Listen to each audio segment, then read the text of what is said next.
By Roger Melin. The Hemlock Avenue Mystery by Roman Doubleday. Chapter 1.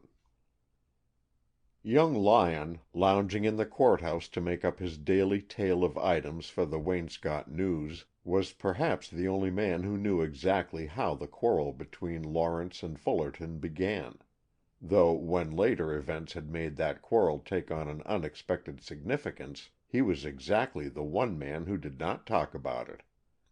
Through the glass side panel of the door he had seen Lawrence coming up the stone walk from the street, and he had watched him with eagerness, meaning to get a nod as he passed, for Lawrence was not only a rising young lawyer, but, what was more important to the cub reporter, he had just won the championship in the curling contest of the city clubs.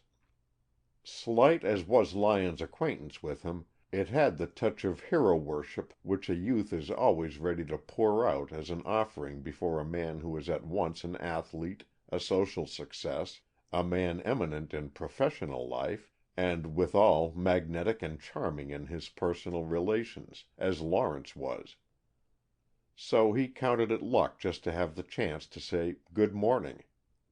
It seems that Fullerton must have approached from the side street, for the two men met at the foot of the courthouse steps and came up together. Lyon noticed that, though they nodded to each other, they did not speak.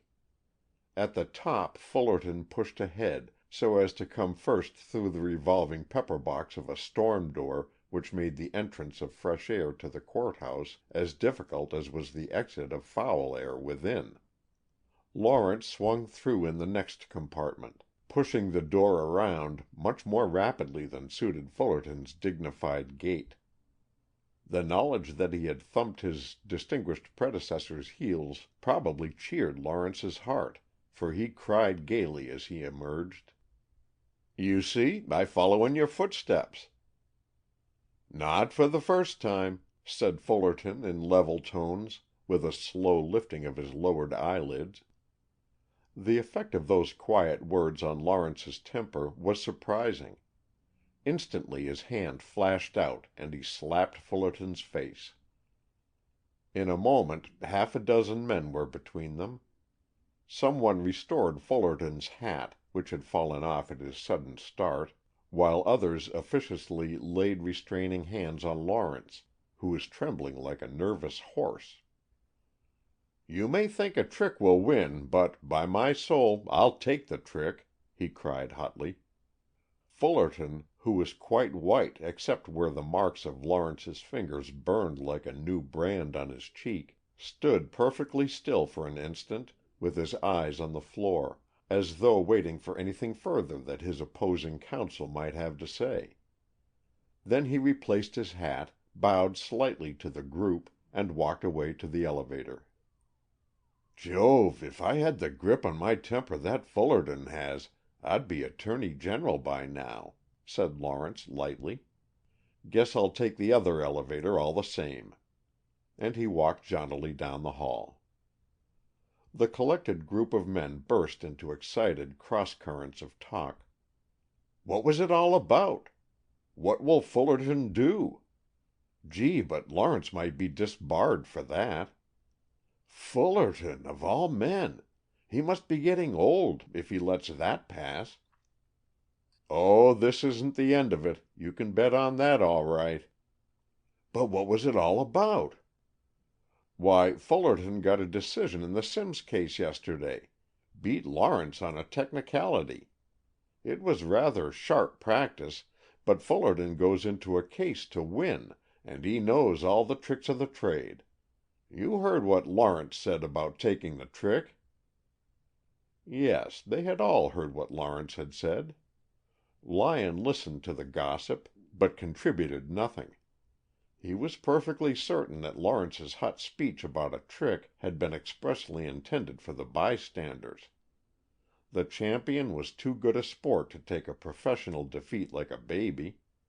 And the quick speeches that had preceded the blow no one had heard but himself. He walked down the steps thoughtfully. It was his business to understand things. but the quarrel did not appear among the news items he turned into the city editor. End of chapter 1.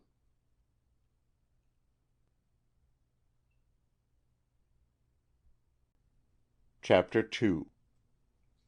I follow in your footsteps, not for the first time. The words echoed in Lyon's mind like a rebus which he must solve. There was a puzzle in them.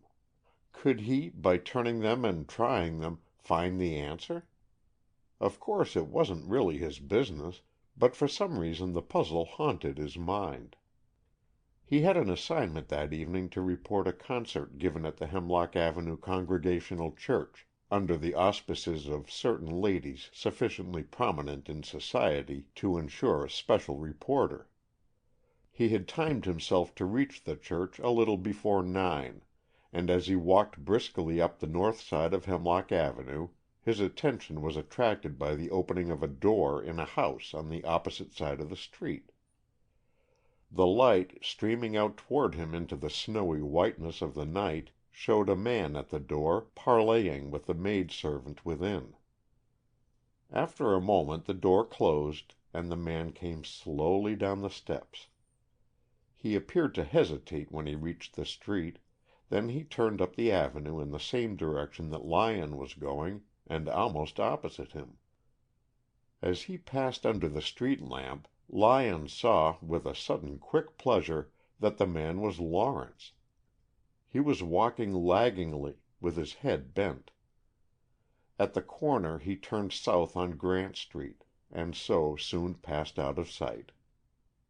Lyon's lively personal interest in Lawrence made him glance back at the house where his hero had evidently made an ineffective call, and wonder who it might be that lived there. Hemlock was an avenue that carried its air of sublimated respectability in every well-kept lawn and unfenced lot. Each house was set back from the street and was detached, with trees and concrete walks and front lawn and backyard of its own. It was not a show street, but it was supremely well bred.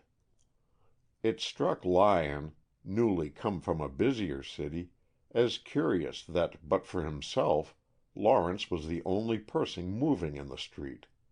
Not even a policeman was in sight. This same seclusion and peace brooded over the scene when he retraced his way down that block on his early return from the concert an hour later. He was commenting upon the stillness to himself when he heard the sound of running feet approaching, and in a moment he saw the figure of a woman come running wildly toward him. About the middle of the block she cut diagonally across the street and ran into one of the houses opposite. Lyon had instinctively quickened his own pace, for her panic flight suggested that she was pursued, but he could see no one following her. Then he noticed that the house where she had run in was, curiously enough, the same house where Lawrence had called earlier that evening. She had not gone in at the front door, but had run around to the side of the house. "Some servant maid who has overstayed her leave," he thought. "She ran well, though. Uncommonly good form for a kitchen girl. Bet she's had gymnasium work, whoever she is." Reaching the end of the block, he stopped and looked up and down the cross street, Sherman, from which the girl had seemed to come. There was no one in sight. The street, snowily white and bare in the light of the gas lamps, lay open before him for long blocks. The music from a skating rink in the neighborhood came gaily to him on the frosty air, and an electric car clanged busily in the near distance. As he moved on, his eye was caught by something dark on the white snow at the edge of the pavement. A black silk muffler it proved to be when he picked it up. Had the girl dropped it or merely hurried past it? It was a man's muffler. He was about to toss it back into the street when some instinct, the professional instinct of the reporter to understand everything he sees, made him roll it up and tuck it instead into his overcoat pocket. He hurried on, meaning to catch the next car a few blocks below, when the shrill and repeated call of a policeman's whistle cut across the night. Lyon stopped. That sharp and insistent call suggested a more exciting story than his church concert. He hurried back to Sherman Street, and halfway down the block, midway between Hemlock Avenue and Oak Street, he saw the officer standing. It was not until he came close up that Lyon saw the gray heap on the ground near the officer's feet. "What's up?" he demanded. "Man dead," the officer answered, laconically. Running feet were answering the signal of the whistle, and in less time than it takes to tell it, they were the center of an excited crowd. Donohue, the police officer, ordered the crowd sharply to stand back, while he sent the first watchman who had come up to telephone for the patrol wagon. "If anyone is hurt, I am a physician," one man said, pushing his way to the front. "He's hurted too bad for you to do him any good," Donohue said. The physician knelt down beside the fallen man, however, and made a hasty examination. "The man is quite dead," he said at length. "There is a bruise on the temple. The blow probably killed him instantly. But he has been dead a few minutes only." At that there were excited suggestions that the murderer could not have got far away, and someone proposed an immediate search of the neighborhood. But no one started. The center of interest was in that gray-clad heap on the ground. "Who is the man? Do you know who it is, officer?" someone asked. Donohue, obviously resentful of the presence of this unauthorized jury, made no answer. Lyon, watchful professionally for all details, suddenly recognized Lawrence in one of the men who stood nearest the body. There was something in the fixity of the look which he was bending upon the dead man that made Lyon's eye follow his, and then in his amaze he pushed past Donohue and knelt to look into the face resting against the curb. "Good heavens! It's Fullerton! Warren Fullerton, the lawyer!" he cried. The volley of exclamations and questions which he drew down upon himself by this declaration were interrupted by the clang of the patrol wagon, which came down the street at a run. The three men on the wagon swung themselves down and cleared the crowd out of their way in a moment, and expeditiously lifted the limp gray body in. Donohue swung himself on the step, and the wagon drove off at a decorous gait, leaving another police officer on the ground to watch the rapidly dispersing crowd. Lyon, well aware that a more experienced hand than his own would be assigned to work up the story he had stumbled upon, deemed it his duty to report at once to the office, instead of trying to do anything further on his own account, and hurried away to catch the car downtown. A man came up behind and fell into his own hurried gait to keep pace with him. "You've struck an exciting story," said Lawrence's voice. "Yes," said Lyon eagerly. His eagerness was more due to the pleasant surprise of having Lawrence single him out to walk with than to anything else. His secret hero worship had never brought him anything more than a friendly nod before. "Are you going to write it up?" "I'll have to report for instructions. They'll probably send someone else up to the station to follow matters up, but perhaps the city editor will let me write up this part of it." "You have a good deal of responsibility," said Lawrence. "Responsibility?" "I mean in the way of influencing public opinion." "I have nothing to do but to tell the facts, and there aren't many of them yet." "You have to select the facts to speak of," Lawrence said. He was keeping up with Lyon's quick pace, but his voice was so deliberate that it made Lyon unconsciously pull up. "I suppose so."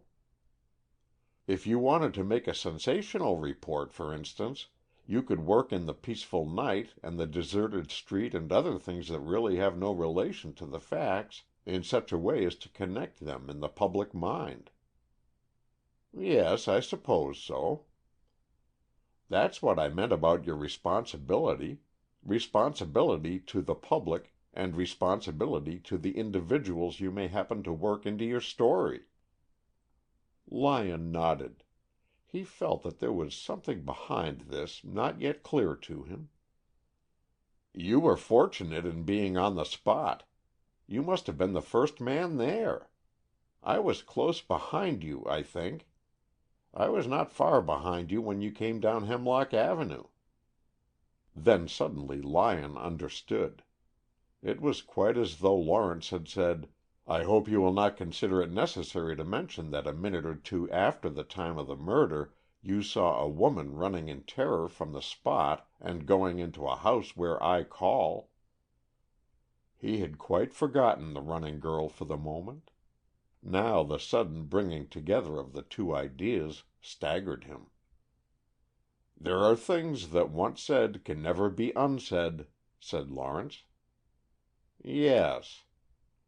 "That's why I am glad it has fallen into your hands to write it up instead of into the hands of some sensation monger who would not have the instinct of a gentleman about what to say and what to leave unsaid. By the way, it was you who identified the man as Fullerton, wasn't it?" "Yes," said Lyon slowly. He recalled the fixed look that Lawrence had bent upon the body in silence. It was impossible that he had not recognized his enemy in the dead man. Why had he held back the natural impulse to speak his name? "I'll look for your report with interest. And, by the way, don't you lunch at the Tillamook Club? Look me up some day. I'm usually there between 1 and 2. Glad to have seen you. Good night." Lyon found that story more difficult to write up than he had anticipated.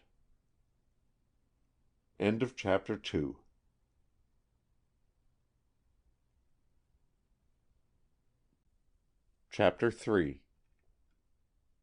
To say that Waynscott was amazed on the appearance of the News the next morning would be to put it mildly. That a prominent lawyer should be found dead in the best residence quarter of the city at the early hour of 10, and that the police authorities should have nothing to offer, was enough to set the whole city talking. Fullerton had not been particularly popular, but he was a man of mark. A bachelor, he had lived at a fashionable apartment house, the Wellington. He had no family, no intimate friends, and there were men at his club who would not play with him, but still he was a personage. The city buzzed with the decorous joy of discussing a full-fledged sensation of its own. Was it murder? Was it an accident? Had he any personal enemies? Was it highway robbery? What were the police good for, anyhow? The result of the coroner's inquest was awaited with the keenest interest. The body had been taken to the morgue, and the inquest was held there the next day. The significant testimony, as it was sifted out, was as follows. Donohue, the police officer, was called first. He testified that he had been at the corner of Oak and Grant Streets when he heard the courthouse clock strike the quarter before 10. He had walked down Oak Street 1 block at a slow pace, and had turned south on Sherman Street, when his attention was caught by a gray something on the ground at the edge of the sidewalk. At first he thought it was a large dog. Then, as he walked toward it, he saw that it was a man, fallen against the curbing. He touched him, lifted his head, and found that the man was not drunk, but dead. He had heard no outcry, no disturbance, no sound of running. After satisfying himself that the man was dead, he had blown his whistle to call the officer on the next beat, and had sent him to telephone for the patrol wagon. The first person who came up was Mr. Lyon, but there soon was a crowd about them. "Did you recognize the body as Mr. Fullerton?" the county attorney asked. "Not just at first," Donohue answered with some hesitation. "Did you know him by sight?" Yes, sir. Yet you did not recognize him. It was his coat. He didn't have that gray coat on usually. Not when I saw him before that evening." "When and where did you see him before that evening?" "I was coming up Oak Street, past the Wellington, and I saw Mr. Fullerton come out with a lady. They walked so slow that I passed them. Mr. Fullerton wore a long, loose black topcoat. I noticed because he had both his hands stuck in his pockets. So when I found the man in a gray coat, it threw me off. Afterwards," Donohue hesitated again over his astonishing conclusion, "afterwards we found that he had his black coat on wrong side out. The inside was gray." The overcoat was brought out for the jury and examined. It was a long, loose garment, black on the outside, gray on the inner. Though not intended for reversible wearing, it was obvious that it could have been easily turned. The question that at once occurred to every listener was whether the garment had been turned by Fullerton himself, or whether it had been hastily and carelessly put on him by some one else after he had fallen unconscious. This was obviously in the examiner's mind when he asked next, "Was the overcoat buttoned when you came upon him?" "No, it was open." "How was the body lying?" "In a heap, as though his knees had crumpled up under him." "Officer, did you see no one on the street from the time you left Oak Street and Grant Street until you found the body?" "No one but Mr. Lawrence. It's a quiet neighborhood." "When and where did you see Mr. Lawrence?" "On Grant Street, going toward Hemlock Avenue. He passed me while I was standing on the corner." "Just before you left the corner?" "Maybe 10 minutes before."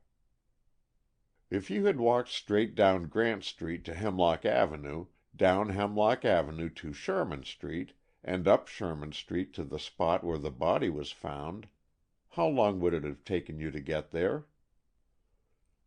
Donohue considered carefully before he answered, "About 7 minutes." "Was Mr. Lawrence walking rapidly?" "You might call it so." "Officer, you spoke of seeing a lady with Mr. Fullerton when he left the Wellington earlier in the evening. Did you recognize the lady?" "No, sir. I did not see her face. She wore a veil."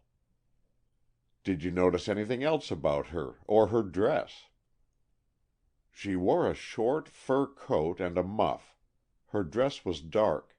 I noticed as I passed by that she was crying under her veil, sort of sobbing to herself. That made me look sharp.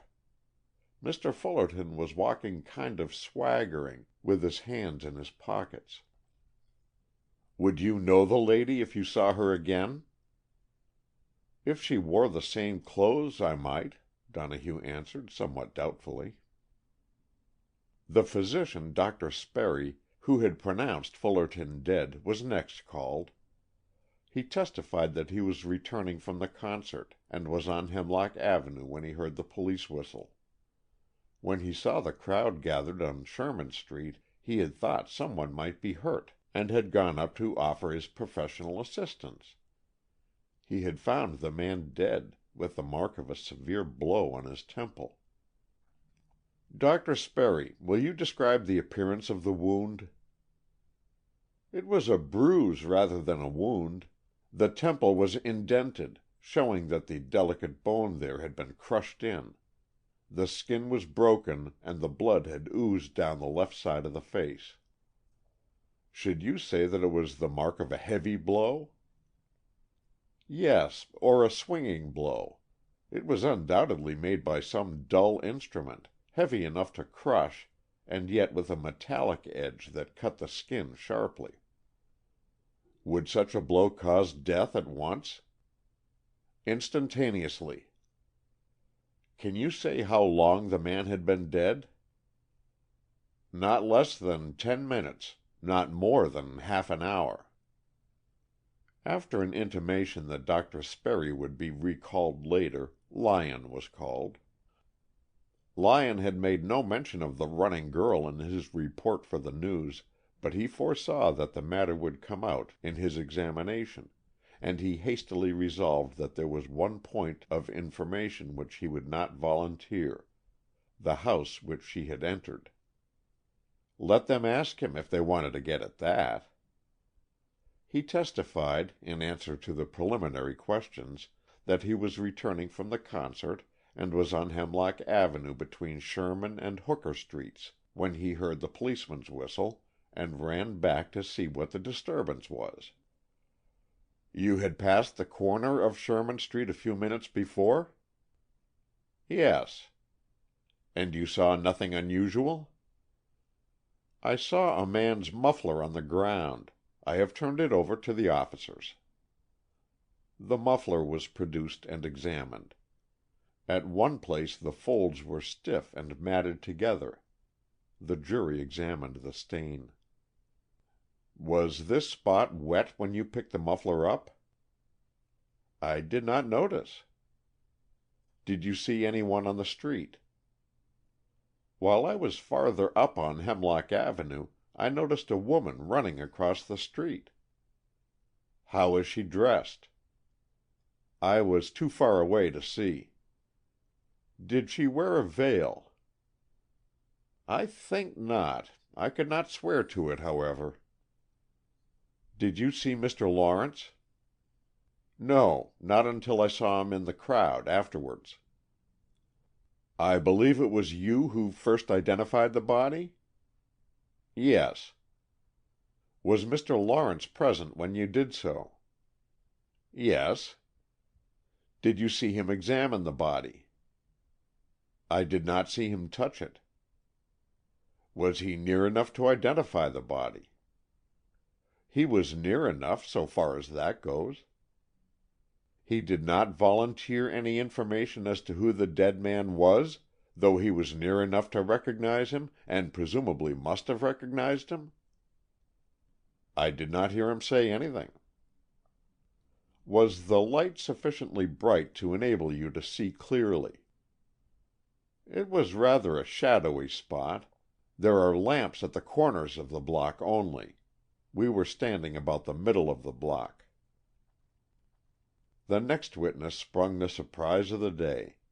He was a boy of 18, Ed Kenyon by name, who had been attracted by the quickly spreading report of a murder.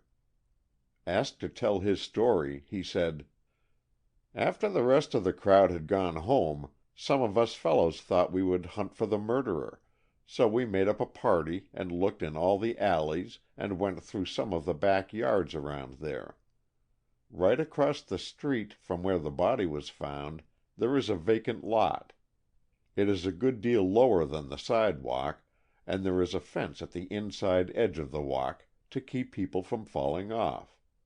We looked over the fence, and we could see that the snow had been tramped down, as though there had been a scrap or something, so we jumped in and explored for what we could find. When you are down inside the lot, there is a hole under the sidewalk, and we found this poked in behind some weeds in the hole." And he produced 2 pieces of a broken cane. Lyon happened to glance at Lawrence at that moment, and he was startled by the look he surprised there. In an instant it was banished, and Lawrence's face was as non-committal, as impassive, as any in the room. But Lyon, watching him now in wonder, felt that the passivity was fixed there by a conscious effort of the will. The county attorney then recalled Dr. Sperry. "In your opinion, could the fatal blow have been struck by an instrument as this cane?" "It would be quite possible." "Would such a blow be apt to break the cane?" "That would depend on how it was held." "Will you examine the gold knob at the end of this piece, and say whether you see anything to indicate that such a blow was actually struck with it?" "There are a few short hairs caught by a rough place where the metal is joined in the wood. They look matted. It would require a scientific examination to determine whether that is blood or not." Arthur Lawrence was then called. "Do you recognize this cane, Mr. Lawrence?" "Yes, it is mine. My name is engraved around the gold top." "Will you inform the jury when you last had it in your possession?" "I regret to say I cannot. I lost the cane some time ago." "When and how did you lose it?" "That I cannot say. I suppose I must have forgotten it somewhere. I simply know that I have not had it in my possession for some little time. I had missed it, but supposed it would eventually turn up and be returned to me, as my name was on it." "Please search your memory, Mr. Lawrence, as to the last time you had it in your possession." Lawrence looked thoughtful. "I remember that I had it last Wednesday when I was in the State Library, because I used it to reach a book on the top shelf." "Did you leave it there?" "I am under the impression that I took it away with me, but I have a careless habit of forgetting canes and umbrellas, and I had an exciting debate with Mr. Fullerton just before I left the room." "With Warren Fullerton?" "Yes." "Did you leave the library with him?" "No, I left alone. He was still there." "You were on Sherman Street last night?" "Yes." "Will you give an account of your movements?" "I was coming down Hemlock Avenue—" "One moment. Where were you coming from?" "I had been out for a tramp, and was coming back. I had not been anywhere in particular." "How long had you been tramping?" Lawrence seemed to consider his answer before he spoke. "Something over an hour," he said. "Were you alone all that time?" "Yes." "Did you see anyone to speak to?" "I spoke to Officer Donohue as I was coming back. I don't remember noticing anyone else on my walk." "You may resume your account. You say you were coming down Hemlock Avenue." "I was midway between Grant and Sherman Streets when I heard the policeman's whistle, and I ran down to Sherman Street to see what the trouble was." "Did you see Mr. Lyon on Hemlock Avenue?" "Yes." "Where was he?" "He was going down the street ahead of me." "Mr. Lyon has testified that he was between Sherman and Hooker Streets when the whistle was heard. That would put him nearly a block ahead of you. Did you identify him at that distance?" "He was not so far away when I first saw him." "Where was he when you first saw him?" "On Hemlock Avenue between Grant and Sherman Streets." "Then you stood still practically while he walked a block?" "He was certainly walking at a faster pace." "Was there anyone else on the street?" "I saw no one except the girl who ran across Hemlock Avenue, of whom Mr. Lyon spoke." "Can you describe her?" "No. I was farther from her than Lyon was."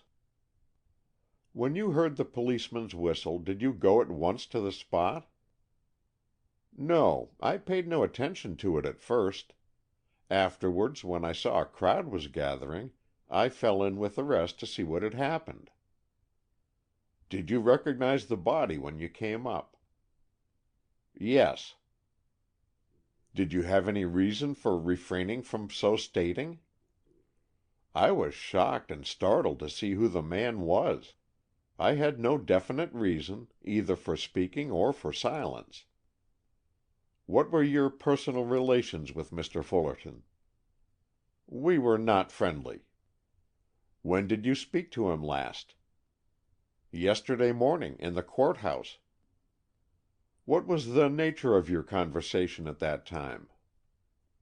"It was of rather a violent nature," said Lawrence, with the slightest drawl. "I had occasion to slap his face."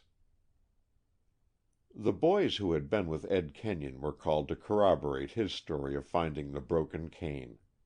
Lawrence had changed his seat, and now sat beside Lyon. He gave no sign of recognition at first, but after a few minutes, when there was a buzz of talk in the room, he turned to Lyon and said with a casual air that could not conceal his intention, "You see what this is leading to. They will arrest me for the murder before I leave the room. Don't answer me. Only listen and remember. I am going to ask you to do me a favor, the very greatest favor that any living man could do me. I want you to go to the house that girl entered and tell her that I am sending her word by you to keep from speaking of this affair. Make her understand that she must volunteer no information, make no explanation, say nothing, no matter what happens. She will hear of my arrest. Make her understand that arrest is a long way off from conviction. Make that as strong as you can. Tell her that no jury in the world would convict on such evidence. Make light of the whole thing as much as possible, but tell her that I implore and entreat, I would use a stronger word if I dared, that she say nothing to any one at any time in regard to this whole matter. To you I will say, and remember this, that I would rather die than to have her name entangled in this affair in any manner. I'll make a fight for it first, of course, but literally, I would rather go through with it to the bitter end than to have her life darkened by any shadow, and this would be a shadow that could never be lifted. If I could speak more strongly, I would. I am trusting this to you because I must get word to her at once and convincingly, and I dare not write, and because I believe you are my friend. Her name is Edith Wolcott." And before Lyon could frame any answer, Lawrence had slightly moved his position again so as to put a space between them. Lyon listened to the remaining testimony with attentive ears but a throbbing brain. He had been suddenly swept into the very center of the mystery. He knew no more than before, but knowledge was all around him, pressing against the thin walls of his ignorance. His own share in the evening's events suddenly became significant. Lawrence had made no mistake in choosing his envoy. Neither had he made any mistake in his diagnosis of the situation. Before he left the room, he had been arrested for the murder of Warren Fullerton. End of chapter 3.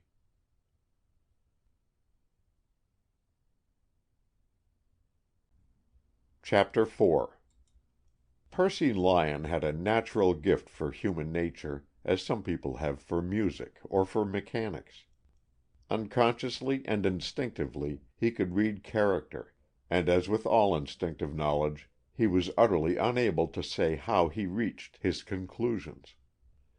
His judgment had so often proved to be truer than appearances that it had surprised even himself. His success in his newspaper work depended almost wholly upon this gift. In news as news he had little interest, and he often chafed at the routine drudgery of his assignments. But when his work was to write up someone, whether it was a drunken tramp arrested for disorderly conduct, a visiting diplomat surrounded with mystery and red tape, a famous actress, or an infamous trust president, he was in his element. He would sit and look at his victim with quiet, dreaming eyes, listen with sympathetic attention to whatever he might say, and then go away and write up a sketch that would reveal the inner life of his subject's mind in a manner that was sometimes startling to the man himself. "Who told you that? How did you find that out?" was frequently asked. And Lyon would laugh and pass it off as a joke, or, if pressed, would probably answer, "Why, I don't know. That's what I should do, or feel, or think, if I were in his place. I got that impression about him, that's all." But the point was that the impressions he received were so apt to be psychologically correct that it seemed almost uncanny. It was something like clairvoyance. As he turned away from the inquest to carry out the mission that had so unexpectedly been entrusted to him, he felt perfectly convinced in his own mind of Lawrence's innocence. In spite of the quarrel in the morning with its proof of Lawrence's temper and Fullerton's self-control, in spite of the damning fact that Lawrence's cane, broken and hidden, would appear to be the instrument with which the fatal blow was struck, in spite of the curious fact that Lawrence had held his peace when he must have recognized the dead man, Lyon found himself inwardly committed to the faith that Lawrence was not directly involved. He faced and set aside as simply unexplained the fact of Lawrence's presence in the neighborhood. By Donohue's testimony, Lawrence was going in the direction of the tragedy about half an hour before the body was discovered. By Lyon's own knowledge, Lawrence must have been behind him on Hemlock Avenue as he came down that block. Else, how had he too seen the running girl? In other words, he had spent half an hour loitering on the street of a winter night within a compass of 2 blocks. Of course, the mystery involved the girl, for whose good name he was so deeply concerned. How she was involved he could not even hazard a guess, until he should have seen her. Did Lawrence entertain the thought that she was involved in the affair in any other way than a possible witness? If she was merely a disinterested witness, would he have felt bound at such cost to keep her from being called upon? Lyon felt that was a forced explanation. No, Lawrence must either know or believe that the girl was vitally connected with the murder. Nothing else would explain his anxiety on her behalf. Now, who was the girl? It was luck, and great luck, that he had so good a justification for calling, as otherwise he would have been forced to invent an occasion. It was beyond all reason to expect him to relinquish the pursuit of such a clue. He made his way at once to the house where he had seen Lawrence call. His ring was answered by an elderly servant, slow and stiff in her movements. Lyon recalled with a smile his fancy that the running girl might possibly be the maid, hurrying to conceal a tardy return to the house. This woman could not run for a fire. "Is Miss Wolcott at home?" he asked. The woman looked dubious and discouraging. "I'll see," she said. "Please tell her that I will detain her only a moment, but that I have a very important message for her," Lyon said, giving the girl his card and quietly forcing his way past her into the reception room. The old servant went slowly upstairs, and Lyon took a swift survey of the room in which he was left, striving to guess the character of the owners. Books, pictures, flowers, all betokened refined and gentle ways of living. Unpretentious as it was, this was evidently the home of cultured people. A slow step was heard in the hall, and an old man came to the door of the drawing-room and looked in at Lyon with a mingling of mild dignity and childlike friendliness that was peculiarly attractive. "I thought I heard some one come in," he said, with obvious pleasure at finding his guess right. "Did you come to see my granddaughter?" "I have sent up my card to Miss Wolcott," Lyon answered. "She is my granddaughter. Didn't you know?" the old gentleman asked in surprise. "I am Aaron Wolcott, you know. Maybe you are a stranger in Wayscott." "Yes, I am a good deal of a stranger yet." "What is your name, may I ask?" "Percy Lyon." The old gentleman took a chair opposite and regarded him with cheerful interest. "I am pleased to meet you, Mr. Lyon. My granddaughter will be down soon. Eliza, our old servant, is slow because she has rheumatism. She's getting old, but that isn't a crime, is it? I'll be getting old some time myself, I suppose. But I've got all my faculties yet, thank heaven."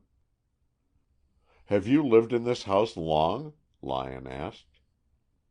"I built this house 25 years ago for my son. Edith's father, you know. There have been many changes, many changes.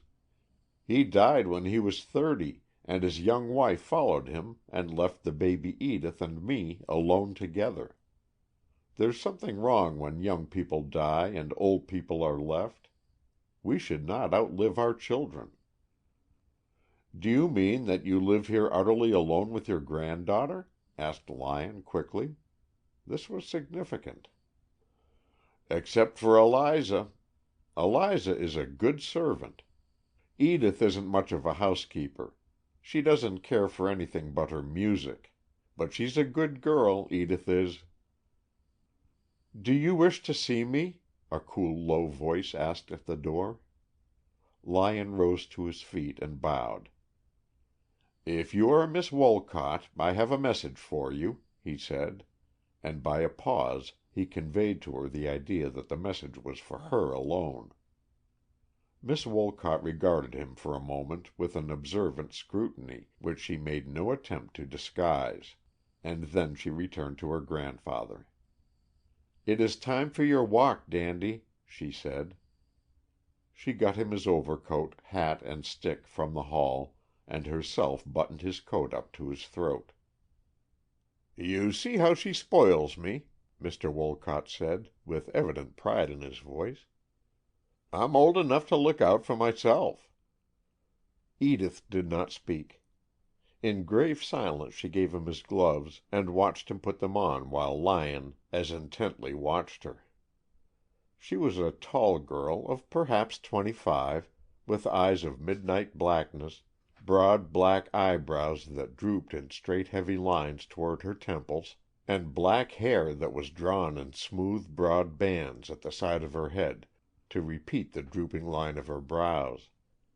Her mouth drooped too, in lines too firm to be called pensive, too proud to be sad. Altogether it was a face of mystery, a face not easily read, but not the less powerful in its attraction. Lyon had a swift comprehension of Lawrence's feeling.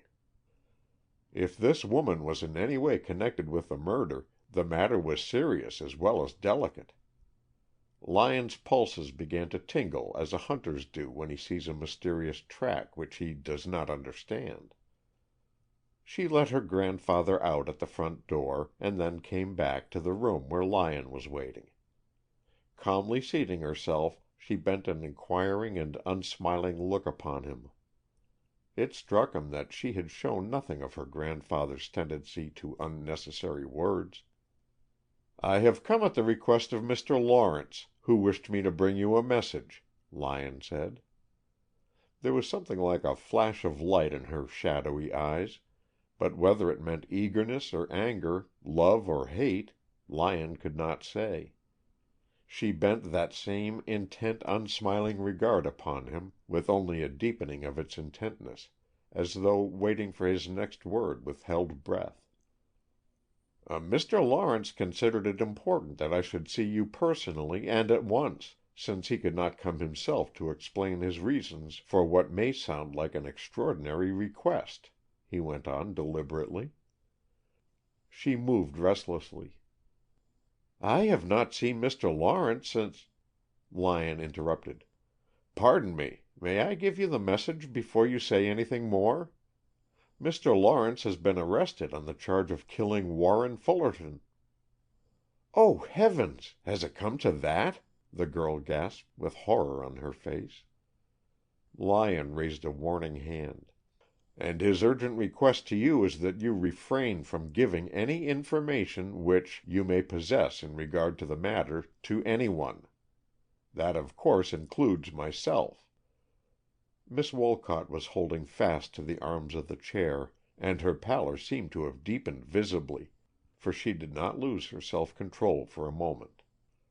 Lyon would have given much to be able to tell whether the feeling which she obviously held back from expression was fear or concern or contempt. "You of course saw the account of the murder in the morning papers," he continued, deeming it advisable to put her in possession of the situation as fully as possible. "The inquest was held to-day, and Mr. Lawrence has been taken into custody. Merely on suspicion, of course. It is known that he had had a quarrel with Mr. Fullerton, and his broken cane was found in the neighborhood." Miss Wolcott's intense eyes seemed trying to drag out his words faster than he could utter them, but she asked no questions. "This means that he will be held for the action of the grand jury, which will meet in about 2 weeks. Of course he will have an attorney to present his case. You are not to think that his arrest necessarily means anything worse than the necessity of making his innocence as obvious to the world at large as it is now to his friends. But in the meantime his great and immediate anxiety was that you should be warned to say nothing about the whole matter. Frankly, Miss Wolcott, I don't know whether your silence is to protect him or to protect someone else, but I do know that he was profoundly in earnest of hoping that you would preserve that silence unbroken as long as possible." "What do you mean by 'as long as possible'?" she asked slowly. "If you should be summoned as a witness at the trial, you will of course have to tell everything within your knowledge connected with the affair." She frowned thoughtfully. "Am I likely to be summoned as a witness?" she asked. "That will depend on whether the prosecuting attorney or Mr. Lawrence's attorney gets an idea that you have any information in your possession which will help his side of the case." She sat very still, with downcast eyes, for a long moment. Lyon made a movement of rising, and she checked him. "One moment. When the trial comes off, will there be any way of my knowing how it is going?" "It will be fully reported in the papers. You could be present in the court room if you think it advisable." "I will think of it," she said quietly. Then her splendid self-control wavered for a moment. "If I should feel that I had to talk to someone, to understand things, might I—" "May I come occasionally to tell you of any new developments?" Lyon asked simply. "Thank you. It will be kind of you." "I shall be very glad to keep you informed." And then he added deliberately, intending that however much she might veil her own sympathies, there should be no doubt in her mind as to his position. "I am a friend of Mr. Lawrence's. That is why he entrusted me with this word for you." She bowed, somewhat distantly, without speaking, and Lyon left. When he got outside, he allowed himself to indulge in a moment of puzzled and half reluctant admiration. What superb nerve! Her connection with this mysterious case was evidently a close and vital one, yet she had held herself so well in hand that it was impossible for him to say now, after this momentous interview, whether her sympathies were with Lawrence or not. She had most completely understood and heeded his injunction to keep silence, at any rate. Was the injunction needed in the face of such self-control? What was it that lay behind that shield? Lyon felt as though his hands were being bound by invisible bands, and he had a frantic desire to break his way clear and force a way to an understanding of things. Turning a corner, he came upon the old grandfather taking his leisurely constitutional in the sun, and instantly he realized that Providence had placed in his hands the means of removing some of his assorted varieties of ignorance, if it is Providence who helps a man when he is trying to peer into his neighbor's business. There may be a difference in the point of view as to that. With a surreptitious glance at his watch, he fell into step beside Mr. Wolcott. "Your quiet neighborhood has made itself rather notorious," he began, at a safe distance from his objective point. "I suppose you first learned of the murder through the papers this morning. Or did you hear the excitement last night?" "I heard the grocer boy telling Eliza this morning," Mr. Wolcott answered. "I don't read the paper very much. My eyesight is all right, my faculties are as good as ever, but they print the papers in such fine type nowadays I don't care to read them." Well, Miss Wolcott would surely have read it and noticed about the murder." "She wouldn't talk about it." "Of course it is not a pleasant thing to talk about." "That isn't all. You see, Edith was engaged to marry that Mr. Fullerton at one time." "Really?" This was so startling a piece of information that Lyon stopped short in his surprise, trying to fit it into its place with the other things he knew or guessed. "Really?" "Don't let on I told you," said the old gentleman confidentially. "Edith doesn't like to have me talk about her affairs. But that's the reason she is so strange today. Maybe you didn't notice, but she was very quiet all day." "Do you think that she cared for him still?" demanded Lyon. "Oh, no, no. That's all past. But it must have given her a queer feeling to have him killed so near her own door.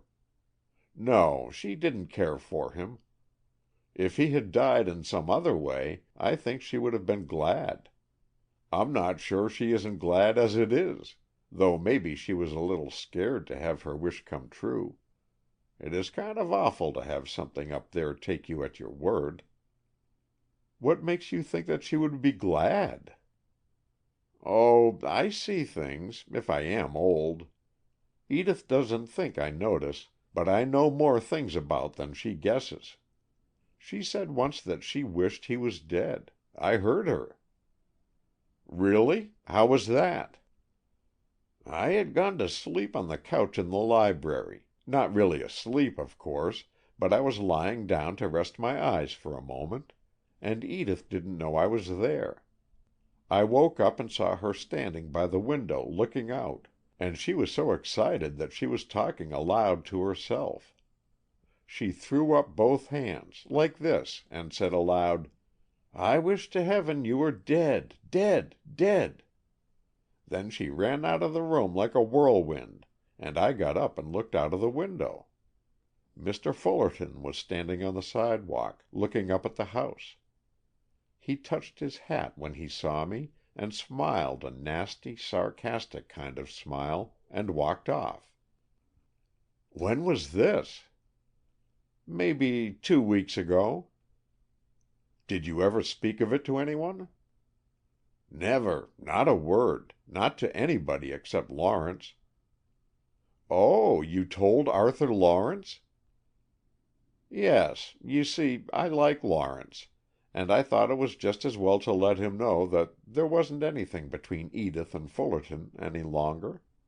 I haven't forgotten about such things, even if I am getting to be an old man. You see, if Lawrence heard about that old engagement of Edith's, it might make him hold off, so I just thought I'd let him know there wasn't anything to it now. It was all off." "What did Mr. Lawrence say?" "Not much. But he made me tell him again just what she said, and what she did. I guess he was glad to have the old man tell him all right." "You know Arthur Lawrence pretty well, don't you?" Lyon asked abruptly. The old gentleman chuckled. "Oh, yes, I don't have much chance to forget Mr. Lawrence. Of course it isn't me that he comes to see, but still he's very civil to the old grandfather. A deal more civil than Mr. Fullerton ever was, by the same token. Edith was well off with that old love before she was on with the new." Lyon was certainly getting more than he had expected. There was not much mystery now about the significance of Fullerton's slur on Lawrence for following in his footsteps, or about Lawrence's resentment. He was so absorbed in his own speculations on the subject that Mr. Wolcott had twice repeated a question before he heard it. "Do you know if Mr. Lawrence is out of town?" "No, he is here. He said Sunday he would bring me some new cigars the next time he came. I thought he might come last night, but he didn't. For that matter, Edith wasn't at home last night. Maybe he knew she wouldn't be. But she didn't tell me she was going to be out." "Indeed?" "No, she didn't. But I found it out. Even if my own eyes are not as young as they were, I can see things that are right under my nose. Edith said she had a headache and would have to go to her room instead of playing cribbage with me, so I had to play solitaire, and I don't like to play solitaire of an evening. When I was young the evening was always the time for society, and I'm not so old that I want to be poked off in a corner to play solitaire. So I went to her room about 10 o'clock to see if her head was better. We could have had a game of cribbage yet. Well, she wasn't there. She had gone out without saying a word to me, and while I was looking around, she came in by the side door and came up the back stairs. I asked her where in the world she had been at that time of the night, and she never answered, just went into her room and locked the door. Now, do you think that is a proper way for a young woman to treat her elders? When I was young, we didn't dare to treat our elders in that way." "I am sure you didn't," said Lyon, soothingly. "And do you think it was proper for her to be out so late at night without saying anything to anyone in the house?" "I am sure Miss Wolcott will be worried if you stay out so long," said Lyon, evasively. "She'll blame me for keeping you talking. Good by. I am very glad to have met you. Some evening you must let me come and play a game of cribbage with you." He turned to leave him, and then, with a sudden second thought, he came back. "Tell Miss Wolcott that I fell in with you, and that we had a pleasant chat," he said. He had sufficient confidence in Miss Wolcott's discretion by this time to feel sure the message would set her to investigating the nature of the conversation, and possibly she would know how to sequestrate or suppress her garrulous relative until the peculiar circumstances of that evening should have faded out of his memory. The circumstances were so peculiar that Lyon could not help feeling it was fortunate that he, and not some police officer, for instance, had received the old gentleman's confidences. Chapter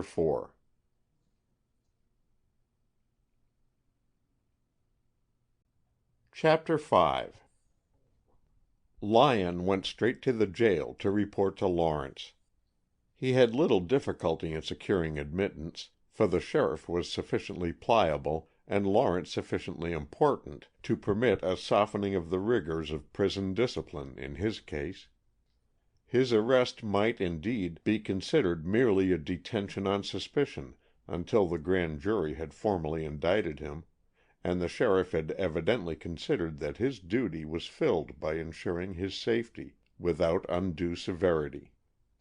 The room was guarded without and barred within, but in itself it was more an austerely furnished bedroom than a cell, and Lawrence had more the air of a host receiving his guests than a prisoner. That, however, was Lawrence's way. It would have taken more than a stone wall and a locked door to force humiliation upon him. He tossed circumstances aside like impertinent meddlers, and scarcely condescended to be aware of their futile attempts to hamper him. At the moment he was in consultation with his attorney, Howell, or rather, Howell was trying to hold a consultation with him, and, judging by his looks, not very successfully. "It is unfortunate that your memory should be so curiously unequal," Howell said dryly as Lyon entered. "If it is equal to the occasion, that's sufficient," Lawrence said carelessly. "Don't you be putting on airs with me, Howell. I'm your associate counsel in this affair. You go and see if you can get me out on bail, and then we'll talk some more. Hello, there's Lyon, of the News. At last I have attained to a distinction I have secretly longed for all my life. I am going to be interviewed." "If he succeeds in getting any really valuable information out of you, I'll take him on for associate counsel," grumbled Howell, as he gathered up his papers and took his departure. "Well?" demanded Lawrence, the instant they were alone. His Celtic blue eyes were snapping with impatience. "I delivered your message. Judging from the balance of our interview, your hint was accepted." Lawrence laughed. He threw himself down in his chair and laughed with a keen appreciation of the situation suggested by Lyon's words, and a sudden relaxation of his nervous tension that struck Lyon as significant. "Come, you might tell me something more, considering," he said. "There isn't much that I know," said Lyon. But he understood very well what it was that Lawrence wanted, and he went over his interview with a good deal of detail. Lawrence sat silent, listening, with his hand hiding his mouth and his eyes veiled by their drooping lids. At the end he drew a long breath and slowly stretched his arms above his head. "Well, that's all right, and you're a jewel of an ambassador," he said. Then suddenly he pushed the whole subject away with an airy wave of his hand. "You are here on professional business, I suppose. Are you going to write up my picturesque appearance in my barren cell, or do you want my opinion of Yeats's poetry, or on the defects of the jury system? By Jove, old man, you'd have to hunt hard to ask for something that I wouldn't give you." "I am very glad you gave me the opportunity," said Lyon simply. Then he hesitated. He had an instinctive feeling that, as a mere ambassador, he must not presume to assert any personal interest in the situation, and yet he felt there was something which Lawrence might consider important in the old gentleman's revelation. Of course he could not repeat the whole of that conversation. That, luckily, was not necessary. But if he might venture on the friendly interest which he really felt, he must mention one item. "I met Miss Wolcott's grandfather," he said, with the casual air of one who is filling in a conversational break. "He inquired if you were in town. Said he had expected you to call him Monday night, but supposed perhaps you had not done so because you knew Miss Wolcott was to be out." Lawrence looked up sharply. "He said that, did he?" "Yes. He seems to be cherishing a grievance because she had gone without notifying him, and because she let herself in by the side door when she returned at 10 o'clock." Lawrence looked at him with concentrated gaze. "I wonder to how many people he has confided his grievance," he said slowly. "He doesn't see very many people, and he is apt to forget things in time. We'll have to hope for the best. Here's to his poor memory. If the subject isn't revived. But I gathered that he doesn't read the papers." "No, his eyesight is really very bad, though of course he won't admit it. If worst came to worst, I mean if his testimony came into the case, it would not be difficult to cast some uncertainty on the time. He couldn't read the face of a watch, I feel sure." "Then here's to his poor eyes," said Lyon with a smile. And Lawrence laughed and shook hands with him with a tacit acceptance of his partisanship that bound Lyon to him more strongly than any formal words could have done. Indeed, when Lyon went away, he considered himself pledged, heart and soul, to Lawrence's cause. No henchman in the days of chivalry ever felt a more passionate throb of devotion to an unfortunate chieftain than this quiet, self-effacing young reporter felt for the brilliant and audacious man who was so evidently determined to play a lone hand against fate. This feeling was in no respect lessened by the possibility which he had been forced to consider that Lawrence might in fact be much more nearly involved than he had at first supposed. Men had been swept away from the moorings of convention and morality by the passions of love and hate ever since the world began, and Lawrence, for all his breeding and gentleness, was a man of vital passions. No one could know him at all and fail to recognize that. And he had loved Miss Wolcott and hated Fullerton. That was clear.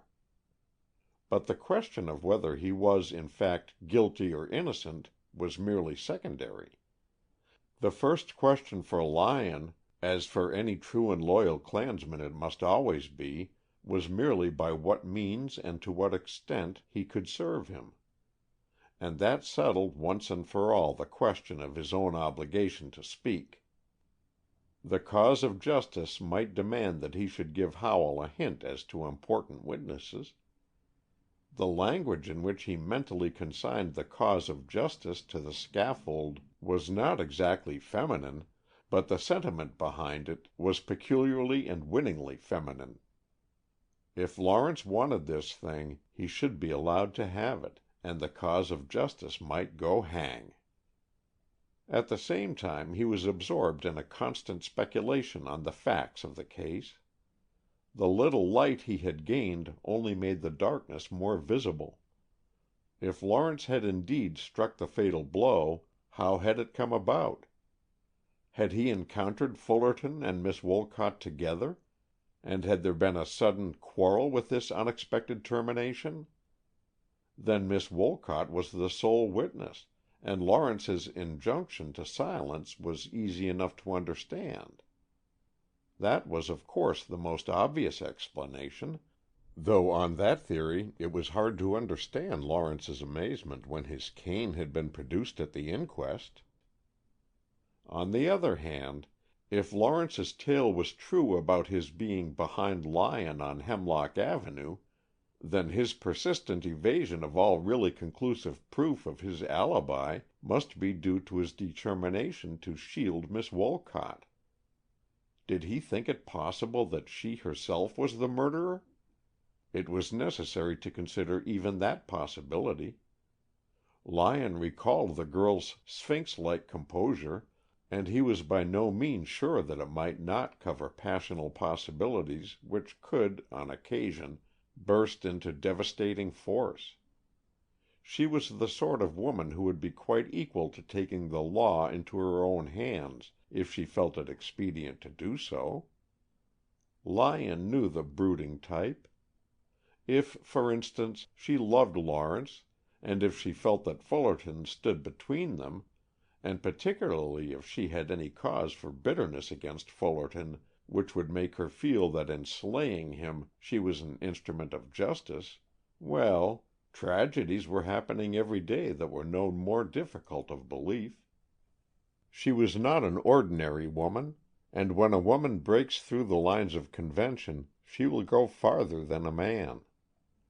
She had had a grudge against Fullerton. She had prayed for his death. She had been on the spot when he was killed. Whether she struck the blow herself or not, it was clear that her connection with the affair was intimate. If she was the woman Donohue had seen in Fullerton's company when they left the Wellington together, it would seem that she had been agitated to the point of sobbing aloud as she walked beside him. Any emotion that could reduce Miss Wolcott to sobs must have been powerful. All this Lawrence knew as well as Lyon, but it was conceivable that he knew more. Had he been a witness of the murder, if not an actor in it? How had his cane come to be on the spot unless he had been there himself?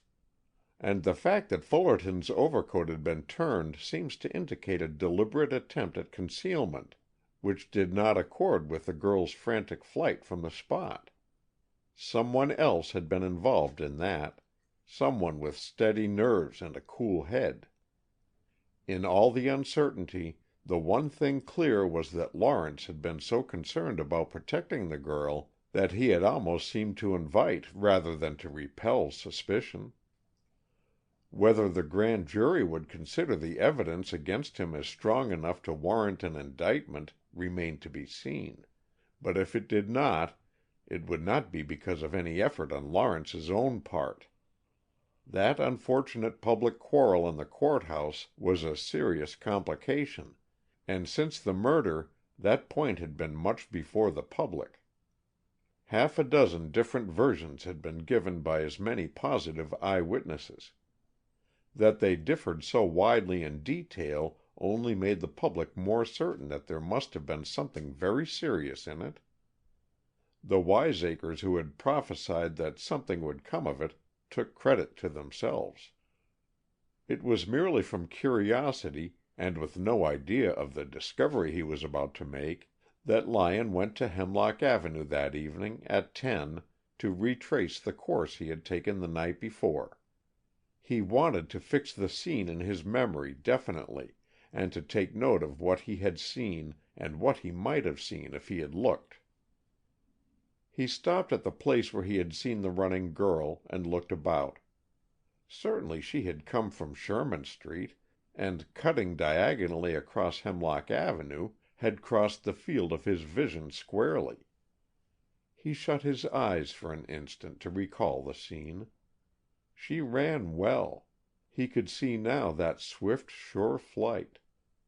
Was it possible that the statuesque Miss Wolcott could ever forget herself in that Diana-like run? Somehow the picture, as he now looked at it, was not like Miss Wolcott. It was lither, quicker than he could imagine her. Yet there was no question about her running in at the Wolcott house. Stay, was he so sure of that? He had not seen her enter. She had simply run in by the walk that led to the side door. Could she have gone through the Wolcott yard on her way elsewhere? If the running girl was not in fact Miss Wolcott, then his whole theory fell down. Trusting to luck and the inspiration of the moment if he should be challenged, Lyon coolly followed the concrete walk past the side door into the Wolcott back yard. It was a 60-foot lot, running back about 100 feet. At the front it was unfenced and open to the street, but at the back and on the two sides back of the rear lines of the houses it was enclosed by a close board wall 6 feet high. By the posts and the clothesline here, it was evident that the back yard was consecrated to Eliza and wash day. So far as might be seen, there was no gate in the enclosing wall. Was there an alley beyond, or did this lot abut on the lot which faced on the next street south, Locust? Lyon felt that might be an important question, and he went down to the corner of the lot and pulled himself up by his hands to look over the top of the wall.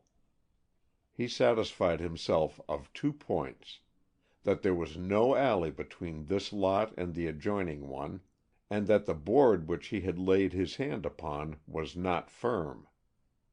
He bent down to examine it. It was a broad board near the left corner of the wall. It was fastened to the upper crosspiece of the fence by a single large spike, and the lower end was unnailed. The effect of this was that while it hung straight in its place, so long as it was untouched, the lower end could be easily swung on that upper spike as a pivot, leaving a triangular aperture at the bottom quite large enough for a slender person to squeeze through.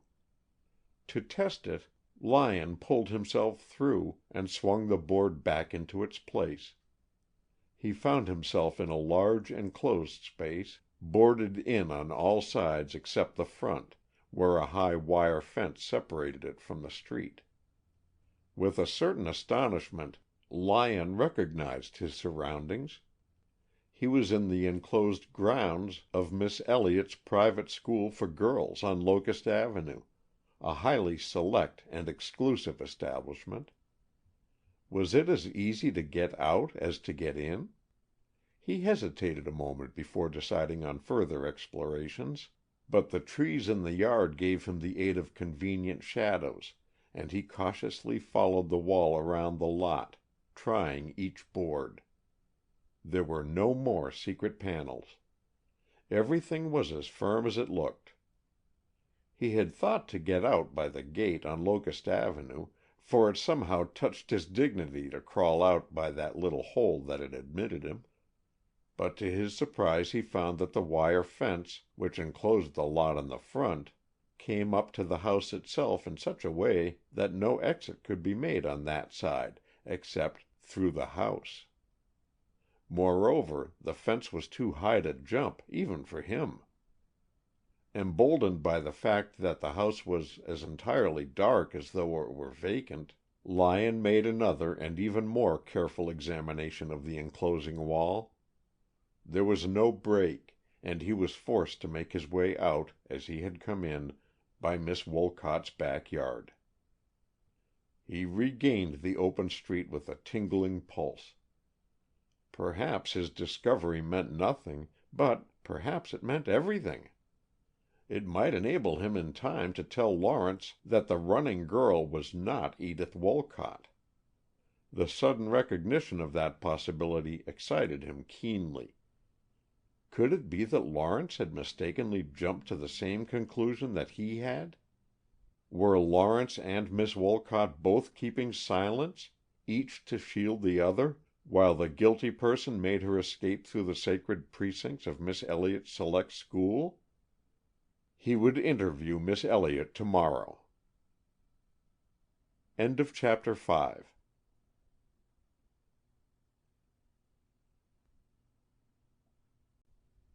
Chapter 6.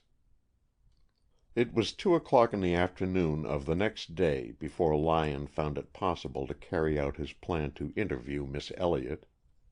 As he approached the Select School on Locust Avenue, he noticed a doctor's runabout fastened before the door, and as he came up, a young physician whom he knew well, Dr. Barry, came down the steps.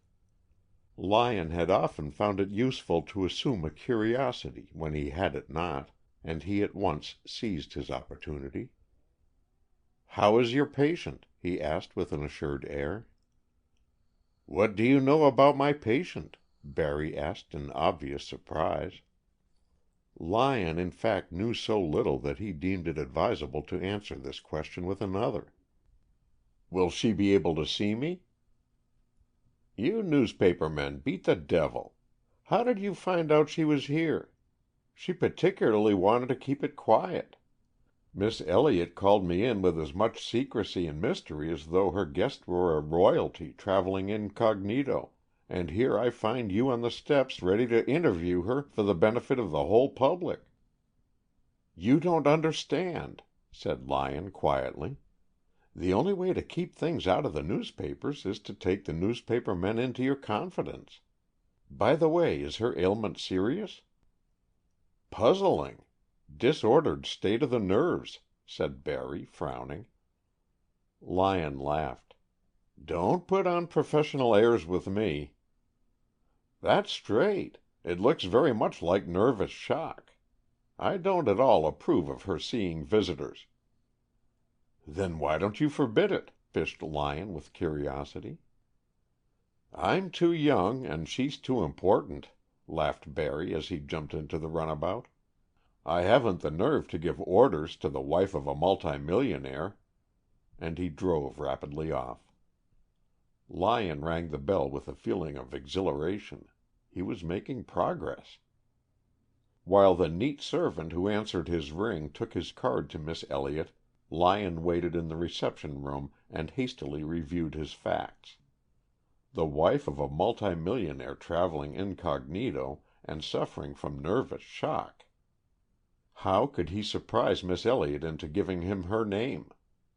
In a few minutes Miss Elliott stood before him, looking from his card to him with a severe and discouraging air. It was an air which Lyon had encountered before when pursuing the elusive interview. "I am not here in my professional capacity," he said with a disarming smile. "I want to make some personal inquiries about your school in behalf of a friend in Cleveland." Miss Elliott softened. "This is not a very good time to see the school," she said. "This is the Thanksgiving vacation, you know, and the pupils and teachers have all gone home." "I didn't think of that. When did they go?" "The term closed last Friday. The pupils all scattered on Saturday. We resume class work next Monday." "Then you have been practically alone in the building with your servants this week," Lyon said blandly. This was significant. The murder had taken place on Monday evening, and it was a big gain to know that he might eliminate a score of Miss Elliott's pupils from connection with the running girl. It seemed to make the problem much simpler. "Might I look over the building?" he asked as Miss Elliott responded to his last question with a somewhat chill bow. "My friend will be interested in knowing the general plan of the schoolrooms." "I shall be glad to show them to you," said Miss Elliott. Lyon listened deferentially while Miss Elliott explained the uses of the various rooms through which she conducted him.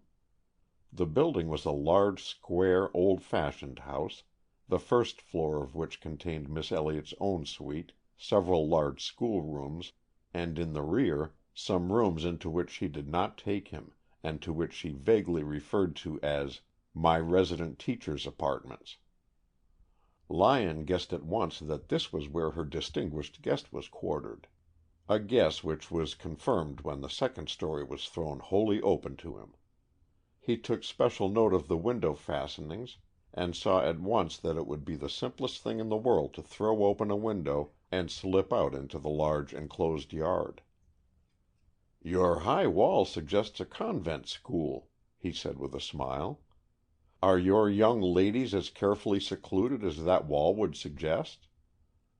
"That is one of the features of the school," Miss Elliott said somewhat primly. "We aim to give the care and guidance of a home to our pupils. During lesson hours, and at all other hours, they are safeguarded, and are never unattended. We know exactly where they are all the time, and what they are doing." "A wise arrangement." "During the school year this large yard is our outdoor gymnasium. The girls take their exercise here free from all observation. There is no entrance to the grounds except through the house." "An admirable plan.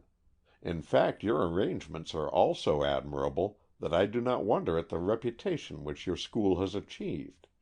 And the social atmosphere is, I know, of the best." "We are exceedingly particular about whom we admit," conceded Miss Elliott with modest gratification. "Oh, I am aware of that, and of your distinguished patronesses. The name of the lady whom you are at present entertaining is alone a sufficient guarantee. Oh, don't be afraid that I am going to put an item about her in the paper. A newspaper man respects confidences, and I understand that she does not wish her presence here to be heralded abroad. In fact, I may say that professionally I am quite ignorant as to her presence here.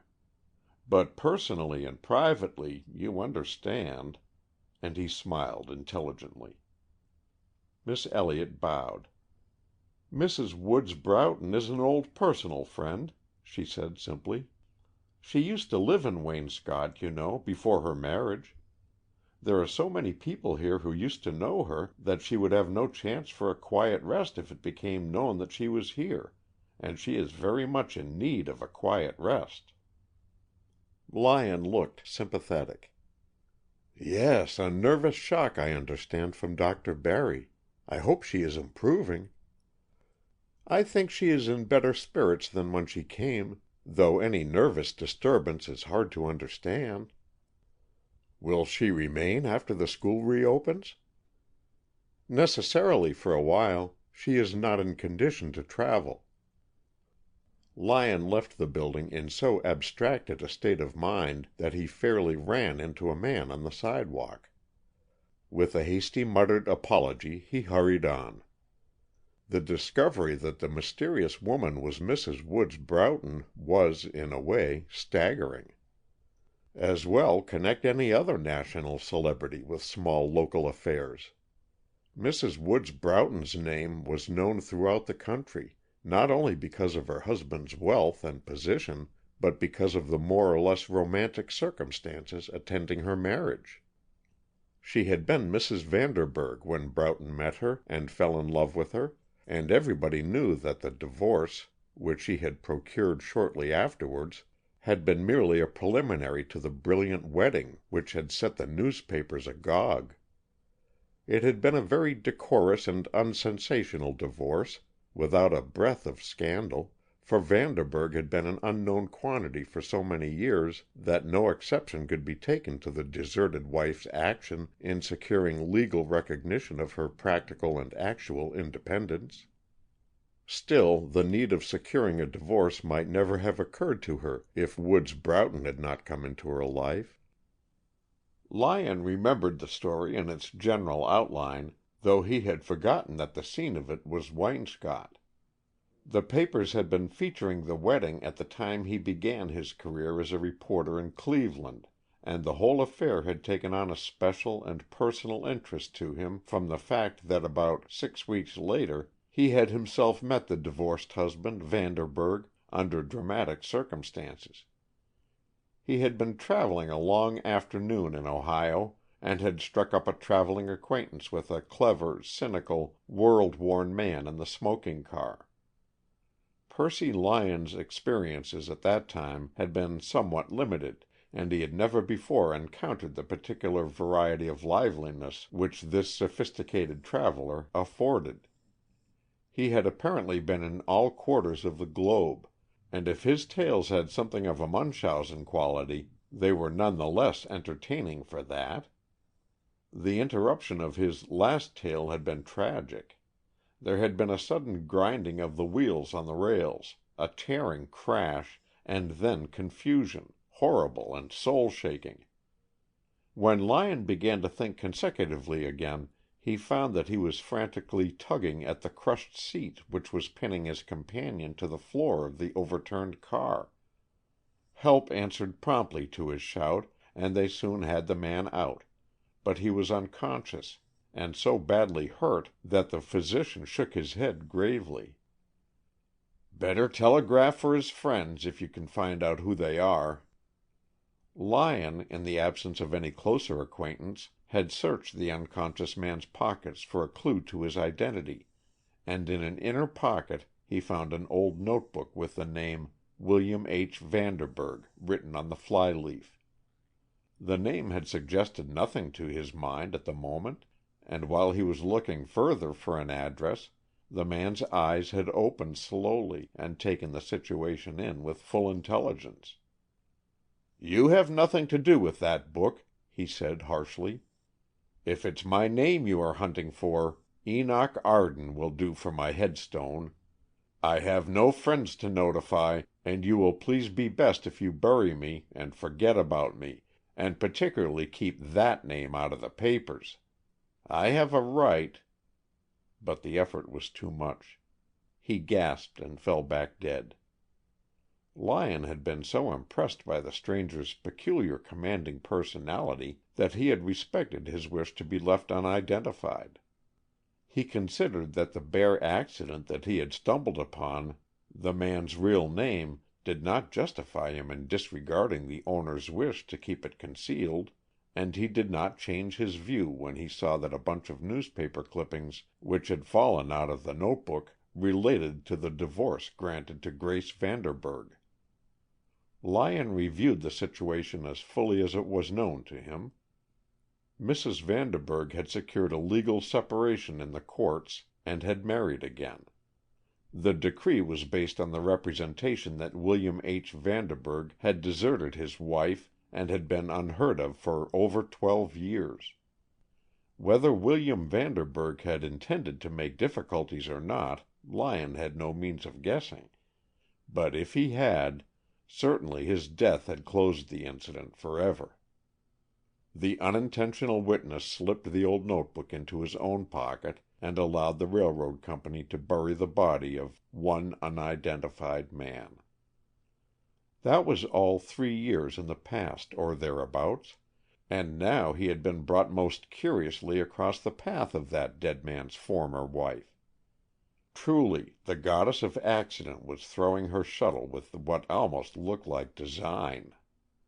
Was his imagination running wild in suggesting to him a possible identity between this woman of uncommon experience, wealth, and social standing, and the woman who had fled in a panic from the scene of Fullerton's murder? He felt that he was in danger of making himself absurd by harboring such a thought for a moment, but with the desire which was characteristic of him to get at the bottom facts, he went directly to the office of the clerk of the circuit court. "I want to verify some dates in connection with that Vanderburg divorce case," he said to the lounging official in charge. "Would it be possible for me to look at the record?" "I have the papers right here, as it happens," the clerk answered. "Curious you should call for them. I made a transcript of that case for Warren Fullerton a week or two ago." "Did you really?" Lyon exclaimed, in surprise. "What did he want it for?" "Dunno. He was Mrs. Vanderburg's attorney, you know." "I didn't remember," said Lyon thoughtfully. It was beginning to look interesting. There was, then, an established relation of some sort between Mrs. Broughton and Fullerton. Just what did it mean? He felt that he was on the way of finding out when he reached his rooms that evening, for he found awaiting him a special delivery letter containing the following somewhat imperiously worded invitation: "Mrs. Woods Broughton will be greatly indebted to Mr. Percy Lyon if he can call upon her this evening. She appreciates his courtesy in respecting her wish that her visit should not be made a matter of public gossip. He will add to her obligations by giving her an opportunity for a personal interview." Lyon got into his evening clothes with a jubilation that does not always accompany an evening call. He felt that the fates were playing into his hands. End of chapter 6.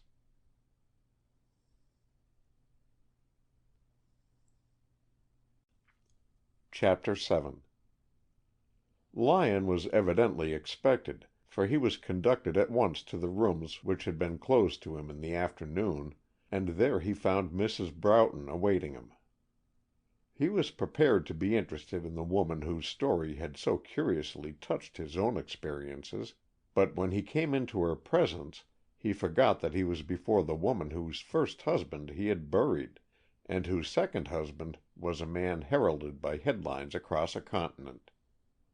He only saw a frail, slight, beautiful woman with a wistful sweetness in her eyes, propped against high pillows on a couch.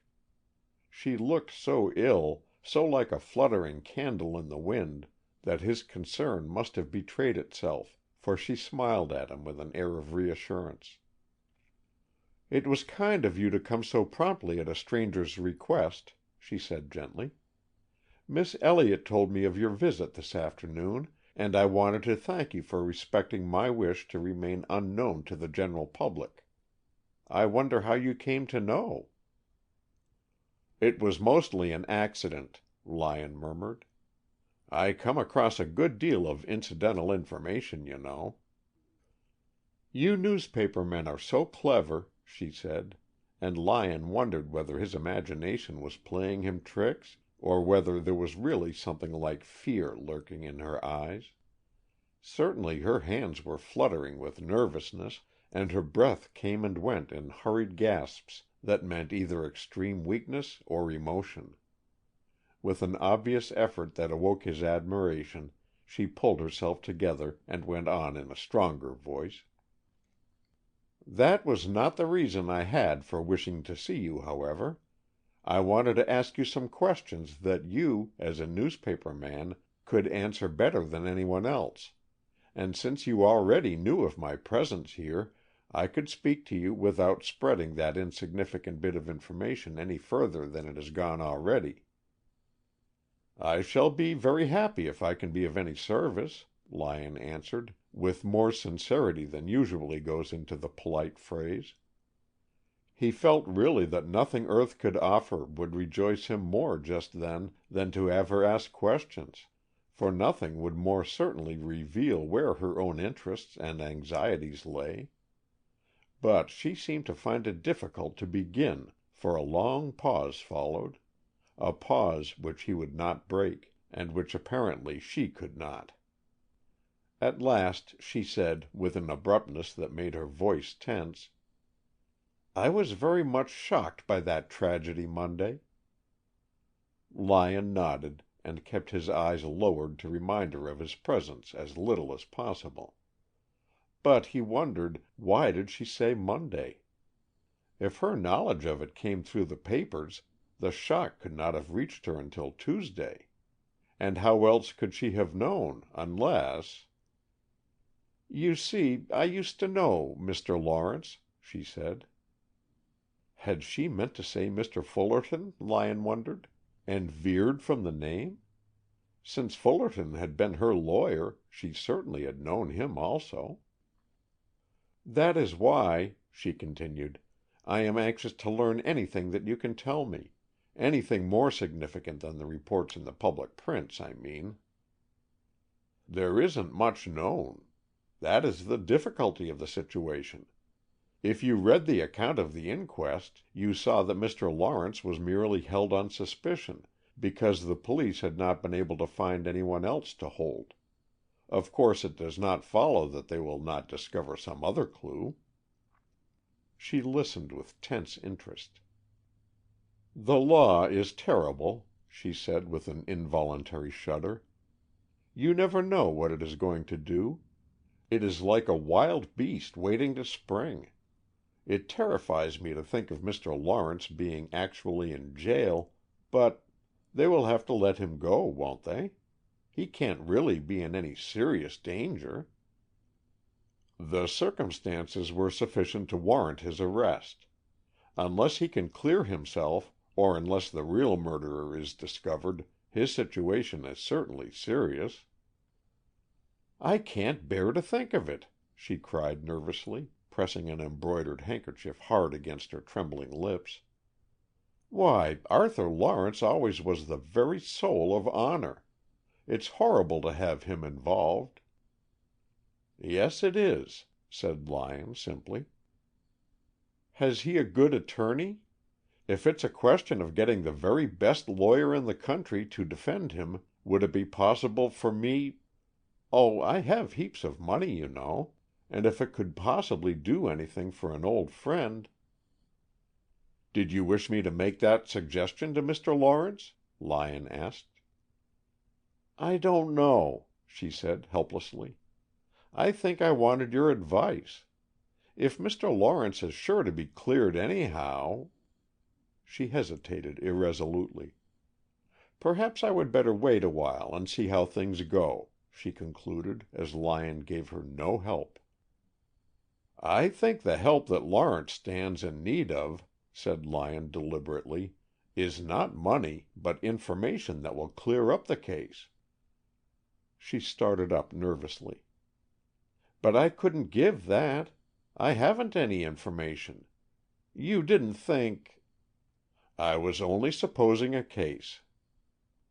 "I should like to do something, but I don't know how I can. He has done much for me, without counting the cost to himself. I have reason to be grateful to Mr. Lawrence. Will you remember that? And if anything suggests itself to you that would give me an opportunity to do anything for him, will you let me know?" "Is it your intention to stay here for some time, then?" Lyon said. She looked helpless and undecided. "I don't know. I didn't mean to, but I don't feel very strong. I think I may stay for a week longer. I need rest. I have had some distressing news. It has unnerved me." "This is a restful place," Lyon said sympathetically. "It was fortunate that Miss Elliott's school was closed this week. You have been as quiet and undisturbed here as though you had been quartered in a rest cure sanitarium, haven't you?" He had put the rather too personal question with intention, meaning to see how she would take it, but he was not prepared for its effect upon her. She looked at him with startled nervousness and laughed, and then continued to laugh and laugh, as though he had made an irresistible joke. Lyon waited for her to recover her poise, and it was not until her wild laughter changed suddenly to wilder sobs that he realized she was in the grip of nervous hysteria. He hastily rang the bell and then went out into the hall himself to meet the slow answering maid and send her whirling back to bring Miss Elliott. "Shall I telephone for Dr. Barry?" he whispered, when Miss Elliott had come and taken the still sobbing woman in her arms. "Yes, do, for goodness sake. What in the world started her?" Miss Elliott answered distractedly. The situation was so alien to her rule-regulated life that she looked bewildered by it. Lyon neglected the second part of her speech to attend to the first. He found the telephone in the hall and got Barry. "Hello, Dr. Barry. This is a message from Miss Elliott. She wants you to come at once to see Mrs. Broughton." "That you, Lyon?" "Yes." "What's the matter with Mrs. Broughton?" "She's crying and laughing together in a way to make your blood run cold. For heaven's sake, hurry along." "If you have been upsetting that woman, I won't answer for the consequences," exclaimed Barry with indignant emphasis. "Then get over here as quick as you can and take it out of me afterwards," retorted Lyon, hanging up the receiver. He went back to Mrs. Broughton's door. The sobbing had ceased, and after waiting a moment, Lyon caught one of the excited servants and sent her in to Miss Elliott's with an inquiry and an offer of service. She answered that there was nothing more he could do, so he quietly let himself out of the house. He had gone several blocks from the school when he became aware of the fact that a man on the opposite side of the street seemed to be keeping an eye on his movements. Was he himself an object of interest to someone connected with the case? He was conscious now that he had seen the man across the street without heeding him when he stepped out from the house, and he recalled the fact that he had fairly stumbled into the arms of a man in that same neighborhood when he came out in the afternoon. Possibly the man perceived himself observed, for he quickened his pace. But at the end of the block he crossed the street and came back on Lyon's side.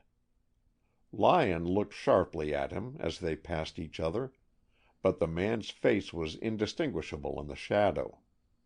It was only after he had passed on that Lyon remembered that the light from the street lamp must have fallen upon his own face. Well, he had no reason to mind being identified. When Lyon reached his rooms, he proceeded to put into effect an ingenious little scheme that had occurred to him. He studied Miss Elliott's catalogue till he found the name of a pupil from a town where he had some personal acquaintance. He then wrote an appealing letter to an influential woman whom he knew there, telling her of his lonely state as a stranger in a strange city, and begging that if she knew a Miss Kitty Tayntor of her own town who was attending Miss Elliott's school in Waynscott, she send him forthwith a letter of introduction. End of chapter 7.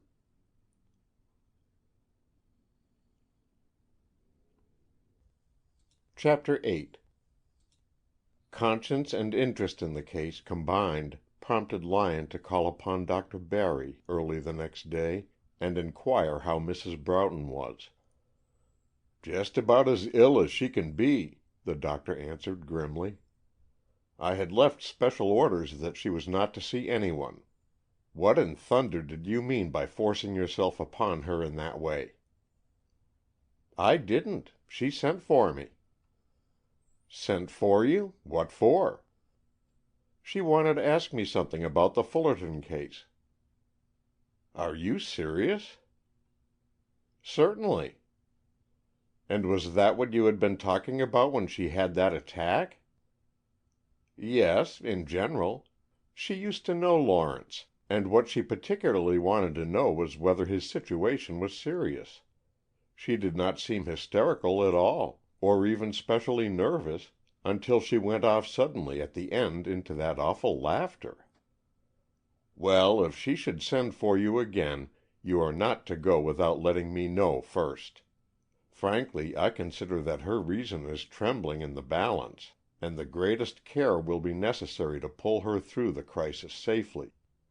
I have a trained nurse with her now, and she is not to be allowed to see anyone till the danger point is passed." "I wish you would let me know when I may safely call upon her."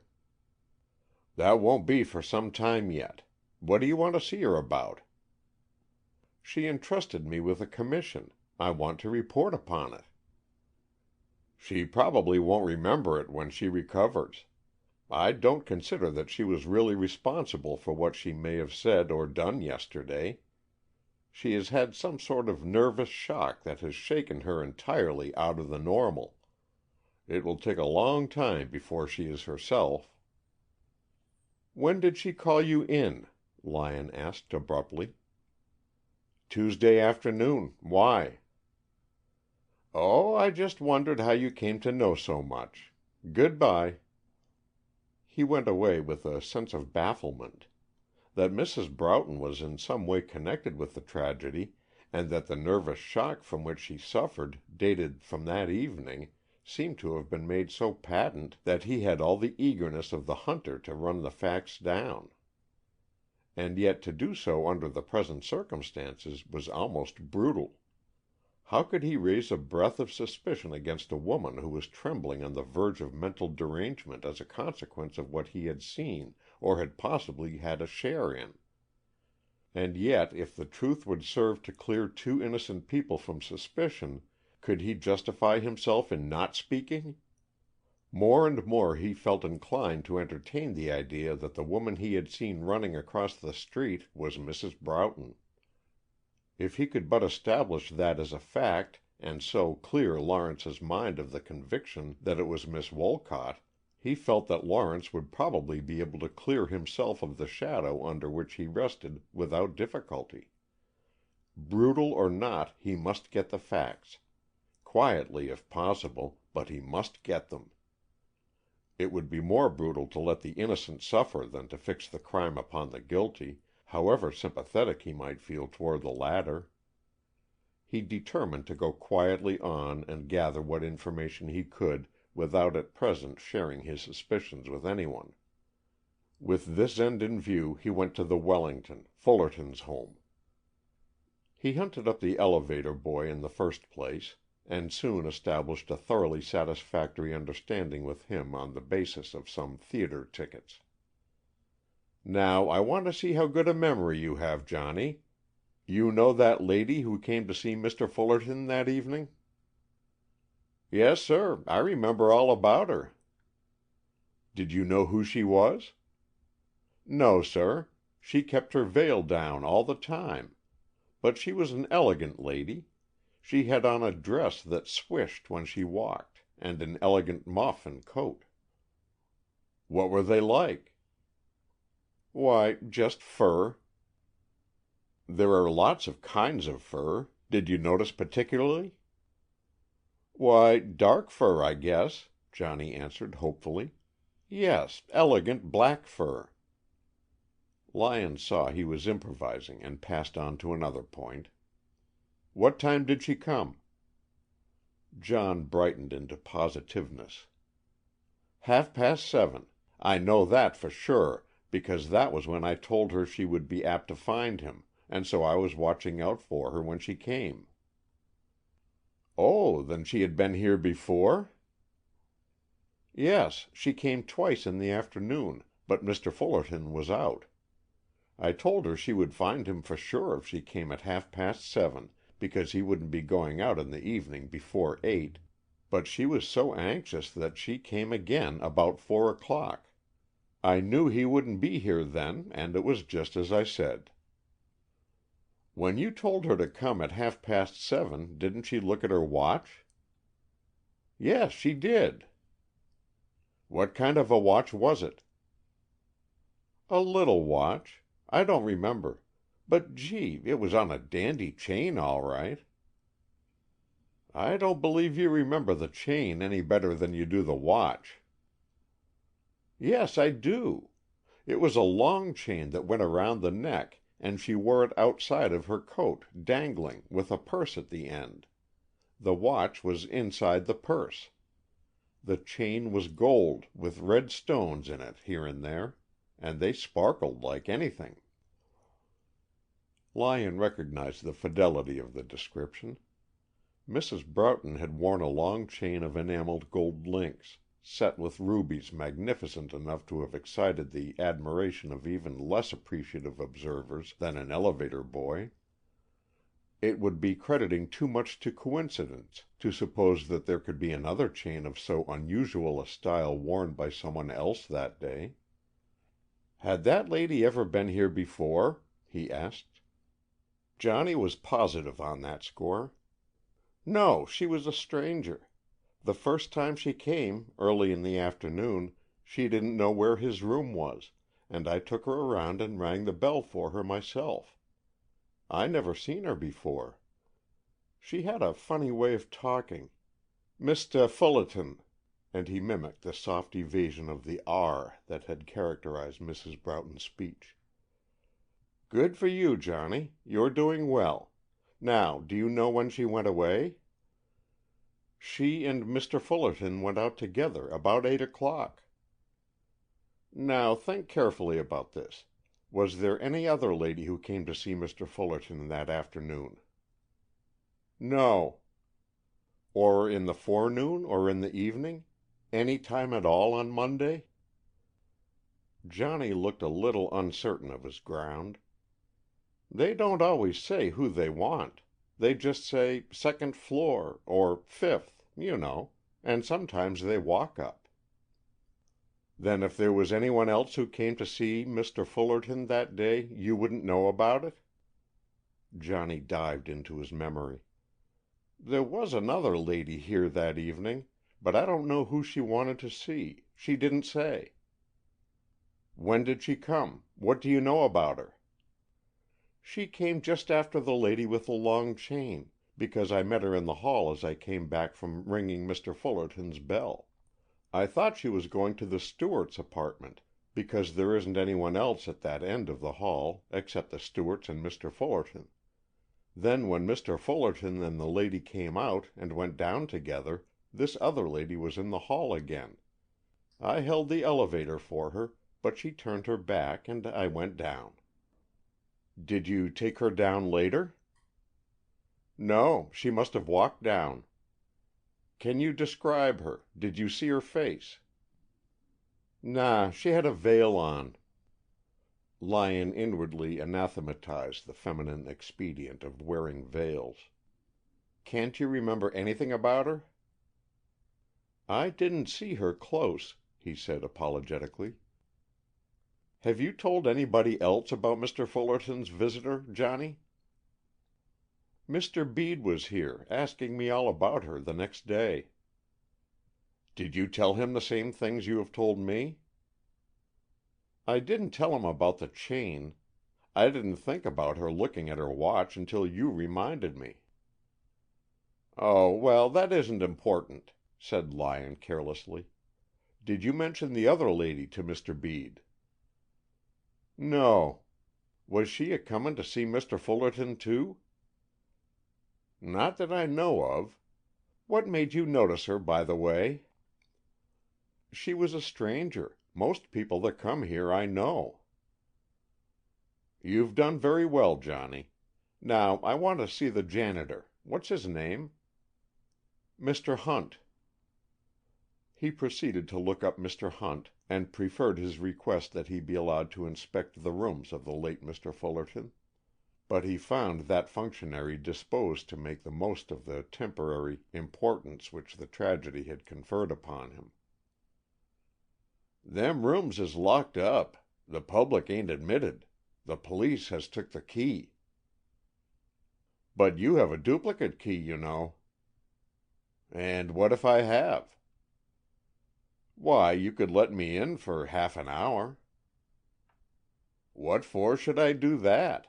This ain't no public museum, and I ain't no public information bureau to answer all the fool questions that people as ain't got nothing else to do can think of asking." "I dare say that people have been imposing on you," said Lyon, with that serious and sympathetic air which served him so well on occasion. "But that's the penalty which you have to pay for being a man of importance. I like to meet a man of your sort. You're not the kind to let every curiosity seeker in. But this is different. You know I am writing this case up for the News, and I think I'll have to have your picture for the paper, with a little write-up. No reason why you shouldn't get something out of all this." You let me into those rooms for half an hour, and I'll see that you have a notice that your wife will cut out and frame." He had his way in the end, of course, and Hunt, grumbling but gratified, took him up by the back stairs, admitted him, and locked him in, with the warning that he would come personally to let him out in half an hour. Left alone, Lyon looked about him with a great deal of curiosity and interest. Fullerton was a sufficiently important person in himself to give interest to his rooms, apart from the accident that a mystery had settled down upon his death, and these were not the conventional rooms of the average, well-regulated and commonplace man. There was a mingling of Oriental luxury and slovenliness, of extravagance and threadbare carelessness, that was a curious index to the owner's mind. The first room was evidently a combined study and lounging room, for it contained a revolving bookcase filled with law books, a large table with papers and books spread promiscuously upon it, a couch, several luxurious easy-chairs, a curious Oriental cabinet high upon the wall, a dilapidated rug, in which Lyon caught his foot, and a table with all the paraphernalia of a smoker. The feature of the room that especially attracted his attention, however, was the pictures. These were not of the character that one would have expected to find in a lawyer's private study. Instead of the portraits of jurists and lawgivers, the walls were adorned with pictures of ballet girls of varying degrees of audacity. Some were so extreme that Lyon was distinctly startled. From the pictures, his eye wandered to the bookcase at the head of the couch. No law books here, where he threw himself down to smoke at his ease, but novels, French and English, at least equaling the pictures in audacity. Evidently Fullerton had not had the tastes or tendencies of a Galahad. He could hardly have received his clients in this telltale room. Yet the open law books on the table indicated that he did occasionally do some studying here. Lyon was struck with the title of the first book he saw, and still more so when he found that of the half-dozen lying open or with markers in them on the table, all dealt with the same subject, divorce. The reason seemed clear when he picked up the file of legal papers on the table and found them to be a complete transcript of the Vanderburg divorce case. Evidently, for some reason or other, that matter had been uppermost in his thoughts of late. As he put the papers down, a filmy, crumpled-up handkerchief on the table caught his eye. It called to his mind the handkerchief which Mrs. Broughton had pressed to her lips the evening before to conceal their nervous trembling, and he was not surprised, when he unfolded it, to find the initials G.B. woven into the delicate embroidery. "Well, what do you make of it?" The amused voice from the bedroom door made Lyon start, for he had supposed himself entirely alone. He spun about and faced a quiet little man, who was regarding him with a rather satiric interest. "Hello," he said. "I didn't know you were there." "You were not supposed to," the other man retorted. "You are not supposed to be here yourself, you know. Are you trying your hand at amateur detective work?" "I'm looking for material for a lively story," said Lyon, with his most ingenuous air. He had at once recognized Bede, a detective connected with the police force. Of course he had known that the police would be working on the case, but the actual presence of this shrewd-eyed, silent detective gave him a feeling akin to panic.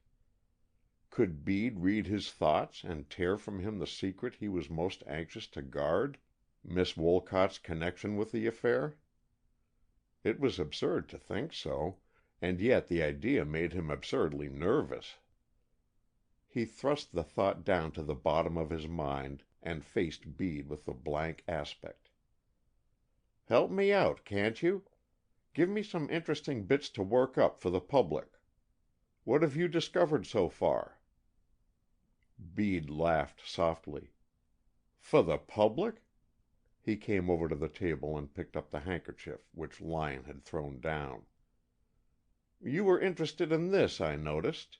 Have you any idea who G.B. is?" "I am a stranger in Waynscott," said Lyon casually. "Besides, my circle of acquaintances would hardly coincide with Mr. Fullerton's, I fancy." "Oh, Fullerton had more than one circle of acquaintances. He was engaged to be married a few years ago to a young lady belonging to one of the most eminently respectable families of Hemlock Avenue." "Ah, you knew that, I see. Though you are a stranger in Waynscott." "I think I have heard it mentioned," said Lyon carelessly, though his heart shook to think that he had unconsciously betrayed so much. "One hears all sorts of rumors about the man." "For instance?" Bede asked, politely. "Oh, nothing that would be news to you. By the way, what theory have you to offer in regard to his coat being on wrong side out?" "What do you make of it yourself?" "Nothing. I'm entirely at sea." Bede smiled a little and dropped his guarded air. "Well, he didn't turn it after he was hit, that's evident. Death was practically instantaneous. And the girl didn't turn it." "The girl?" "The woman you saw running across the street." "Oh." Bede did not smile at the startled monosyllable. He only took quiet note of it, and went on without a break. "Because a woman wouldn't touch a man who had been struck dead at her feet in the street. She would simply run away at once." Lyon nodded attentively. "And the man wouldn't have had time to do it after the girl ran away, because you were so near that you would have seen him if he had lingered in the neighborhood. He must have disappeared almost immediately." "Not very gallant of him to run off in an opposite direction and let the girl shift for herself." "Oh, I don't know. The girl had to get out of the way, and alone, as soon as possible.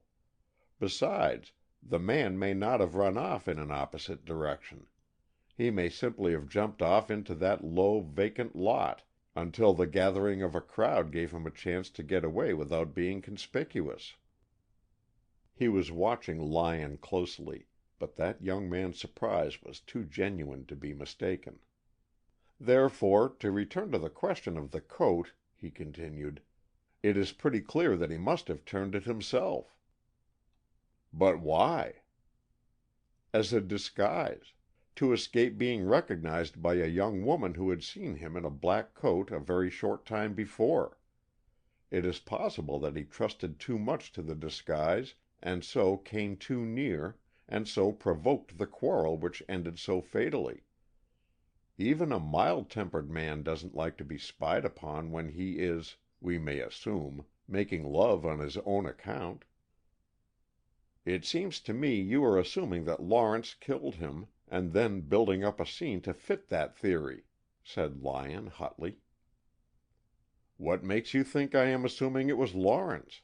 Because I suggested he was making love on his own account?" Lyon felt that he had been trapped. "Well, aren't you assuming it to be Lawrence?" he asked bluntly. But Bede was never blunt. "At any rate, we must assume that it was a man who struck the blow."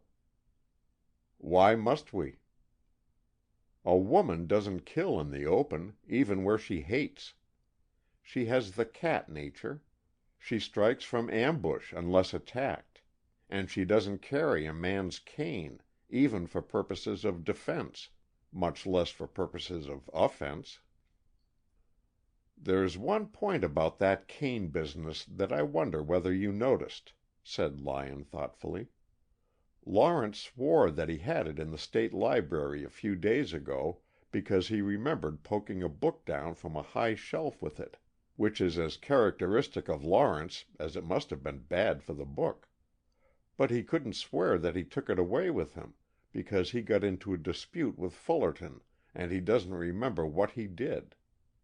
Now, isn't it possible, and even probable, that being excited by that discussion, he walked off without his cane, and that Fullerton, seeing he had forgotten it, picked it up and carried it off, meaning to return it, and then forgot about it, and then, either intentionally or absent-mindedly, carried it with him that fatal Monday night on his walk? That would explain how Lawrence's cane got to be there without involving Lawrence. Bede had listened with the closest attention. "That is a very ingenious theory," he said thoughtfully. He walked back and forth across the room a couple of times, revolving it in his mind. "It is certainly a plausible explanation.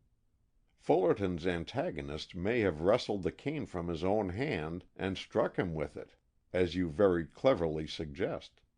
But I don't see that it alters the essential elements of the case." "Not if it removes Lawrence's connection with the cane?" "The cane is not a vital point. As you have ingeniously demonstrated, it would be possible to explain it away. The essential point is somebody's antagonism to Fullerton. A casual stranger does not walk up and hit him a blow of that nature, either with his own cane or with one snatched from the hands of his victim." "A man of Fullerton's character would be sure to have enemies," said Lyon argumentatively. "But not all of his enemies would be roused to murderous fury to see him in company with a particular young lady." In spite of himself, Lyon started. "Then you think you have identified the young lady?" he asked. Bede was watching him closely, with a hint of a lurking smile. "You don't ask with whom we have identified her? Quite right. Of course, I couldn't tell a representative of the press, but I don't mind saying that we have theories as to her identity." Lyon's heart sank. "Based on what facts?" he asked doggedly. "Oh, all that will come out in due time. I'll ruin my professional reputation if I let you lead me on to gossip any more." His serious manner contradicted the hint of irony in his eyes, but Lyon guessed that the eyes came nearer to telling the truth. "By the way, Mr. Lyon, how did you get into these rooms?" "Oh, I'm in the habit of getting in where I want to go." "Good for you. But I'll have to instruct Hunt as to his duties. You won't get in so easily the next time." And Lyon fully admitted the truth of that statement the next time that he did get into those rooms. Chapter 8.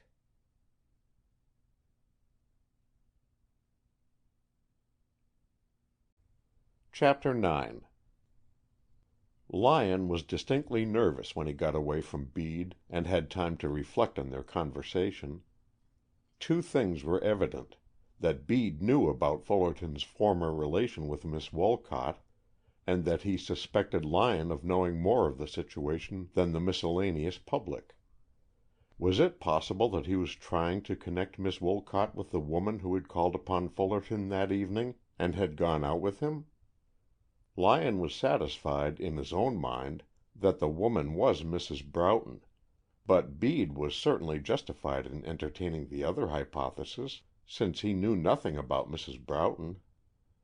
Would he give his hypothesis to the public?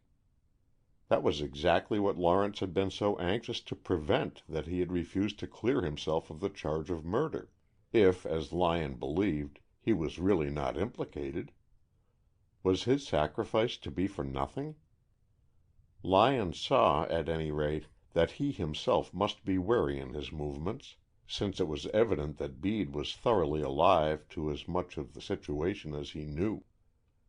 He had received a note from Howell, Lawrence's lawyer, asking him to call at his office, and he turned in that direction now.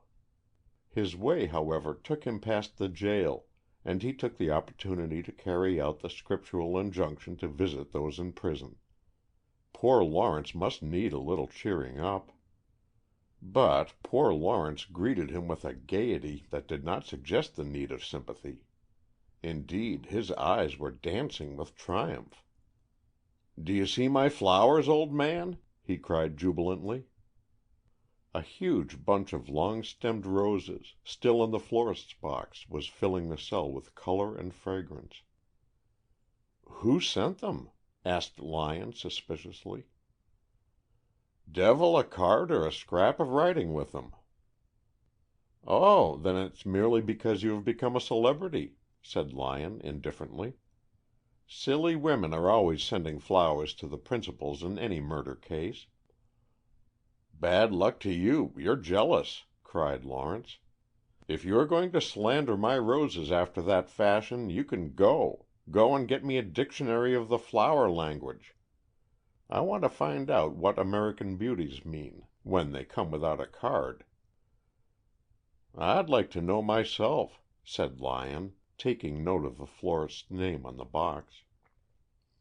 Lawrence looked at him with mischievous eyes that still were dancing with happiness. "Oh, but you are slow of imagination, Lyon," he said softly. Lyon concluded that he was not needed at that moment as a cheerer of those in prison, so he got away and hunted up Howell's office in a tall building downtown.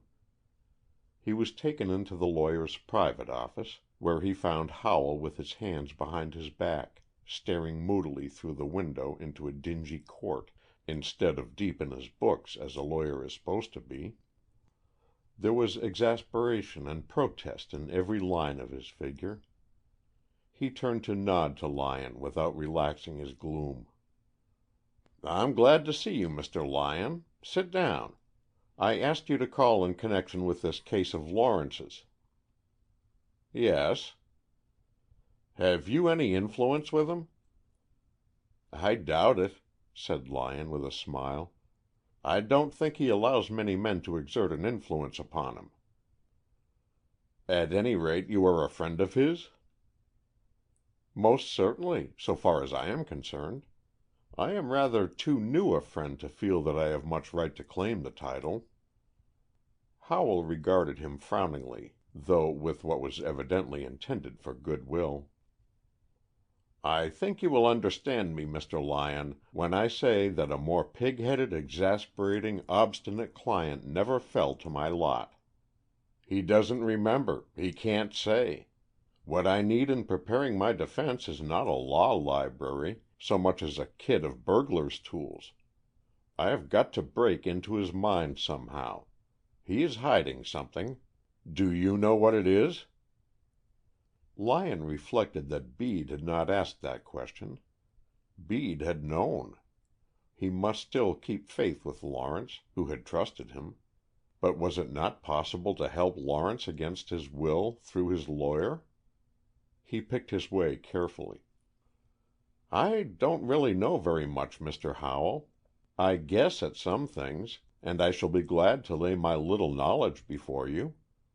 But first, tell me, is Lawrence's situation really dangerous?" "Yes," said Howell tersely. "You see, an alibi is out of the question. He has admitted that he was in the neighborhood. Donohue's testimony shows that he might easily have been on the very spot. Certainly he was not far from it. Yet he offers no explanation as to what he was doing there. That Fullerton could have been struck down, there must have been some sort of an altercation, and Lawrence neither see nor hear anything is certainly curious. That his cane should have been found on the spot is certainly unfortunate. That he should have publicly slapped Fullerton's face that morning is the devil's own luck. Frankly, Mr. Lyon, unless I can in some way discover the actual facts of that night's proceedings, the prospects for clearing Lawrence are not cheerful. Of course, the facts may not help him, but if that is the case, it is even more important that I should know them. I can't work in the dark. Now, do you know yourself what Lawrence was doing that night?" "No." "You didn't see him?" "Not until the crowd had gathered." Howell looked disappointed. "I hoped that possibly you might be able to give me the facts that he is withholding." Isn't it possible that he is withholding nothing, that there is nothing to withhold?" "It is possible.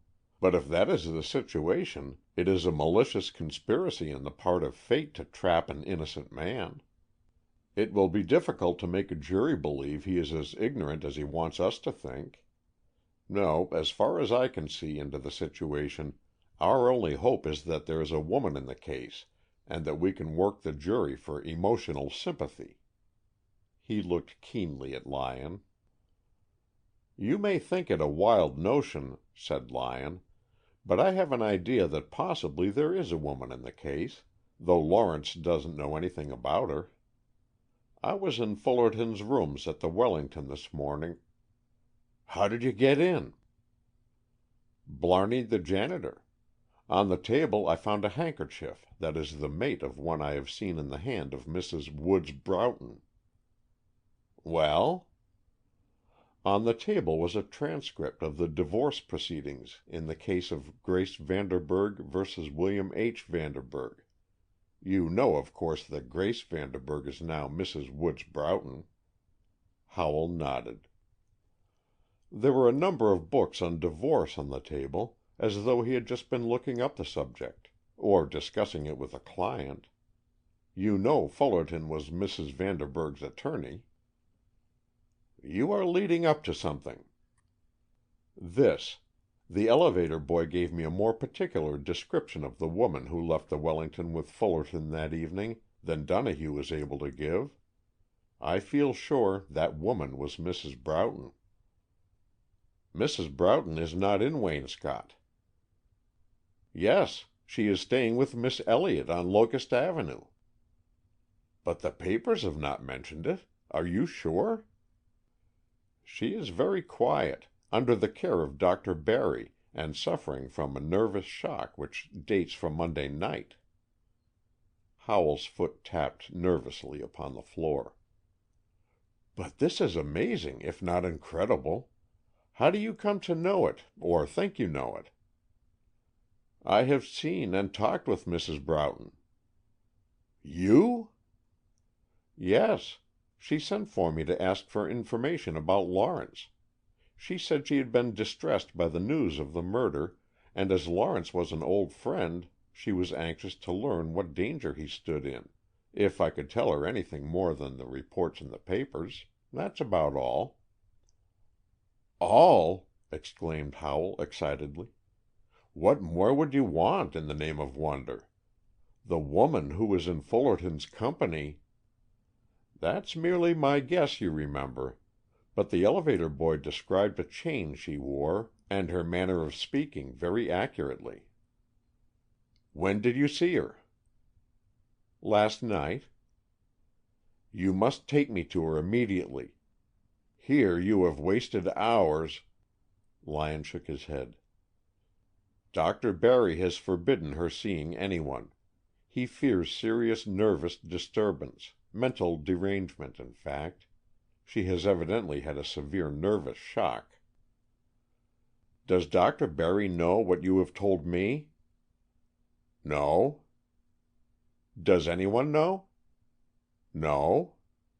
"Not even Lawrence?" "No.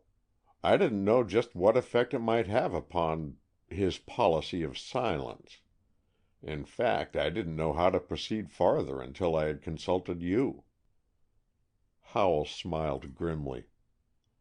"I am glad you allowed me some share in handling the matter. From the way you have been going on, I didn't know but what you were going to take the case out of my hands entirely. Now, how soon can I see Mrs. Broughton?" "I don't know, but not immediately. I saw Dr. Barry this morning. He thinks her condition serious.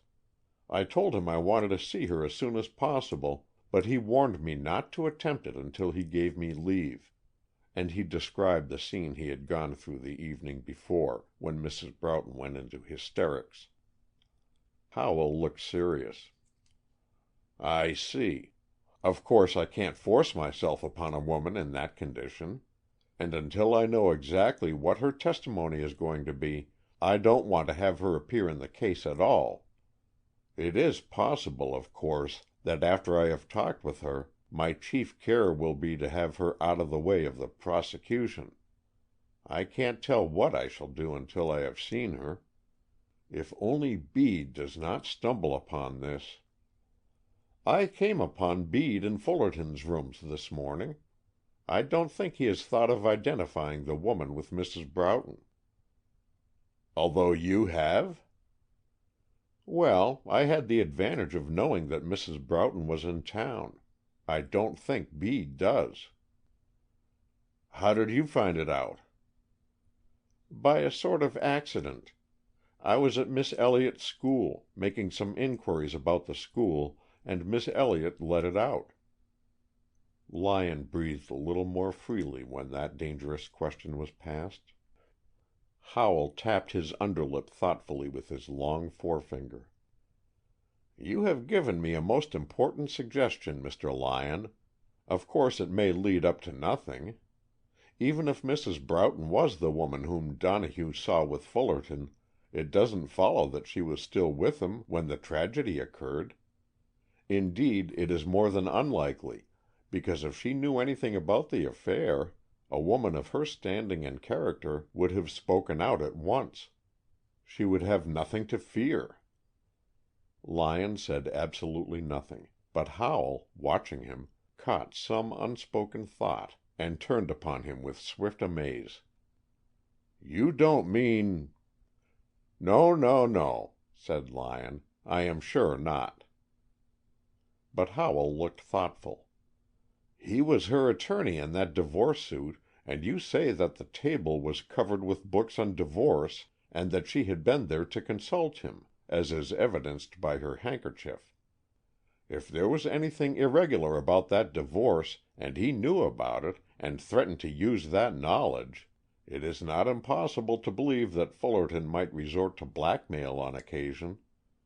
He was very hard up, and Mrs. Broughton is a very wealthy woman, so long as her marriage is not impugned, and if we suppose for a moment that there was the situation, it is not difficult to go a step further and imagine that his death would be a great relief to her, so great that it might have taken the form of a swift temptation.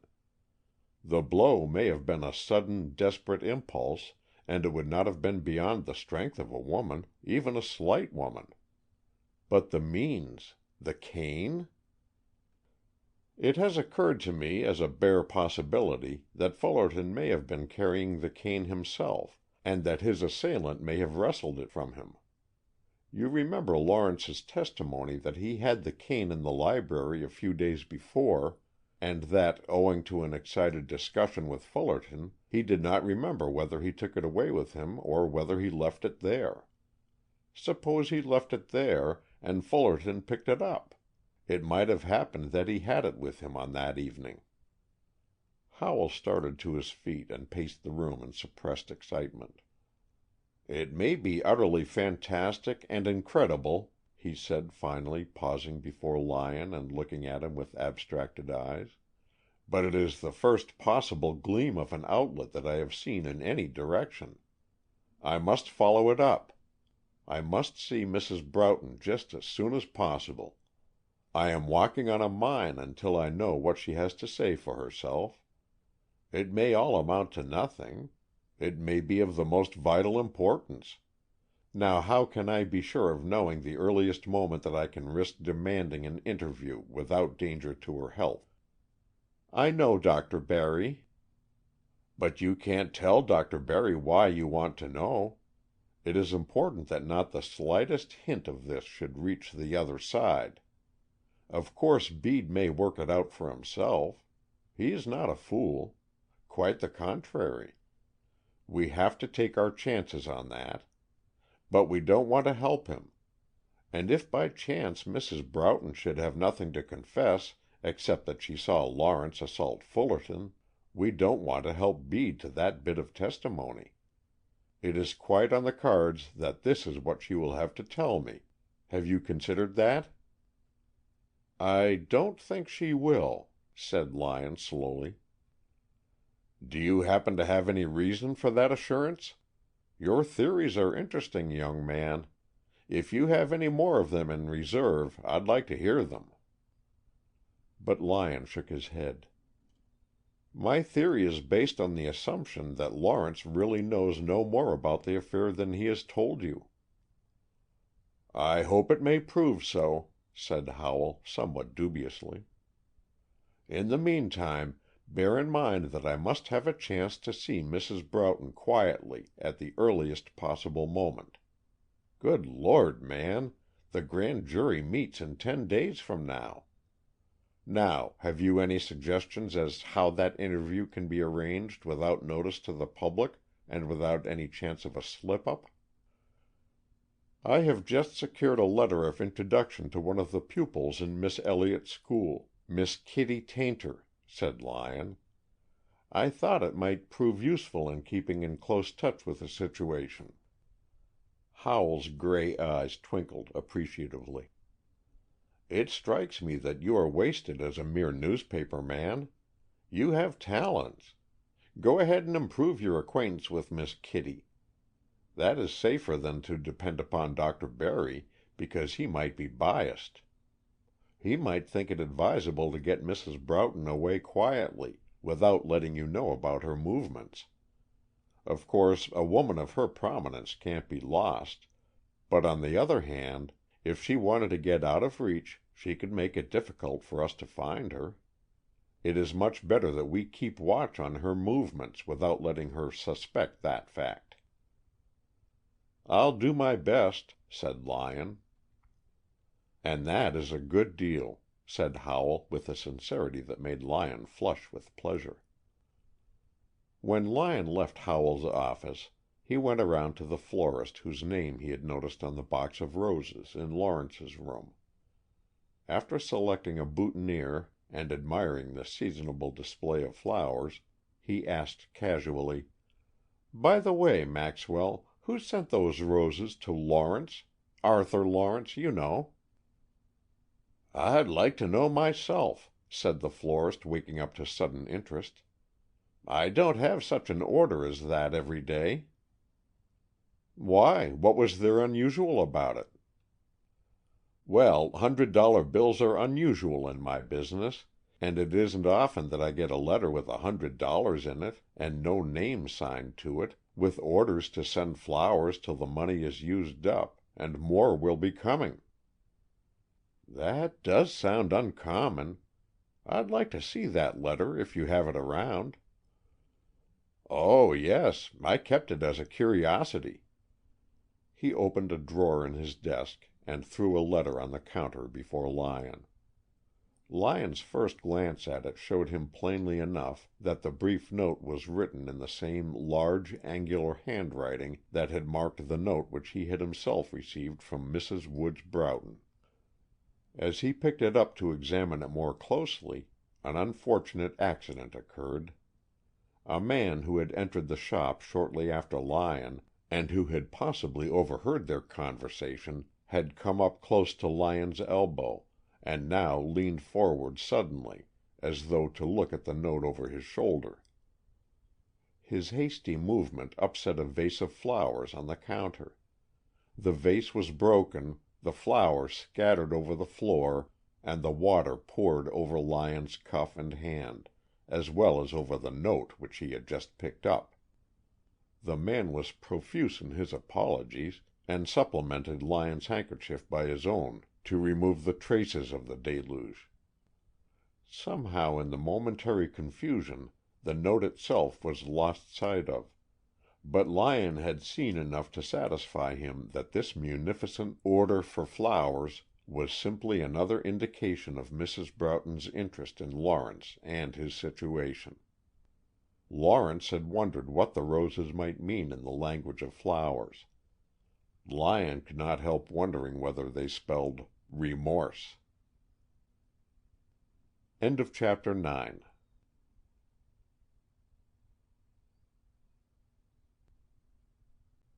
Chapter 10. The first thing to do was to see Kitty Tayntor. Lyon had received from his kind-hearted friend in Columbus a glowing endorsement, which he had mailed to Miss Elliott, with a formal request that he might be permitted to call upon Miss Tayntor. In reply he had received a polite note, authorizing him to present himself the following Wednesday. This was encouraging, but it hardly prepared him for the more than encouraging reception which awaited him when he had duly sent up his card. A tall girl with a fluff of light hair and eyes so dazzling that he really could not tell what color they were, came down to meet him with a pretty impetuosity. "Oh, Cousin Percy, I'm so glad to see you. It took you the longest time to find out I was here, didn't it? I made up my mind I would never send you word to the end of time. I just thought I'd have a good joke on you when you did come around at last." I beg your pardon?" stammered Lyon. "Oh, I don't mind. We'll make up for lost time. I have so many things to tell you about home. When were you there last? I know you don't write often. Men never do, Aunt Meg says, so I don't suppose you know that Cousin Jenny is engaged to Dr. Whitman. Did you know him? No, I think you were in the East when he was there. We all like him very much." "I am afraid you are Lyon tried to put in, but she swept on with the charming hurry of a breathless little brook. "And I want to know all about your work. It must be just awfully interesting to write for the papers. I don't see how you can think of things to say. I told Miss Elliott that maybe you would help me with my compositions." "I should be delighted, but I must She said that since you were my cousin," Kitty ran on, with a subtle emphasis and a momentary widening of her wide eyes, "that she would be very glad to have me submit my compositions to you and get your suggestions.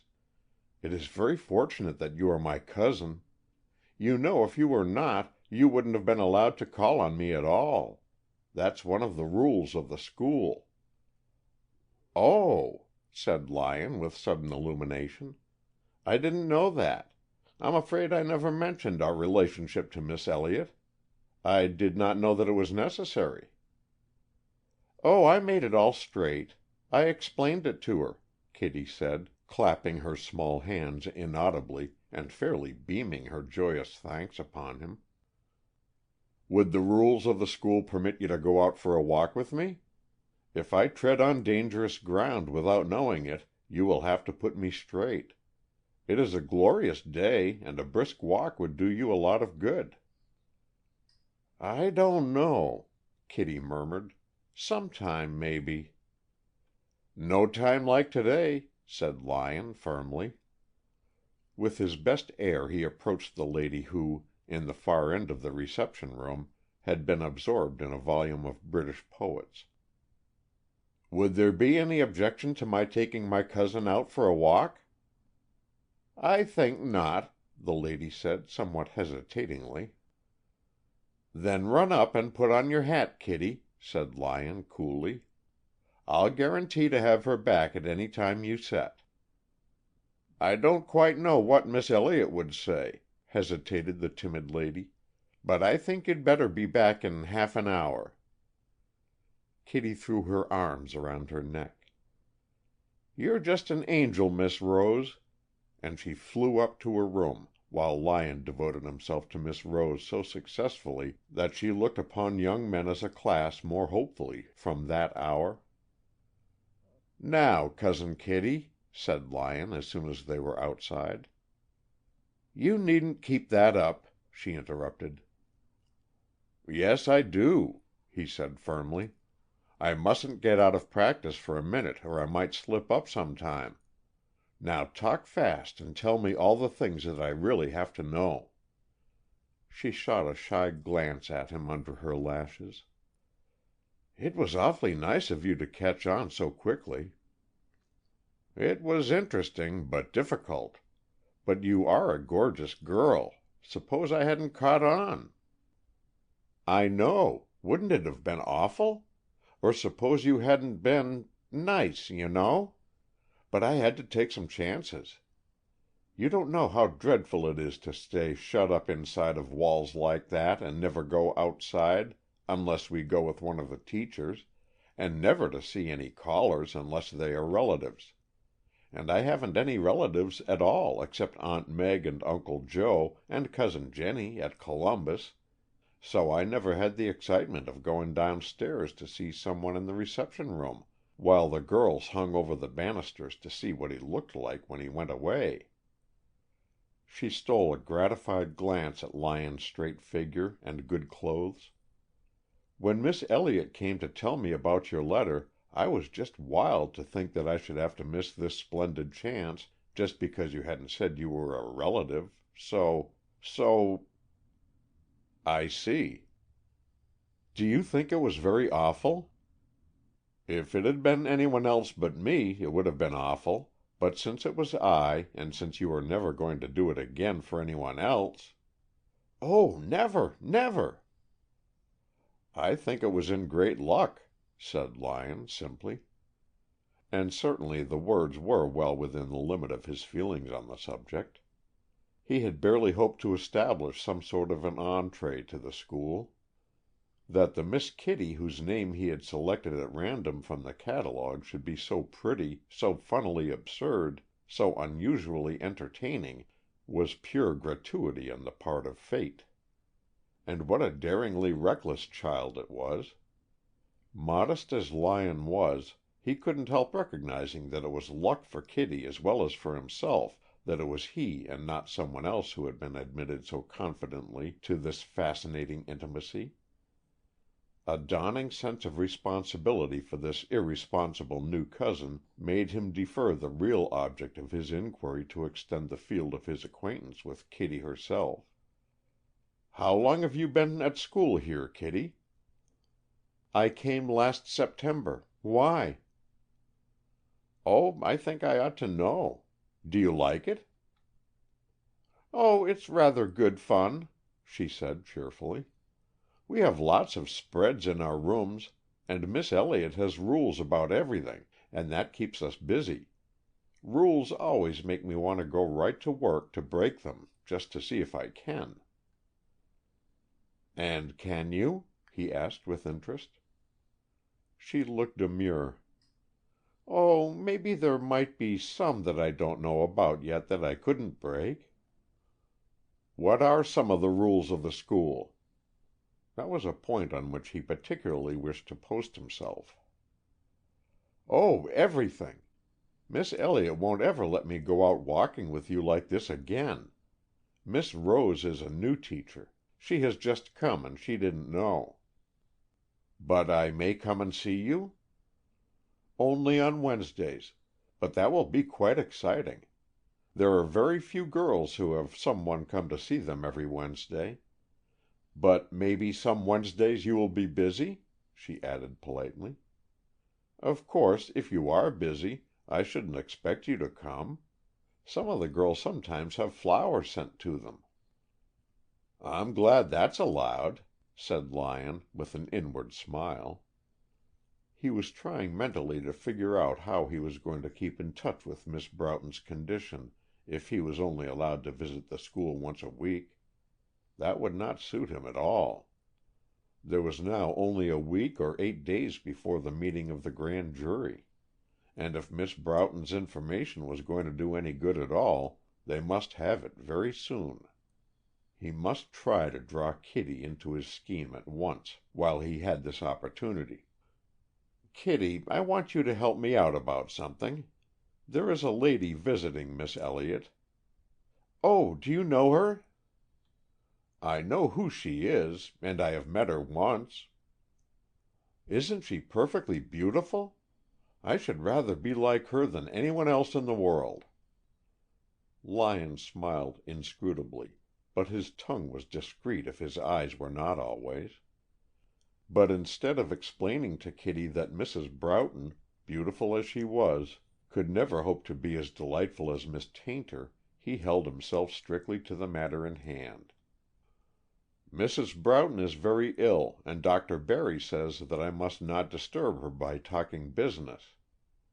Now it is very urgent that I should have a chance to talk business with her as soon as she is able to stand it, at the very earliest moment possible. I was wondering if I could find out through you how she is getting on." I am afraid to trust Dr. Barry, you see. He will want to keep me off, and it may be too late to do any good by the time he is willing. At the same time, I don't want to force myself upon her before she is really strong enough to stand it. You understand?" "Oh, yes, indeed. I'll explain it all to her, and then she can say herself when she wants you to come." "Are you allowed to go in to see her?" asked Lyon in surprise. "Every evening. She likes to have me rub her head and put her to sleep." "Oh, that's very fortunate. I thought no one was allowed to go in at all." "No one else is. No one even goes into those halls, and we mustn't laugh or talk so that she can hear it. But the first evening when we came back after vacation, I naturally wanted to know who it was in those rooms, and why she was shut up with a trained nurse, and why we had to keep so specially quiet for her, so I just waited around till the nurse went down to get her supper, and then I slipped in. The door wasn't locked, so it was perfectly easy. And there I found the most perfectly beautiful woman I ever saw outside of a book. You can't think how fascinated I was.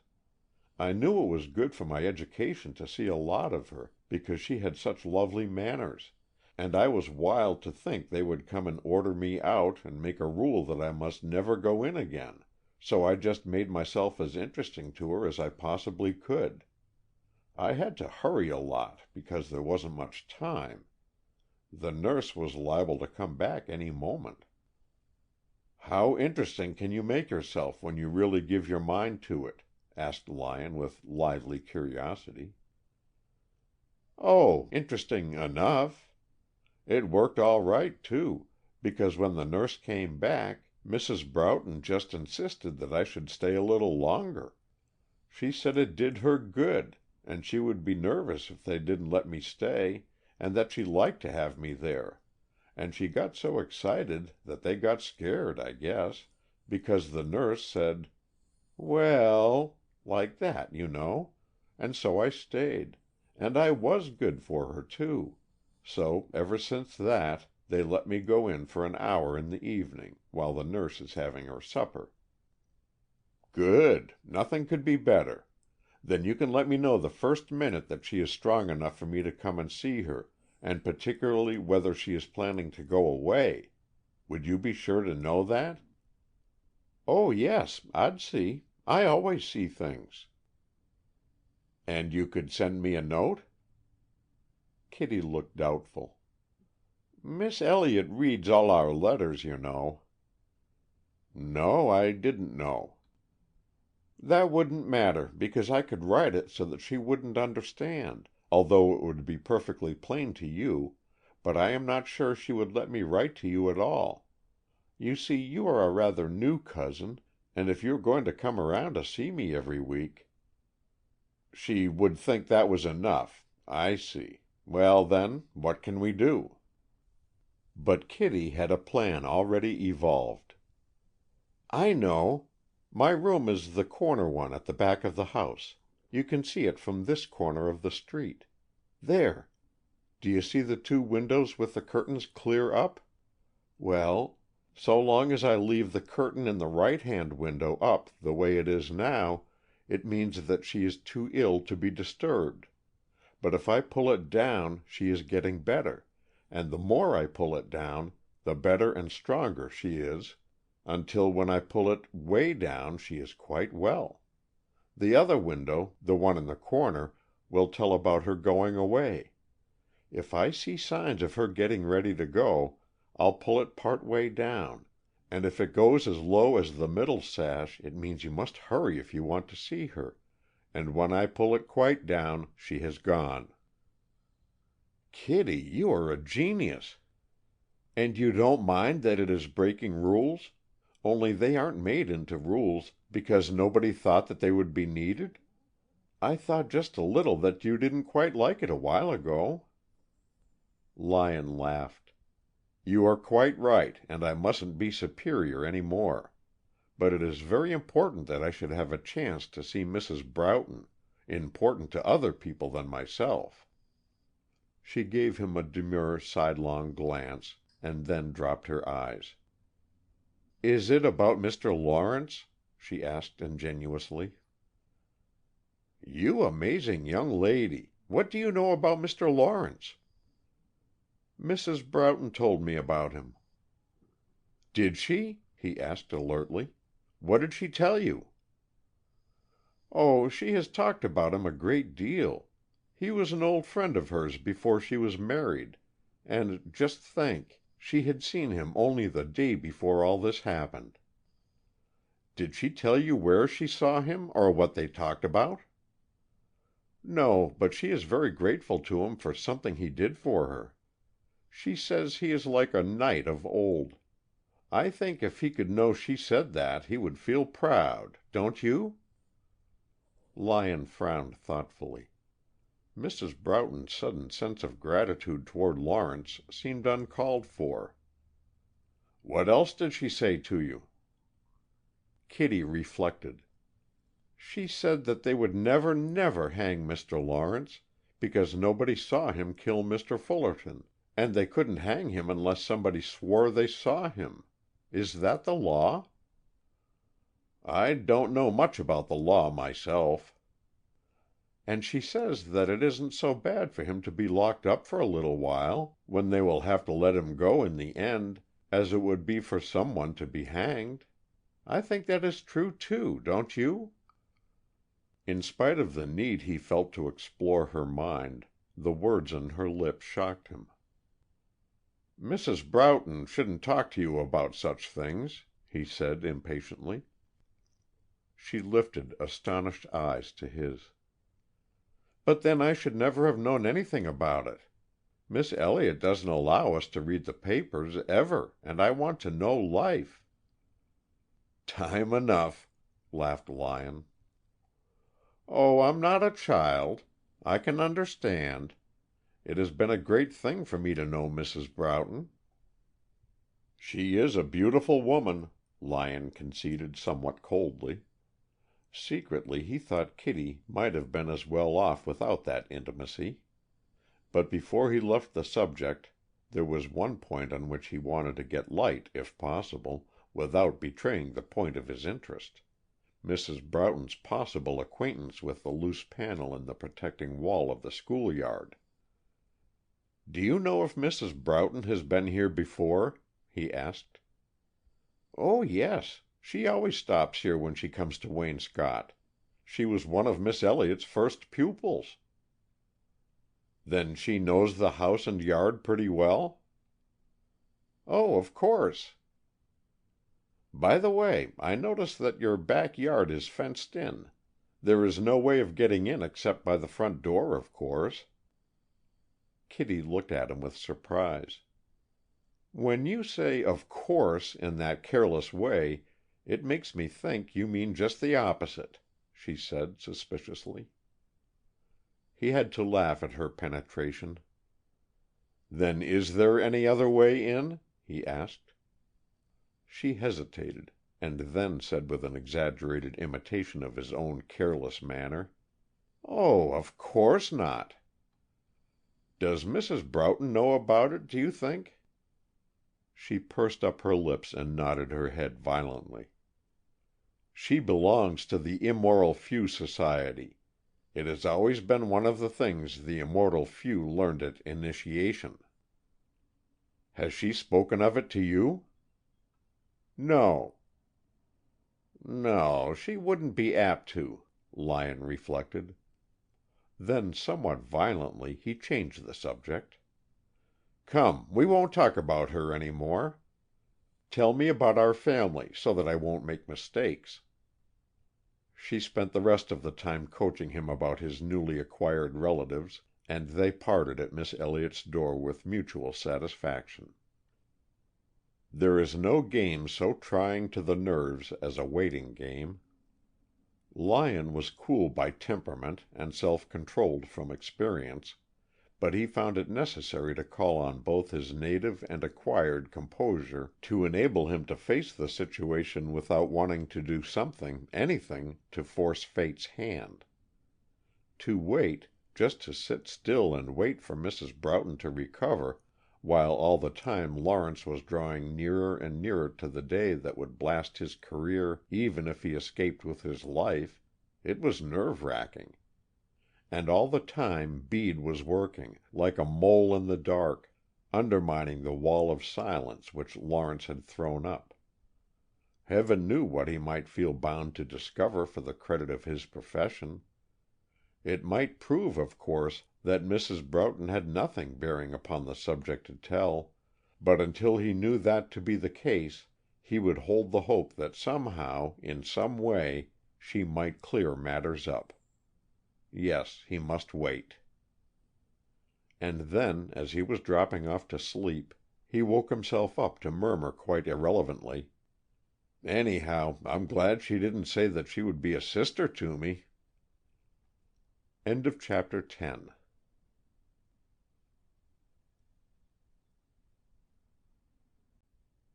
Chapter 11. But if Lyon had fancied that fate was doing nothing merely because he had run into a blind alley himself, he soon had reason to suspect that he was mistaken. The manner in which during the next few days he stumbled against some of her threads, and so became more than ever entangled in her weaving, was curiously casual. But as a matter of fact, most of the happenings of life seem casual at the time. It is only looking back that their connection comes into view, like a path on a far mountain, only to be seen from a distance. Lyon had allowed himself to jubilate a little over the curtain code which he had established with Kitty. He felt that it had the justification of being important in itself for the purpose which he and Howell had at heart. But apart from that it was so charmingly personal. The message might concern Mrs. Broughton, but Kitty would have to give them.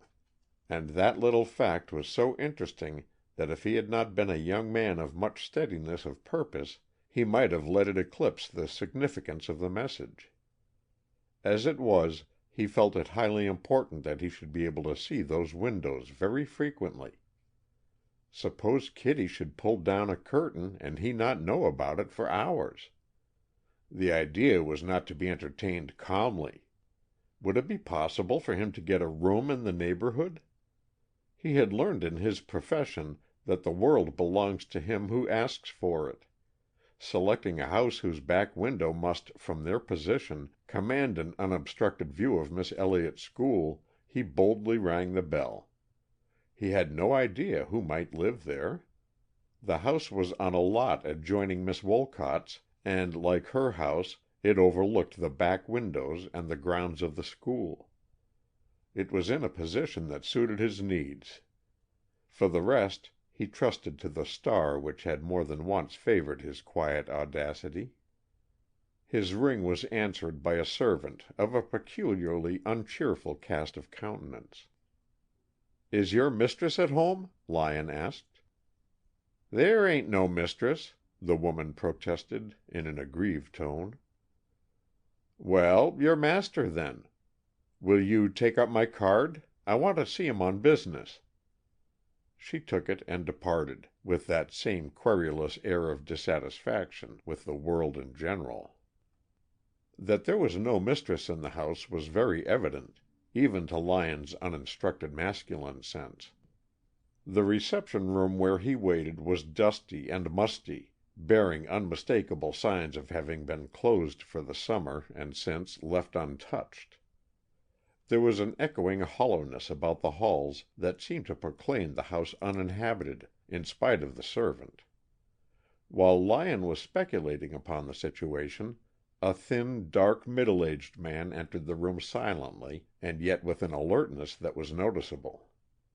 He looked at Lyon with sharp inquiry.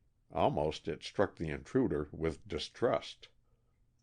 "Well?" he said curtly.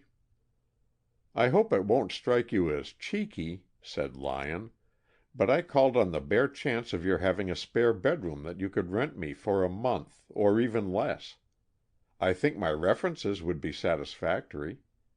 They are going to paper my rooms at the Grosvenor, and I've got to clear out while they are messing around, and I like this part of town. So I just thought I'd see what luck I had if I went around and asked. I'm not exacting—" "We're not renting rooms." "I know, but as a special matter—" "Couldn't think of it." "Do you happen to know anyone else in the neighborhood who does?" "Don't know anyone." "I wish you would reconsider. It would be an accommodation to me." "Sorry, but it's impossible." The impatience of the man's tone suggested that the interview had lasted long enough, and Lyon rose reluctantly. He hated to feel that his inspiration had failed him.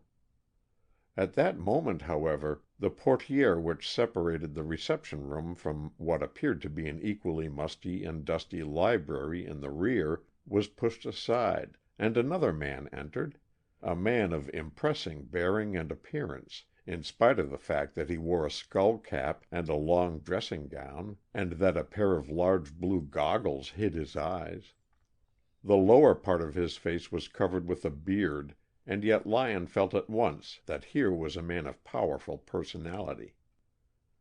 "I overheard your request from the next room," he said, in a courteous but positive tone, and bowing slightly to Lyon, who could not repress a wonder whether that position in the back room had not been taken for the express purpose of overhearing him.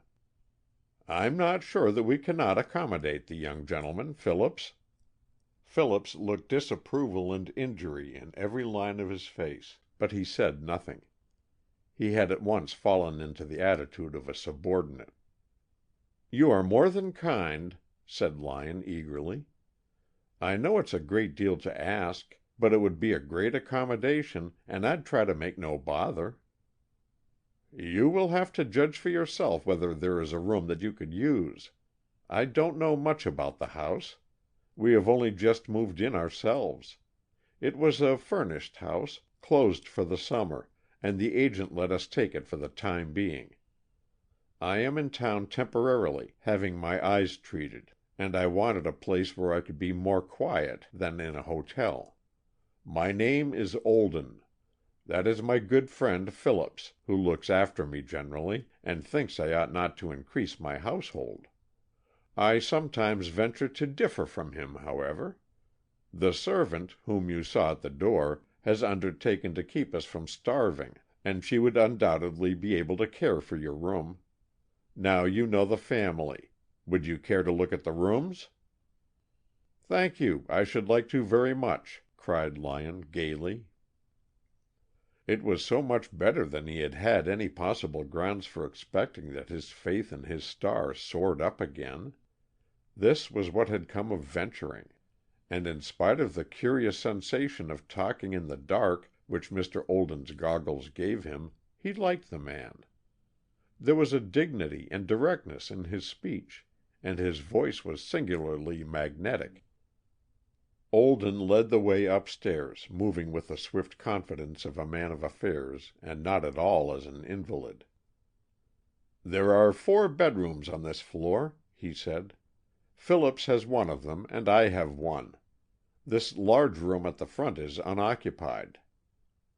The room was large and attractive, but Lyon was not interested in the view toward Hemlock Avenue. He barely glanced at it. "Might I see the other room?"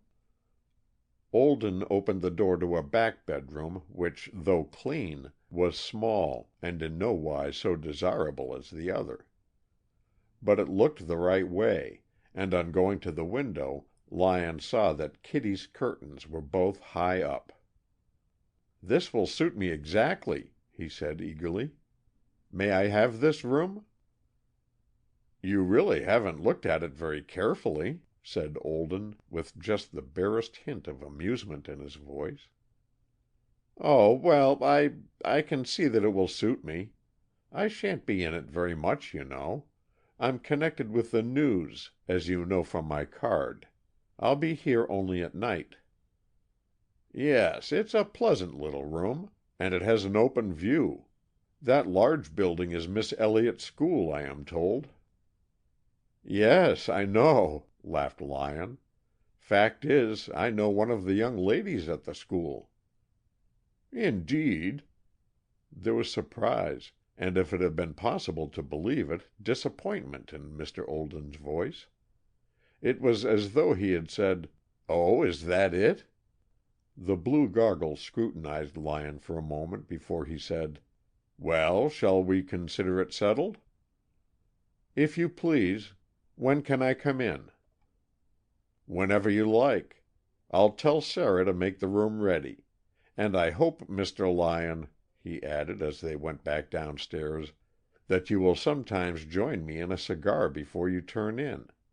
Shut in as I am, unable to use my eyes or to see people, you will be doing me a charity if you will come in and gossip a bit. Will you do it?" "I'll be glad to," said Lyon, heartily. "That will more than repay me, if there is any favor to you in our arrangement," the man said with a certain emphasis. He probably was lonely, Lyon reflected, with quick sympathy. Lyon left the house much elated.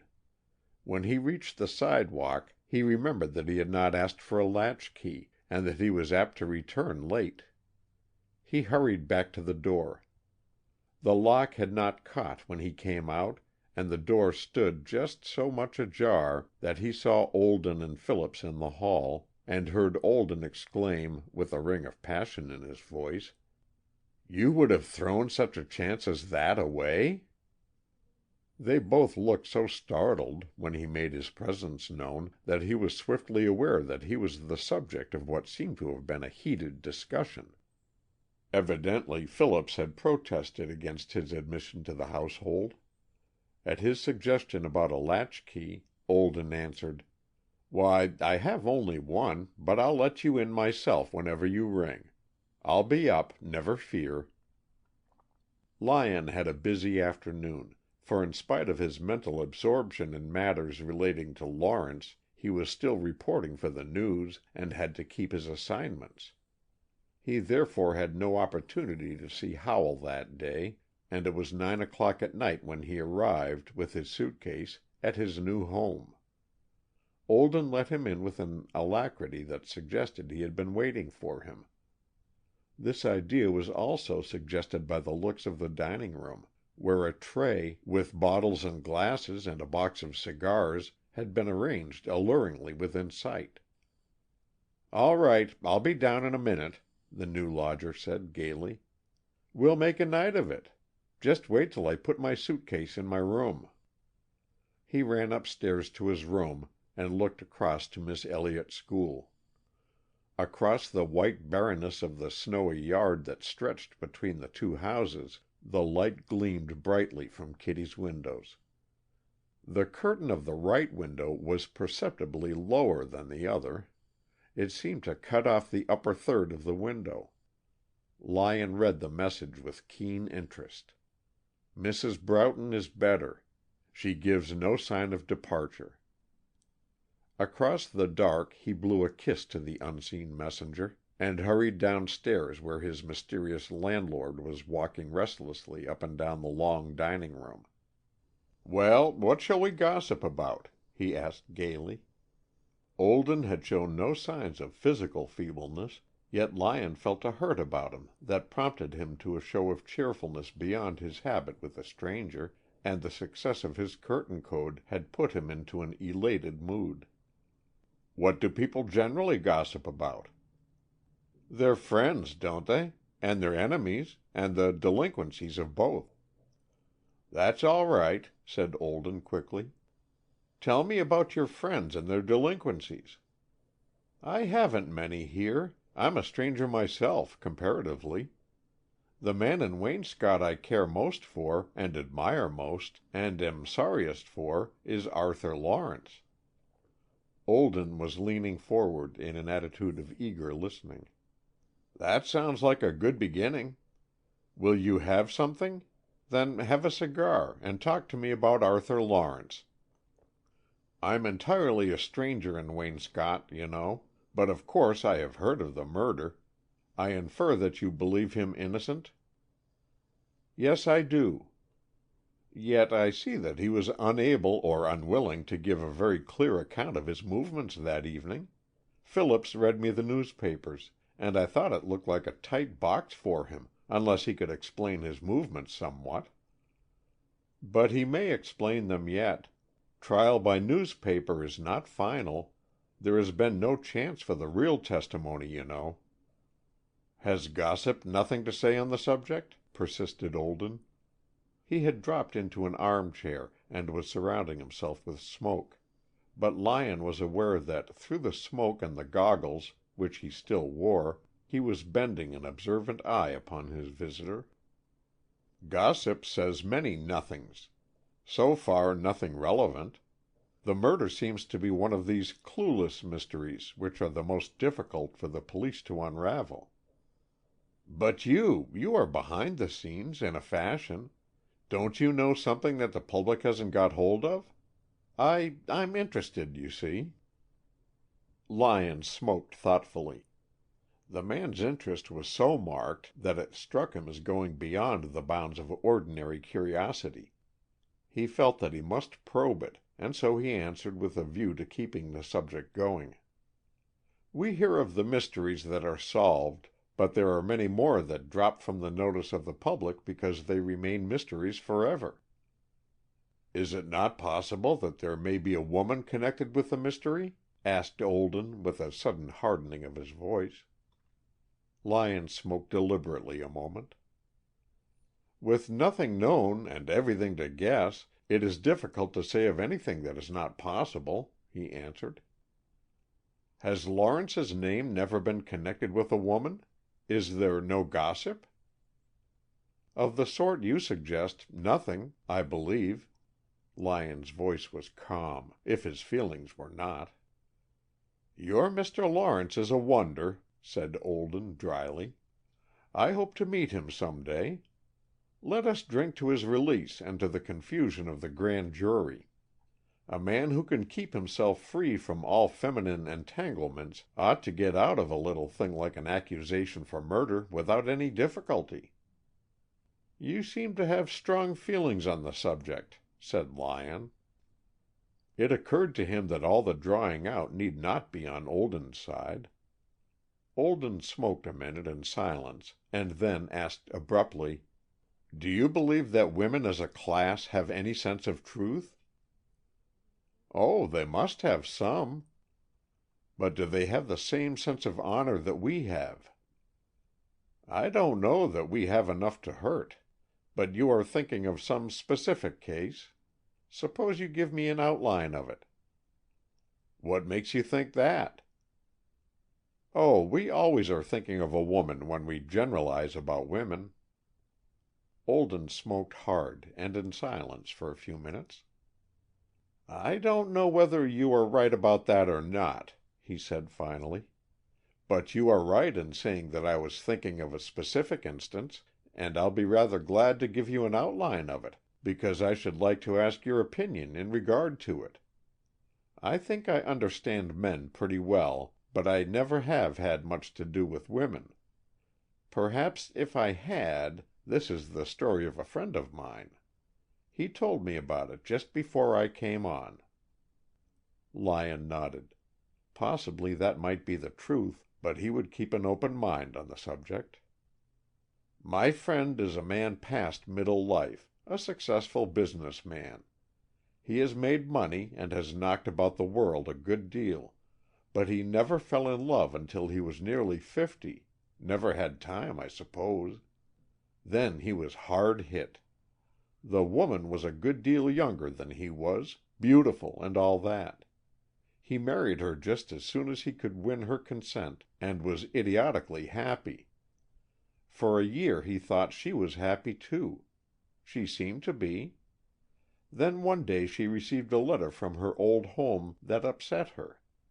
She tried to conceal her disturbance from him, but he was too watchful of her moods to be deceived.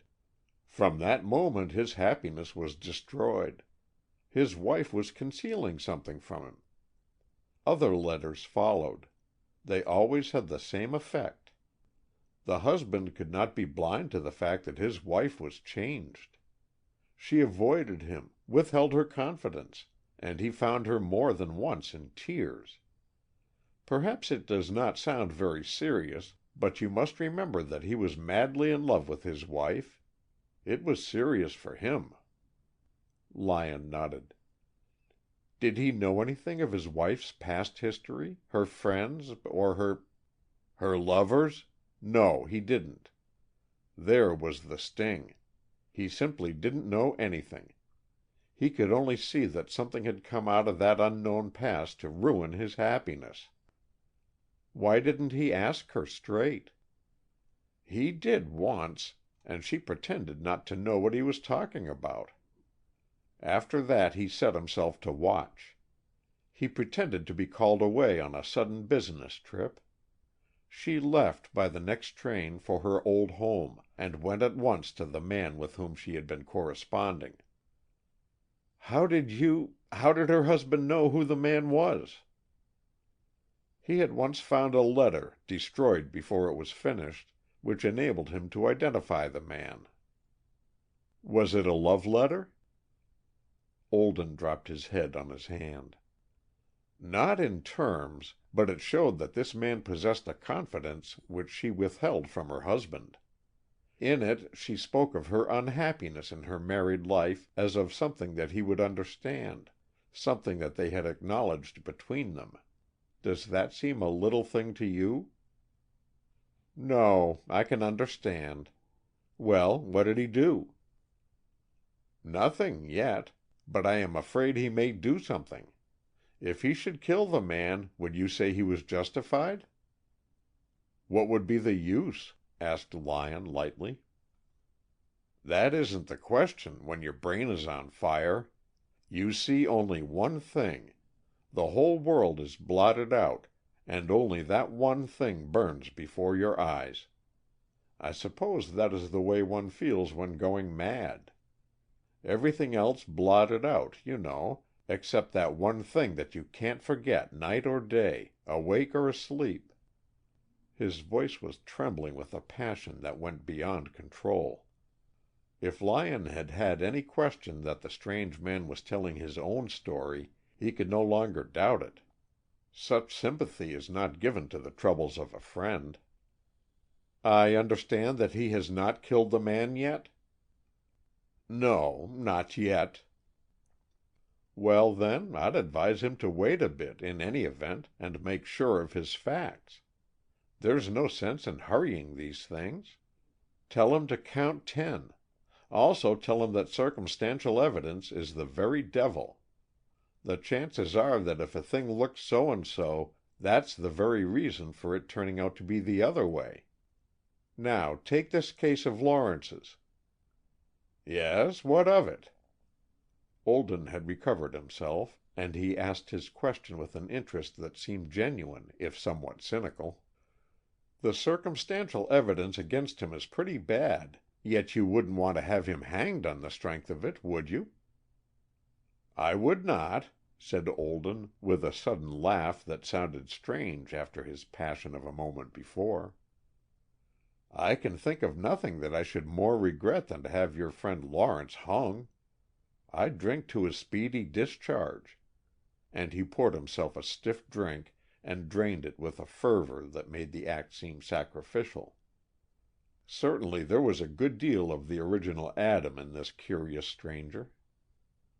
The sudden ring of the telephone in the hall cut so sharply across the silence in the house that it startled them both. Olden went to answer it, and immediately returned. "It's someone to speak to you, Mr. Lyon. Name is Howell." "Oh, yes. I suppose he got my new address from the Grosvenor." He went to the phone, and this is the conversation that ensued. Howell: "Hello, Lyon. Changed your room?" Lyon: "Yes, I followed your suggestion." Howell: "That's what I wanted to talk to you about. I'm getting nervous about putting off that interview with Mrs. Broughton any longer. Barry tells me she is worse. I don't want to risk waiting until it is too late. If she should die, for instance—" Lyon: "Barry is bluffing, to protect his patient. She is better." Howell: "How do you know?" Lyon: Miss Kitty tells me she is better. Howell: When was that? Lyon: An hour ago. Howell: How did you hear from her? Lyon: By heliograph. We have established a code. Howell: You seem to have been improving the time. You think I'm safe to wait, then, a day or two? I simply must see her before she gets away, you know. Lyon: No sign of departure, the code said. Howell: And will you know if she should suddenly show signs of departure? Lyon: Yes. Her curtain will be lowered. Clear down means gone. Howell: That will be too late. Lyon: She isn't likely to bolt without warning, and no one would be in a better position to take note than Miss Kitty. Howell: All right, I'll depend on that, then. But if Bede finds her first, I'll regret my humanity. Lyon: I think we're safe. Howell: Perhaps, but not sure. And he rang off. When Lyon returned to the dining room, he found that the door was ajar, though he had thought that he had closed it after him when going to the phone. If his host had been curious enough to listen on one side of the conversation, Lyon hoped that he might have found it interesting. Intelligible it could hardly have been. End of chapter 11.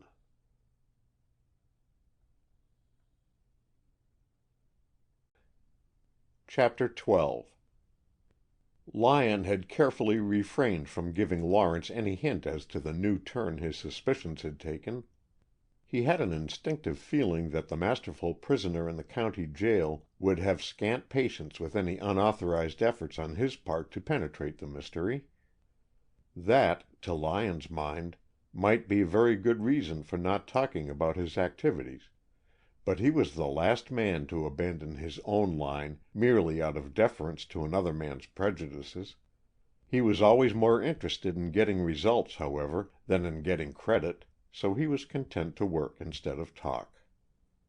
But on his next visit to Lawrence, he took occasion to put a hypothetical question which went directly to the heart of his perplexity, and for which he very much wanted an answer, though he didn't expect to get it. "Lawrence," he said in a casual tone, having first carefully taken a position where he had the advantage of the light in watching the other man's face, "have you considered the possibility that Miss Wolcott may, after all, have had nothing to do with that affair?" Lawrence turned upon him with swift amazement and anger. "What do you mean?" he demanded, in a threatening undertone, with an apprehensive glance at the door. "The guard couldn't hear me to save his ears. I mean simply, are you sure of your premises? You see, I am taking for granted that your policy of silence is to I won't mention her name again. But what if the fact should be that she doesn't need any protection?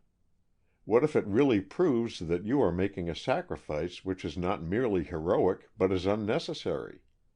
Suppose the woman who ran across the street was someone else?" "Have you dared to hint—" "What I might dare to do is one thing.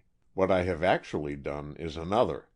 As a matter of fact, I have neither told nor hinted, nor have I knocked you down for thinking such a thing possible." Lawrence dropped into his chair and let his head sink on his hand. "I beg your pardon, but it makes me wild to think how helpless I am.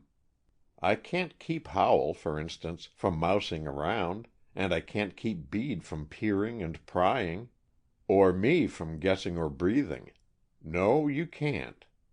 Of course, they may not discover anything, but even the police sometimes get hold of the right clue. You are trying to keep them from a certain clue, at a tremendous risk to yourself, and yet you don't know, you only suspect, that your silence may benefit the person I do not name." Lawrence drummed impatiently with his fingers for a minute, and then he looked up with a direct glance into Lyon's eyes. "Lyon, you're an awfully good fellow to have any patience with what must seem sheer unreason to you, and I wish I could be quite frank with you and make you see the situation as I do. But you are certain to be put on the witness stand yourself, so I simply can't give you any facts which you don't already know. You see that?" "Yes. But are they facts?" Lawrence looked at him queerly.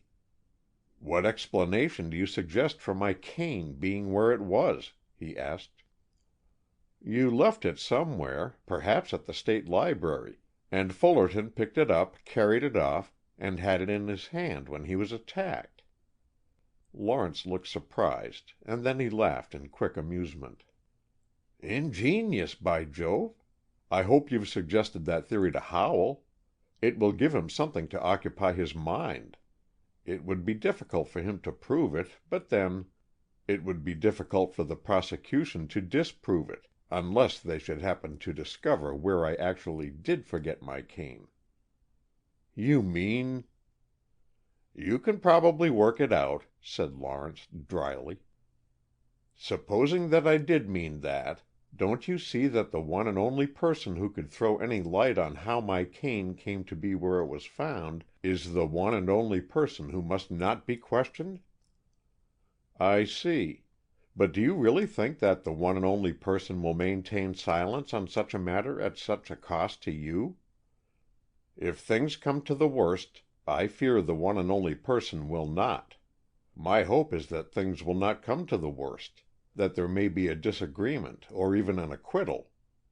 Really, you see, I don't feel so sure the prosecution holds a hand that leaves me no chance of coming out even. We are both bluffing, but I rather think I can bluff hardest if my flank isn't turned by my too zealous counsel. Still, Lyon, and yet, and nevertheless, and in spite of all, I am happier than I remember ever being before in all my life, and I shall never think of this room as long as I live without feeling again the joy of a conqueror." "May I ask why, you extraordinary man?" "Because the one and only person has accepted my suggestion in regard to silence so sweetly. I have made several suggestions to that person. I don't mind telling you which have not been accepted. They have been turned down hard. It seemed to have become a habit with her, and I was getting discouraged. Now, the course which I suggested in this instance would not be agreeable to her. Nothing could be more opposed to her natural instinct than to keep silence if—well, under the circumstances. She has done what must have been 1,000 times harder than to make even the most public explanation. She has done it for me, because I asked her to. Now do you understand why I am happy? I'm in paradise." Lyon grasped his hand in sympathetic silence and left him. At least he had found out why Lawrence was so convinced in his own mind that Miss Wolcott was somehow implicated. Evidently it was the cane that seemed to him conclusive. He had left his cane at Miss Wolcott's, and he knew it. It could have come into evidence in connection with the murder of Fullerton only through Miss Wolcott's direct or indirect agency. That was Lawrence's conviction. To protect her in any event, he was using his influence to keep her from speaking and drawing conclusions from her compliance which might be justified if his theory of her complicity was correct, but which would fall to the ground if, as a matter of fact, she was really as ignorant of the murder and the cane as Lyon was now inclined to believe she might be. In that case, alas for poor Lawrence! His paradise might prove but a fool's paradise, after all. The primary question remained, therefore, whether she really was implicated or not. He had promised her, at their first and only interview, to call occasionally and report as to the progress of affairs, but he had deferred carrying out his promise, partly because he had nothing decisive to tell her, and partly because he was rather shy of encouraging a confidence which might possibly place him in possession of embarrassing information. He did not want to learn anything that would hamper him when he was called to the witness stand, as he undoubtedly would be. But two things happened that day to make him keep his promise without further postponement. The first was his discovery that Bede was hovering about Miss Wolcott's neighborhood. Lyon had caught a fleeting glimpse of Miss Wolcott going into a shop. A moment later he noticed Bede across the street from the shop, busily engaged in studying a display of hosiery in a show window. He did not connect the two events at the moment, but half an hour later he met Miss Wolcott face to face, still in the shopping district. The look of suppressed pain in her eyes as she gravely bowed disturbed him so much that he walked on rather unobservantly for a few steps. Then he was brought back to consciousness by a keen look that pierced him like a surgeon's probe, as a quiet gray little man passed him. It was Bede. The significance of that piercing scrutiny flashed upon Lyon. Bede had seen him bow to Miss Wolcott, and was sorting that little fact into the proper pigeonhole in his brain. He turned to look after the detective. Bede was pausing to turn over some second-hand books on an exposed stall, and he lingered there until Miss Wolcott came out of a shop farther down the block. As she went on, Bede, who had never glanced in her direction, finished his inspection of the books and went on also. Casually he followed the same direction she had taken. Lyon, who had lingered to observe his action, walked on very thoughtfully. That was the first thing. The second was a special delivery letter which was brought to him that same afternoon while he was rushing to an assignment. The urgency of the outside found no counterpart in the simple little note which it enclosed. Dear Mr. Lyon, could you conveniently call this evening? I shall be at home after 7. Yours sincerely, Edith Wolcott. Lyon looked at the special delivery stamp, remembered Bede, and put the note in his pocket with some anxiety. What was up now? He perceived an urgency in the request which did not appear in the words themselves, and he looked forward to the call with some anxiety. If her nerve had broken down, and she should hurl a confession at him before he could stop her, what should he do about it? End of chapter 12.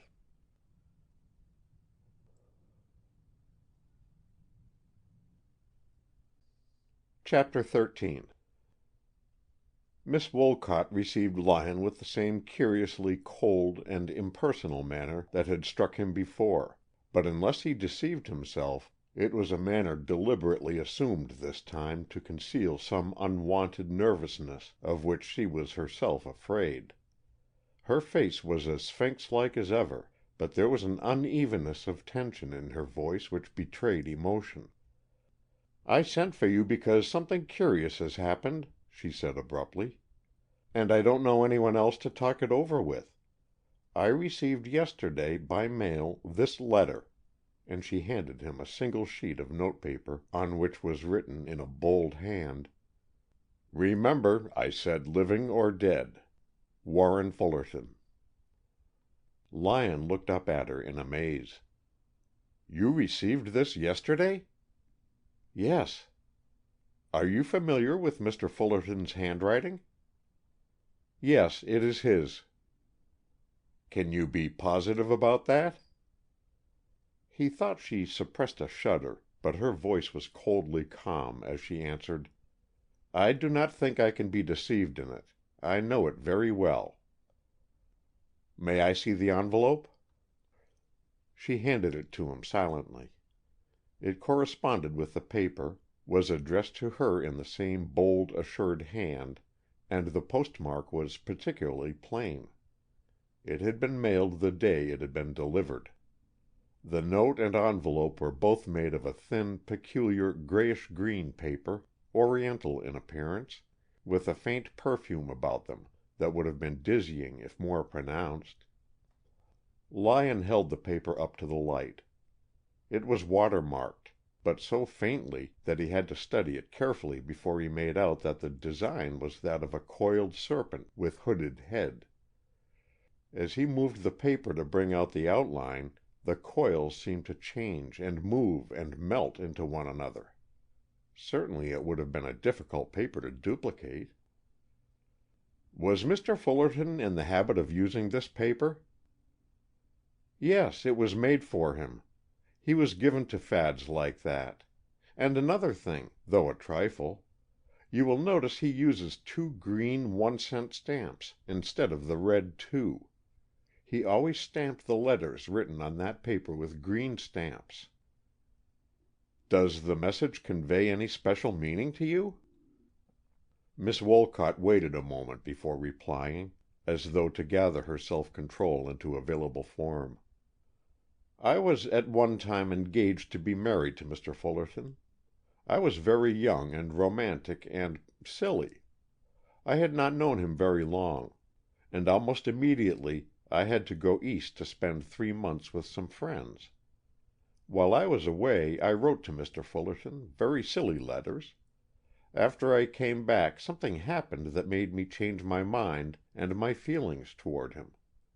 I broke the engagement and sent him back his letters and presents. He refused to be released or to release me.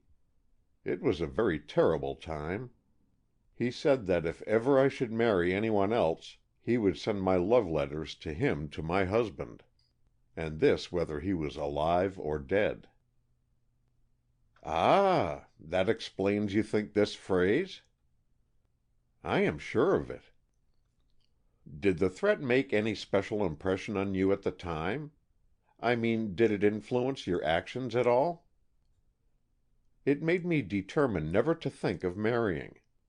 Then, in answer to Lyon's look of surprise, she added impetuously, "I would rather die than to have anyone read those letters. I simply could not think of it. No man's love could stand such a test. To know that his wife had said such silly, silly things to another man, it would be intolerable." "But no gentleman would read them." She shrugged her shoulders lightly. "In a play, no, but in real life he would be very curious. Or if he did not read them, he could still not forget them. He would have them in his mind, and would perhaps guess them worse than they were. Besides, you do not know Mr. Fullerton. He would have managed in some way to bring about what he wanted. I cannot guess how, but those letters would have been put where they must be read. He was not one to trip in his plans." "Did you make any attempt to recover your letters?" She did not answer at once, and glancing at her, Lyon saw that the agitation which she had been holding back seemed to have swept her for a moment beyond her own control. She was trembling so violently that she could not speak, and only the forcible pressure of her slender hands upon the arms of her chair gave her steadiness enough to hold her emotions in check. He turned to the light and busied himself for a minute in a critical examination of the letter. Then he came back to his question, for he was of no mind to let it pass unanswered. "Did you ever try to recover the letters?" "Once," she said in a very low voice. "And you failed?" "Worse than failed." She threw out her hand toward the note he still held. "Did he not say living or dead? Mere death could not interfere when he had set his will upon revenge." "Then whoever wrote this note," said Lyon thoughtfully, "must have had knowledge of his purposes, as well as access to his private desk, and knowledge of his personal peculiarities in regard to stamps. Now, Miss Wolcott, you must help me. Who would be likely to know of your letters?" "How can I tell? I have hardly seen him for 4 years until—" She broke off, leaving the sentence unfinished. "Have you spoken of them yourself to anyone? Any girl friend?" "No, never." "To your family?" "No, I have lived alone with my grandfather since I was 15. You know him. I love him, But he is no confidant for a young girl. I have always been much alone." "Then, so far as you know, no one could have learned from you of those letters?" "No one." "Not Arthur Lawrence, for instance?" She started, and looked as though he had presented a new idea. "I never spoke of them," she said slowly. "Did he know of your engagement to Fullerton?" "He never referred to it, but it is probable that he had heard of it. Some one would have mentioned it, probably. I did not know Mr. Lawrence at that time." "He had no reason then to know, or to guess, the importance which you placed upon the recovery of the letters?" She looked distressed, but her glance was as searching as his own. "Why do you ask that? What bearing has it on this letter?" "Perhaps none, but I was trying to narrow down the possible actors. If you, on your part, have kept the knowledge of these letters to yourself inviolately, then the information about them must have been given out by Fullerton, if at all. Do you know anyone to whom he would be likely to confide such a matter? Any confidant or chum?" She shook her head helplessly.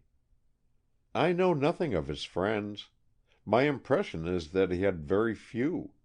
He was a strange, solitary, secret man."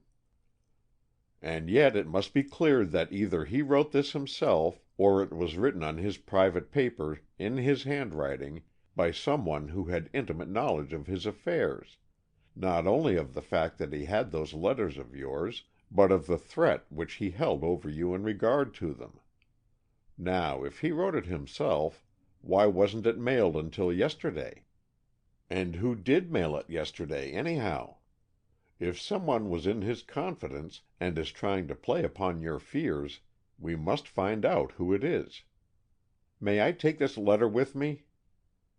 "I don't want to ever see it again." "And if you receive any other letters, or anything comes up in any way bearing on this, will you let me know at once? I am going to try to find out about his office help, and I will leave this letter open to the sunlight for a day. If it was written yesterday, the ink will show a change by tomorrow. If written a week ago, it probably will not. As soon as I learn anything that will interest you, I will let you know." But as he was departing, she detained him, some unspoken anxiety visibly struggling with her habit of reserve. "You spoke, when you were here before, of the possibility of my being called as a witness. If that should happen, would I have to tell about this?" "I do not see how it could come up, unless they could connect Lawrence with it in some way. Of course, if they were trying to establish motive, some reason for Lawrence's quarrel with Fullerton, it might seem to have a bearing. But you never discussed Fullerton with Lawrence." "No," she said, but her look was still troubled. "If you are questioned," he said quietly, "you will not have to testify except so far as you have positive knowledge. You will not have to give your thoughts or theories or guesses." "I see," she murmured, dropping her strange, guarded eyes. With that he left her. It was too late to take any active steps in the way of investigation that night, so he turned back toward his room. But his habit of keeping on his feet while thinking sent him on a long tramp before he finally turned in at his door. He fancied that he was going over the new elements which Miss Wolcott's confidence had thrown into the problem in his mind, but before he knew it, he was making a comparison of the characters of Miss Wolcott and Kitty Tayntor. Of course it was natural to think of Kitty. She was the only girl he knew in this place, and the only one he had had a chance to talk to for a long time, and she was so funny with her transparent, theatrical make-believes, and so engaging with her girlish petulances and revolts. She was like an April day, a dash of cold rain in your face, a ray of sunshine dancing freakishly around the edges of things, and a white bud curled up close under the wet green leaves to call out the sudden rush of forgiving tenderness, which you give only to what is near and dear and simple and your own. Miss Wolcott was rather a brooding, tropical day, still with the stillness of motionless heat, silent with the silence of fierce noontide. Low-lying thunderclouds belonged to her, and the passionate stroke of the lightning, and the deluging tumult of the tempest, and the swift-falling darkness, hiding the hushed passion of life. How had Lawrence ever dared to love her? But Lawrence was a master of men in his own way. There was an exuberant power about him which would joy in conquest. His nature was sunny where hers was veiled, but his careless light-heartedness masked a will as unyielding, a nature as passionately strong as her own. Lawrence, now, would never see the dear funny charms of Kitty, and with a cheerful sense that, after all, things adjusted themselves very well in this rudderless world, Lyon swung back in his walk. At the door Olden met him. "Well, well, well, you're late," he said testily. "What have you been doing today?" "Oh, all sorts of things." "I don't care about that. What have you been doing about the Lawrence case?" "I don't know that I have been doing anything." Literally, he didn't know whether he had or not, and he didn't care to share his half-formed suspicions. "I have to take things as they come, you know." "Haven't you seen Lawrence today?" "No." "Nor his lawyer, Howell?" "No." Olden tapped with his fingers impatiently on the table, for, as before, he had led his guest into the dining room, the only really habitable room in this strange bachelor's hall. "Where have you been this evening?" "Calling on a young lady." Olden looked up sharply. "Miss Kitty?" "No." Then, with a half-mischievous desire to play up to the other's hungry interest in the case, he added, "A young lady Lawrence knows and admires, Miss Wolcott." The bait drew even better than he expected. Olden leaned forward with his arms on the table and his chin on his crossed arms, and Lyon felt the blaze of interest behind the goggles. The air between them tingled with it as with an electric discharge. "Lawrence admires her, does he?" he said with a curious deliberation. "Particularly?" "I think quite particularly." "How do you know?" "I merely guessed it from a look I saw on his face once." "Do people generally guess it?" "I rather think not. Gossip hasn't mentioned it." "And does she believe in him?" "Well, that is a point I didn't bring into the conversation. This is only the second time I have seen her." "I didn't mean believe in his innocence. I meant believe in him, in his interest in her." Lyon laughed. The man's persistent interest in Lawrence's affairs was curious. "Really, I didn't ask her that, either. But I fancy Lawrence is a man to make himself understood in that direction when he wants to." "You mean he makes love to every pretty woman he knows?" "Oh, no, not so bad as that. Lawrence is a gentleman. Still, he is partly Irish. There's an old Irish jingle I used to know about the slow-creeping Saxon and the amorous Celt. That's the idea. Irish eyes make love of themselves whenever their owner is too busy about something else to keep a tight rein on them." Lyon had talked jestingly, partly with the idea of erasing the memory of a remark which he began to think had been somewhat less than discreet. He was not prepared for the effects of his words. Olden sprang to his feet and struck the table with his clenched hand. "Them damn Irish eyes!" he cried. "Damn the man who thinks he has the right to make love to any woman who is tender-hearted enough to listen. Damn the man who thinks that as long as a woman will take his easy lies for truth, he has a right to lie." "With all my heart. Though, for that matter, he is pretty apt to damn himself without any help from us. But Lawrence isn't that kind of a man." Olden had dropped back in his chair, and his momentary outburst had given place to a sullen gloom that Lyon guessed had more relation to his own thoughts and to the story he had told so impersonally the other evening than it had to their present conversation.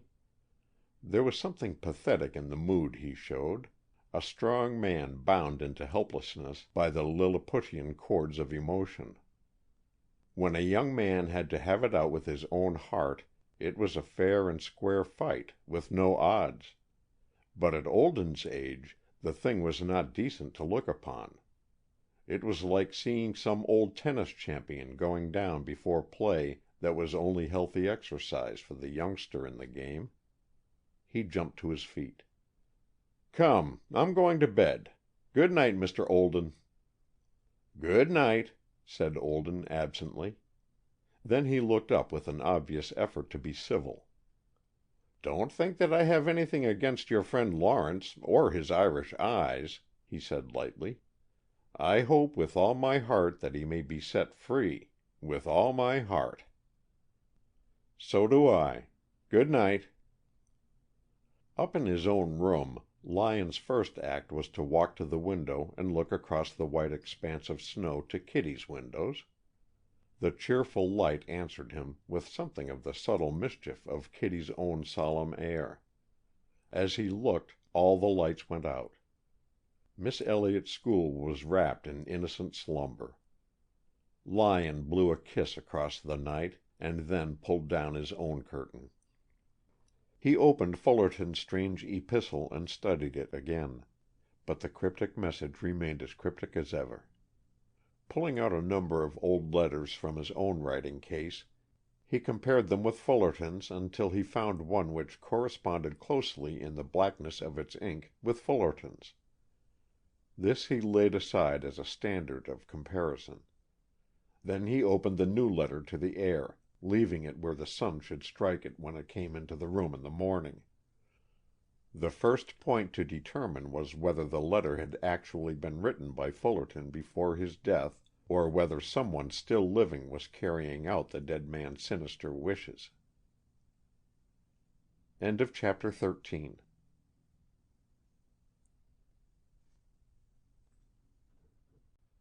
Chapter 14. Fullerton, like a number of other lawyers in Waynscott, had had his office in the Equity Building, and Lyon made it convenient, in the course of his morning's tramp for news the next day, to visit the Equity. As he expected, he found Fullerton's office locked, but he hunted up the manager of the building, and persuaded him to unlock it for him. Perhaps the fact that he was a personal friend made a difference in his willingness, though he pretended to protest at what he called the morbid sensationalism of the press. "What do you expect to get out of his empty rooms?" he asked. "I'm working up a story," said Lyon carelessly. "I want to see what I can get in the way of personal idiosyncrasies."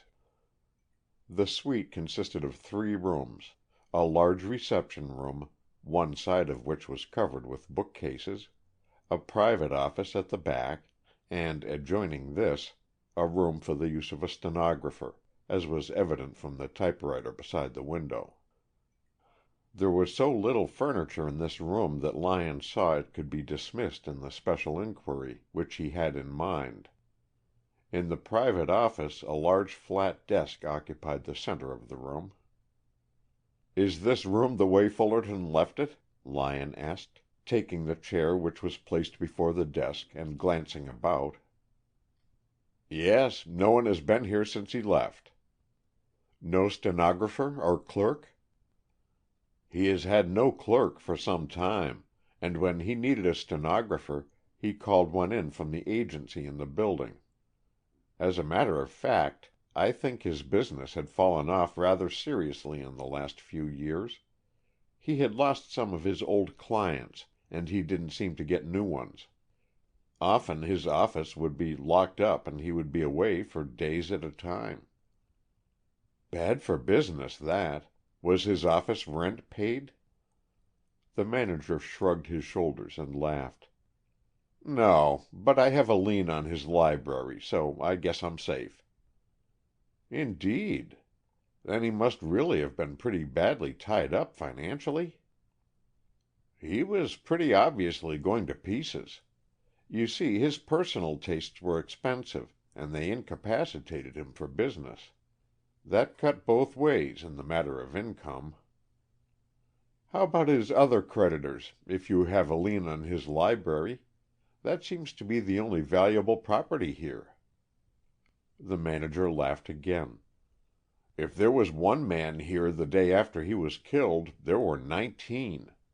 They were all ready to attach his books. There was some rather deep swearing. Funny what things come out about a man after he is dead." "It's more than funny," said Lyon, with an air of saying something worth listening to. He was automatically pulling out one drawer of the desk after another, sometimes merely glancing in, sometimes lightly turning over the contents with a careless hand. "We don't know much of the personal lives of the people about us. Things are not always what they seem." He probably could have kept up the platitudinizing longer, if necessary, but he had opened all the drawers. None were locked. There was no scrap of the curious greenish-gray paper anywhere, nor, indeed, anything but files of documents obviously legal and mostly dust-covered.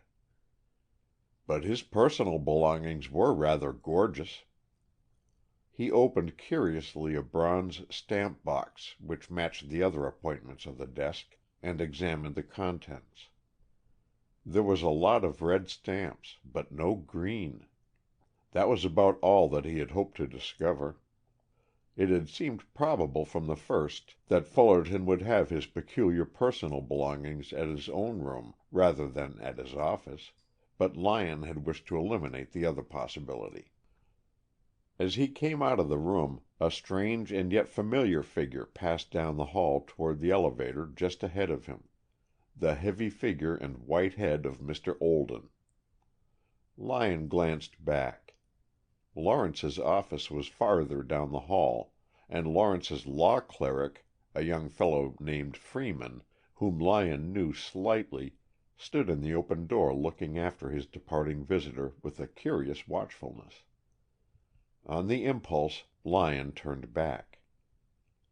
"What scrape has my most respectable landlord been getting into that he needs legal advice?" he asked. "Come in," said Freeman, with evident pleasure. "I'm mighty glad to have you give the old gentleman a character. I began to wonder if there wasn't something suspicious about him." "Why?" "He came in a few days ago and asked for Lawrence. I explained why he couldn't see him. He fumed around a little, and finally said he wanted a will drawn up, and couldn't I do it? I thought I could all right, so I got him to give me the items. It involved a lot of little bequests. He seems to be a retired merchant from somewhere down the state, with an interminable family connection, and I took a lot of notes and told him I would have the will drawn up in a few days. He has been in every day since to make changes and alterations, till I am all balled up. Either I got things badly mixed in my notes, or he has forgotten just how his sisters and his cousins and his aunts are arranged. I'll swear he has mixed the babies." "Well, if he pays you for your trouble," laughed Lyon. "Yes, he makes it clear that he wanted me to charge up my wasted time. But he's queer, all the same. I almost thought today that the whole business of the will was a blind, and that he was here for some purpose of his own." "That sounds more serious. What made you think that?" "I had gone into the inner room to hunt up my original notes, because he insisted that I had made a mistake, when I heard the roll top of Lawrence's desk pushed up. Lawrence never locks it, but the old man hadn't any business in there all the same. I came out in a hurry, and there he was, hunting around in the desk. He wasn't a bit fazed by my coming back, either. Said he wanted some paper to write a letter, and fretted and fumed over the pen and ink as though the whole outfit belonged to him. I cleared a place for him and left him writing, while I shifted my own chair so that I could keep an eye on him. He wrote 2 or 3 short letters and tossed something into the wastebasket there. Then, when he was through, he picked up the wastebasket and began hunting through it. I supposed he wanted to recover what he had thrown in, until I saw him pick out a square envelope and put it with his own papers. "And you think it was not his own?" "I know it wasn't, because I knew the paper he was using. As it happens, that basket hasn't been emptied since Lawrence was here. The envelope must have been something he had tossed into the basket, but I couldn't very well demand the return of an old envelope picked up from a wastebasket. Still, I couldn't help wondering whether the man was a sneak thief or a private detective or just a little touched in the upper story." "Has he been inquisitive about Lawrence's affairs?" Lyon asked. "The first time he was here he asked a good many questions about him, but I thought that was natural curiosity under all the circumstances. One of his innumerable cousins had married a Lawrence, and he wanted to find out if there was any connection between the families. And he really seemed to know something about him, because he insisted that Arthur Lawrence had married a Mrs. Vanderburg." "But he didn't." "No, of course not. But he was a great friend of Mrs. Vanderburg's, and no one would have been surprised if he had married her. There were many who expected that to be the outcome. And when she became engaged to Broughton, whom she afterwards did marry, Lawrence took it hard. There was a serious quarrel, and Lawrence wouldn't attend the wedding. I remember hearing my mother say that if Lawrence had had Broughton's money, Broughton would never have had any show." "But she wasn't divorced at that time, was she?" "No, but she could have had a divorce whenever she wanted it. Vanderburg had been missing for 10 or 12 years." This was surprising information for Lyon, and not a little disturbing. Was there, after all, a possibility that even if he established the identity of the fleeing woman as Mrs. Broughton, Lawrence might still be entangled? Lyon felt as though he were trying to pick his way among live wires. "Did you tell Olden this story?" he asked, remembering the curious interest which that inquisitive person had always seemed to take in Lawrence's affairs. "Well, he got it out of me, I guess. He knew so much that he could easily pump the balance." "What did he say?" "Nothing much. He kept nodding his head, as though he knew it all beforehand. What do you make of it, anyhow?" "The curiosity of an idle mind," said Lyon lightly. "There are plenty of people who have an abnormal curiosity about anybody who is accused of crime. But I wouldn't give him too much rope." The episode gave him something new to puzzle about. Olden's curiosity about Lawrence had been marked from the beginning, and it had not been a wholly friendly curiosity. That much had been apparent. Lyon was accustomed to the curious interest which monotonously virtuous people take in criminals, and he had set down his landlord's desire to talk about the murder mystery to that score. He had shown no curiosity about Fullerton or interest in him, and though he was curious about Lawrence, he seemed very inadequately informed concerning him. Lyon turned the thing in his mind without being able to make it fit in with anything else. At the same time, he determined to find out something more about Mr. Olden at the earliest opportunity. For the immediate present, however, the thing to do was to get into Fullerton's rooms at the Wellington again, and see what discoveries he could make there. End of chapter 14.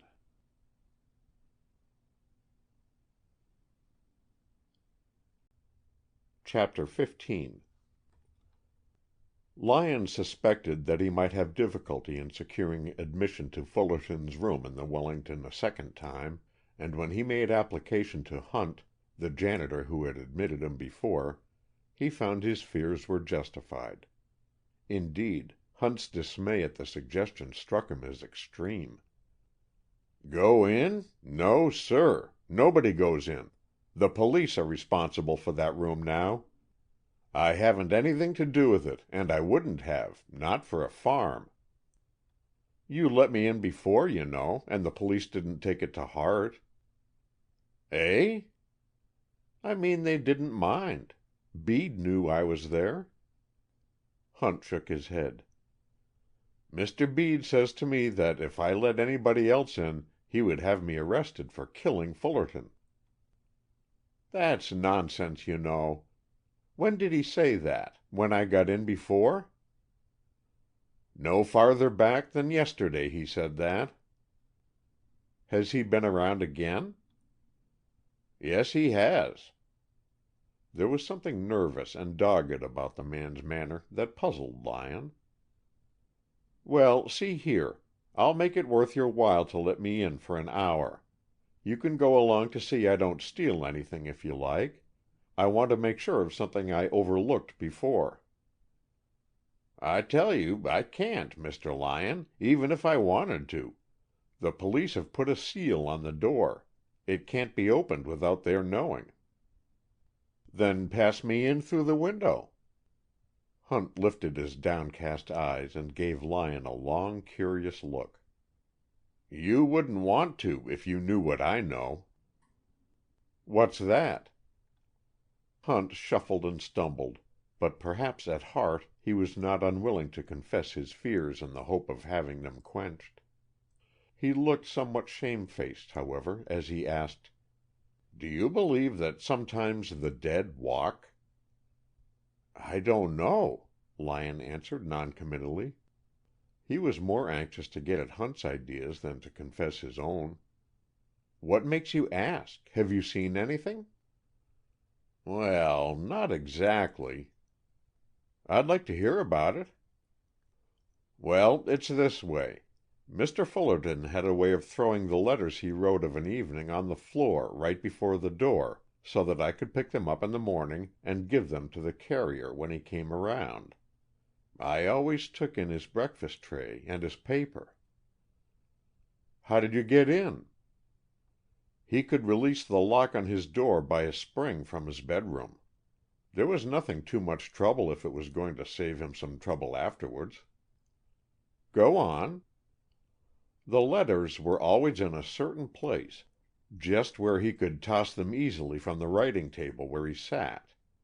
They would fall on a certain mat, so that I knew just what to pick up. If I didn't, he would swear to turn a nigger white. Mr. Fullerton wasn't no saint. That's what makes it worse." "Makes what worse?" "Why, this that I'm going to tell you. Day before yesterday something possessed me to go into that room. I don't know what it was. I was just pestered to go in. I thought I would just look inside, and there on the rug before the door where they always used to be, was a letter in Mr. Fullerton's hand, on his paper, ready stamped to be mailed." "This is interesting," said Lyon with sparkling eyes. "What did you do with it?" "I didn't rightly know what to do with it at first, I was so took back. I had been in that room 5 or 6 times since Mr. Fullerton was killed, letting the police in, and you, and going in by myself once, to make sure the windows was locked, and there wasn't no letter on the rug, or I'm blind. Now, what I want to know is, where did that letter come from?" "That I can't tell yet. But what did you do with it?" "I mailed it. It seemed that it must have been something that Mr. Fullerton wrote that last night he was home and threw down for me to mail, and that somehow, in the excitement, it must have been kicked under the edge of the rug, and then, somehow, kicked out again the last time someone was in the room. At least, I couldn't see what else it could be, so I gave it to the carrier, thinking that it ought to go to the person it was addressed to." "I think you were quite right. To whom was it addressed?" But Hunt was unexpectedly reticent. "Mr. Fullerton didn't like to have me talk about his affairs." Oh, that's all right. But I think I know about this letter. It was for Miss Wolcott, wasn't it?" Hunt's surprised look gave confirmation, though his habit of discretion prevented a verbal assent. "That isn't all," he said hastily, returning to his story. "That was queer enough to set me wondering about it all day, and yesterday, when I went around in the morning, I opened the door just to make myself believe that it really had happened. There on the rug was another letter, just like the one the day before." His eyes sought Lyon's nervously. He seemed to be almost afraid of his own words. "Another letter from Miss Wolcott?" gasped Lyon, in utter amaze. "It was just like the first," Hunt persisted doggedly. "What did you do with it? Did you mail it?" "I wouldn't touch it. Not for money, Mr. Lyon. Where did that letter come from? That's what I want to know. I wasn't going to have any truck with it." "But you didn't leave it lying on the rug?" "Mr. Bede got it." "Bede! Oh, the devil!" gasped Lyon. "How did he come to get it?" "He came in the morning, and I told him what I had seen. I couldn't have stayed in the house without some one knowing. He went in and got the letter, and then he put a seal on the door, so that no one else should get in. He came here again this morning himself and looked into the room, but there wasn't anything on the rug." "Do you suppose it was perhaps because the last one wasn't sent? Does he know? I know some as thinks he had truck with the devil while he was alive all right. Say, what do you think about such things, Mr. Lyon?" "I think you ought to have mailed that letter to Miss Wolcott. Bede has no business with her letters." "I wasn't going to touch it," said Hunt doggedly. "Did Bede ask you anything about her?" "He asked if I knew whether she ever came here to Fullerton's room. I wouldn't know. I never saw her to know her." Hunt was evidently aggrieved over the turn things had taken generally. "Then he wanted to know particularly what the lady looked like that came to see Fullerton that last night, the one he went out with. I didn't see her, but the elevator boy told, same as Donohue told at the inquest, that she wore a veil and a dark dress and a fur coat, short.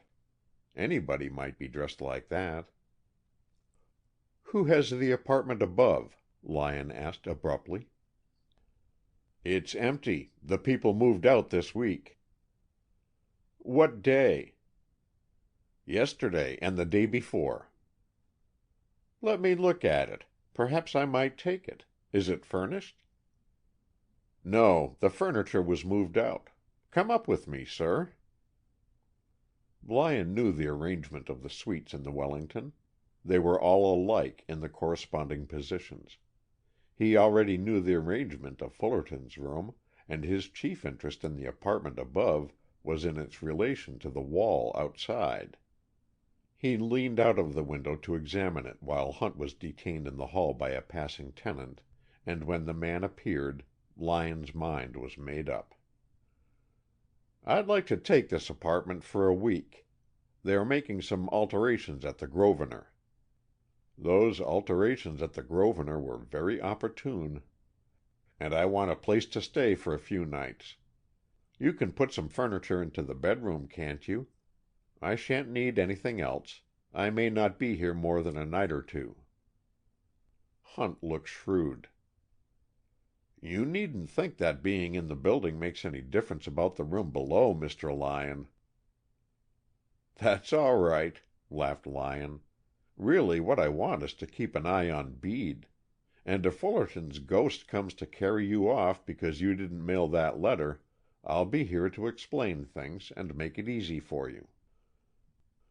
The arrangement was made without difficulty, and Lyon went away with Hunt's assurance that the bedroom would be habitable when he returned that night. It was his night off at the paper, and he had a mind to make the most of the freedom which that circumstance would give him. Several important things happened before the evening came, and these must be first recounted. but it may as well be mentioned here that when Lyon did return that evening, the bag which Hunt obligingly carried upstairs contained, with a few other trifles, a rope fire escape and a glazier's diamond. End of chapter 15.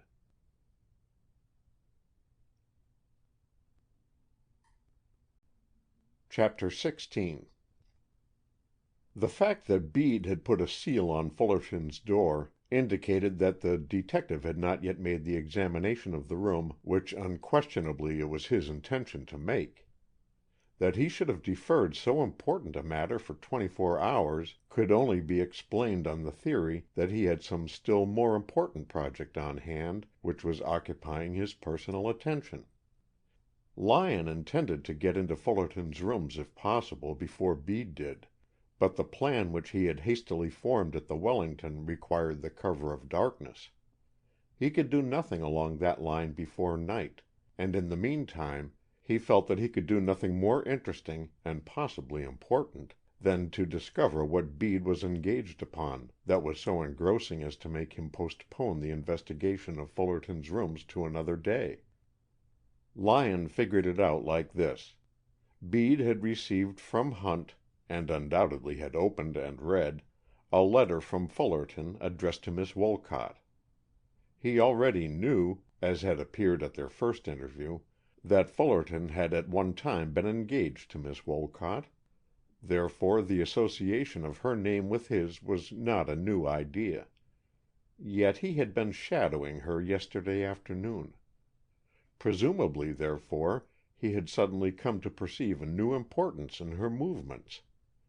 Was his watchfulness over her the occasion of his present preoccupation?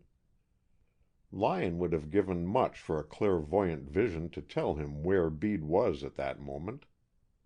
Being obliged to trust instead to his reasoning powers, he went to Hemlock Avenue and walked past Miss Wolcott's house. The house wore its customary air of seclusion, and there was no lounger in the street.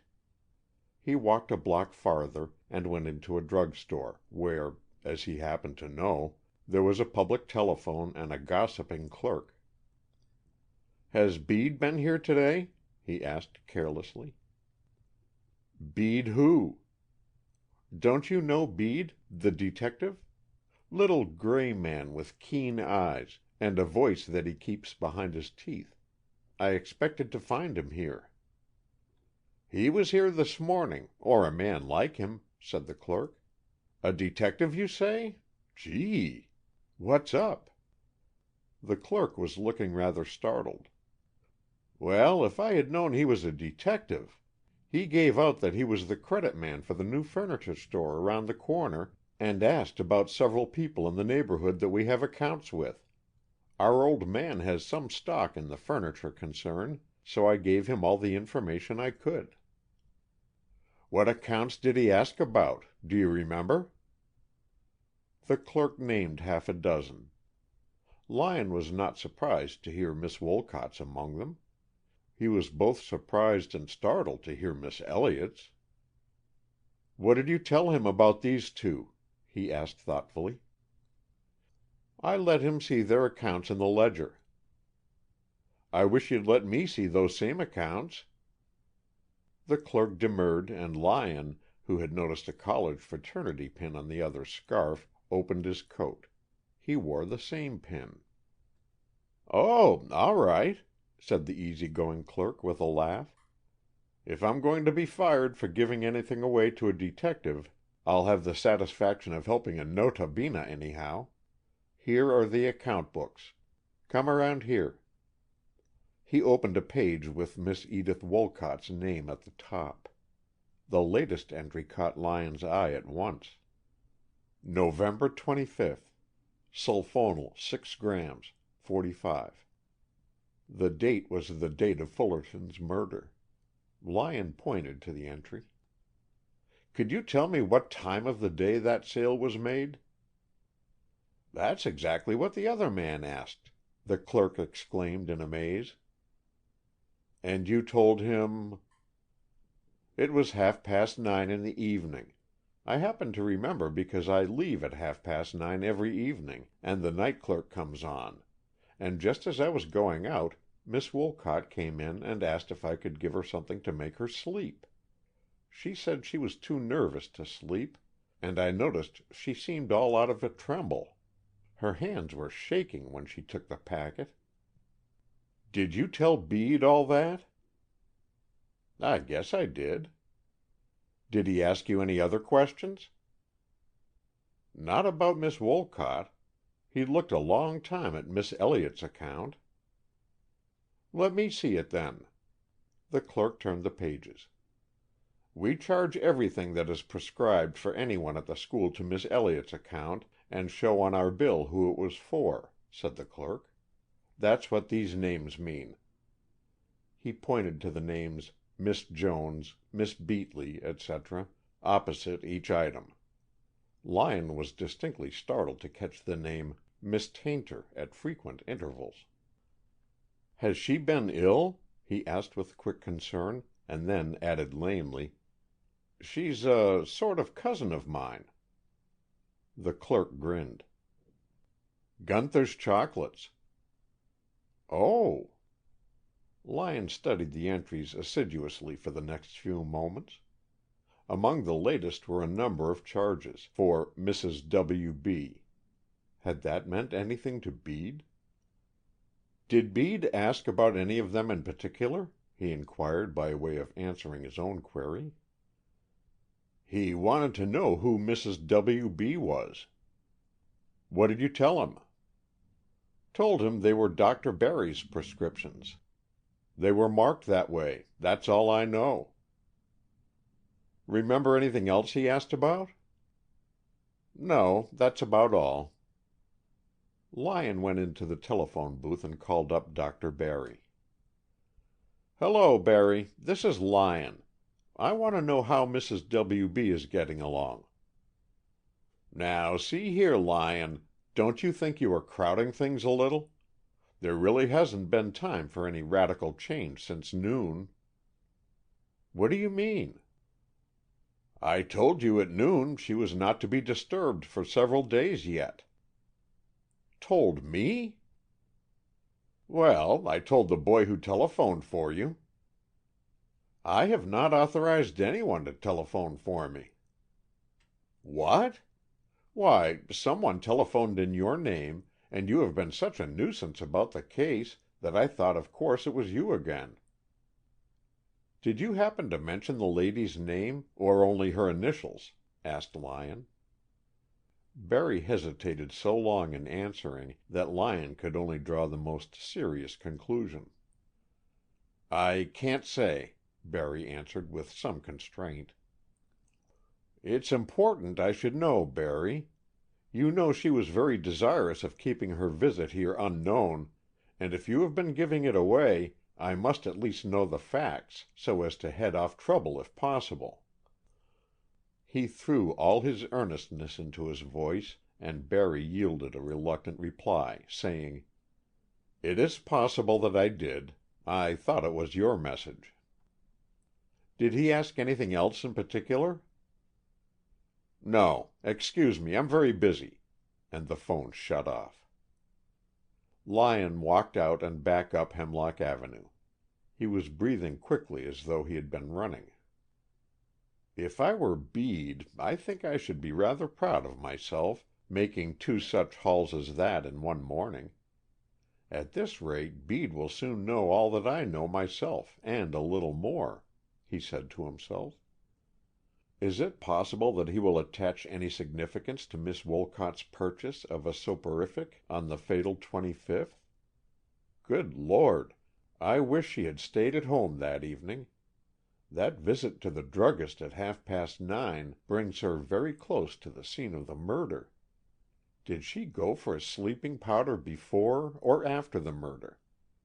Is it possible, after all—" He shook his head impatiently at his own suggestion. "At any rate, I must let Howell know at once that Bede has discovered Mrs. Broughton. Something will come from that, and soon. I suspect we'll have to defy dear Dr. Barry. He deserves the limit of the law.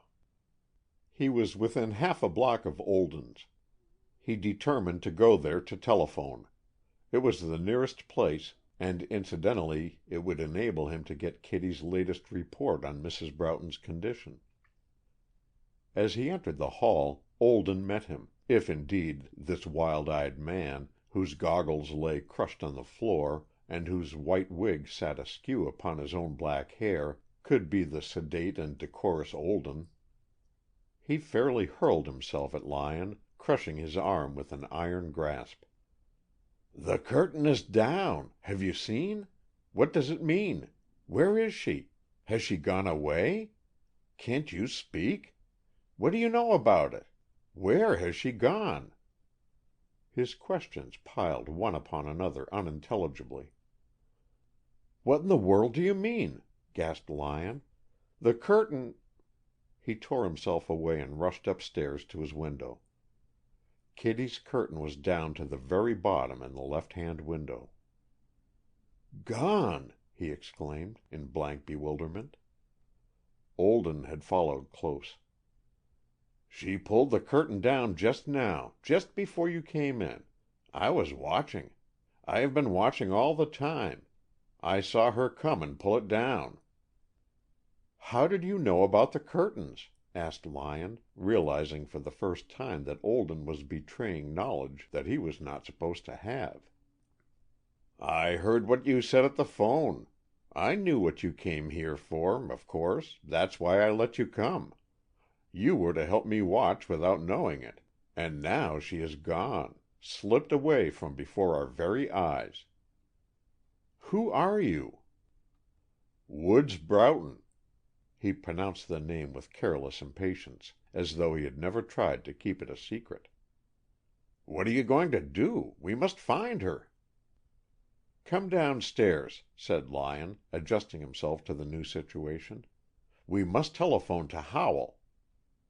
Howell was not an imaginative man, and it took some time to make him grasp the double idea that Mrs. Broughton had disappeared and that Lyon's landlord had suddenly turned out to be Broughton himself. The whole thing was irregular, and he felt himself confused and embarrassed. But he agreed that he must come at once for a consultation. "I think we shall get along better if we are quite frank," said Lyon while they were waiting for Howell. "Will you explain your object in disguising yourself, so that we may know just where we stand in relation to each other?" "To find out what her secret was," Broughton answered passionately. He clenched his hands till the knuckles were white, and his heavy-featured face, shaped by half a century of business life into lines of impassive self-control, was wrenched by emotion that was half pitiful, half ludicrous. "To find out what hold this man Lawrence has upon her. To kill him, perhaps—" "Lawrence? Good heavens, what nonsense!" cried Lyon. "What made you connect her with Lawrence in any way?" "I told you that it was a letter that came from Waynscott that first upset her. She had been happy before that, I swear it. She was happy and content as my wife. Then his letters came—" "What made you think they were from him? Did you see any of them?" "I found one, partly burnt, in the fireplace in her bedroom. I could make out the signature plainly. It was Arthur Lawrence."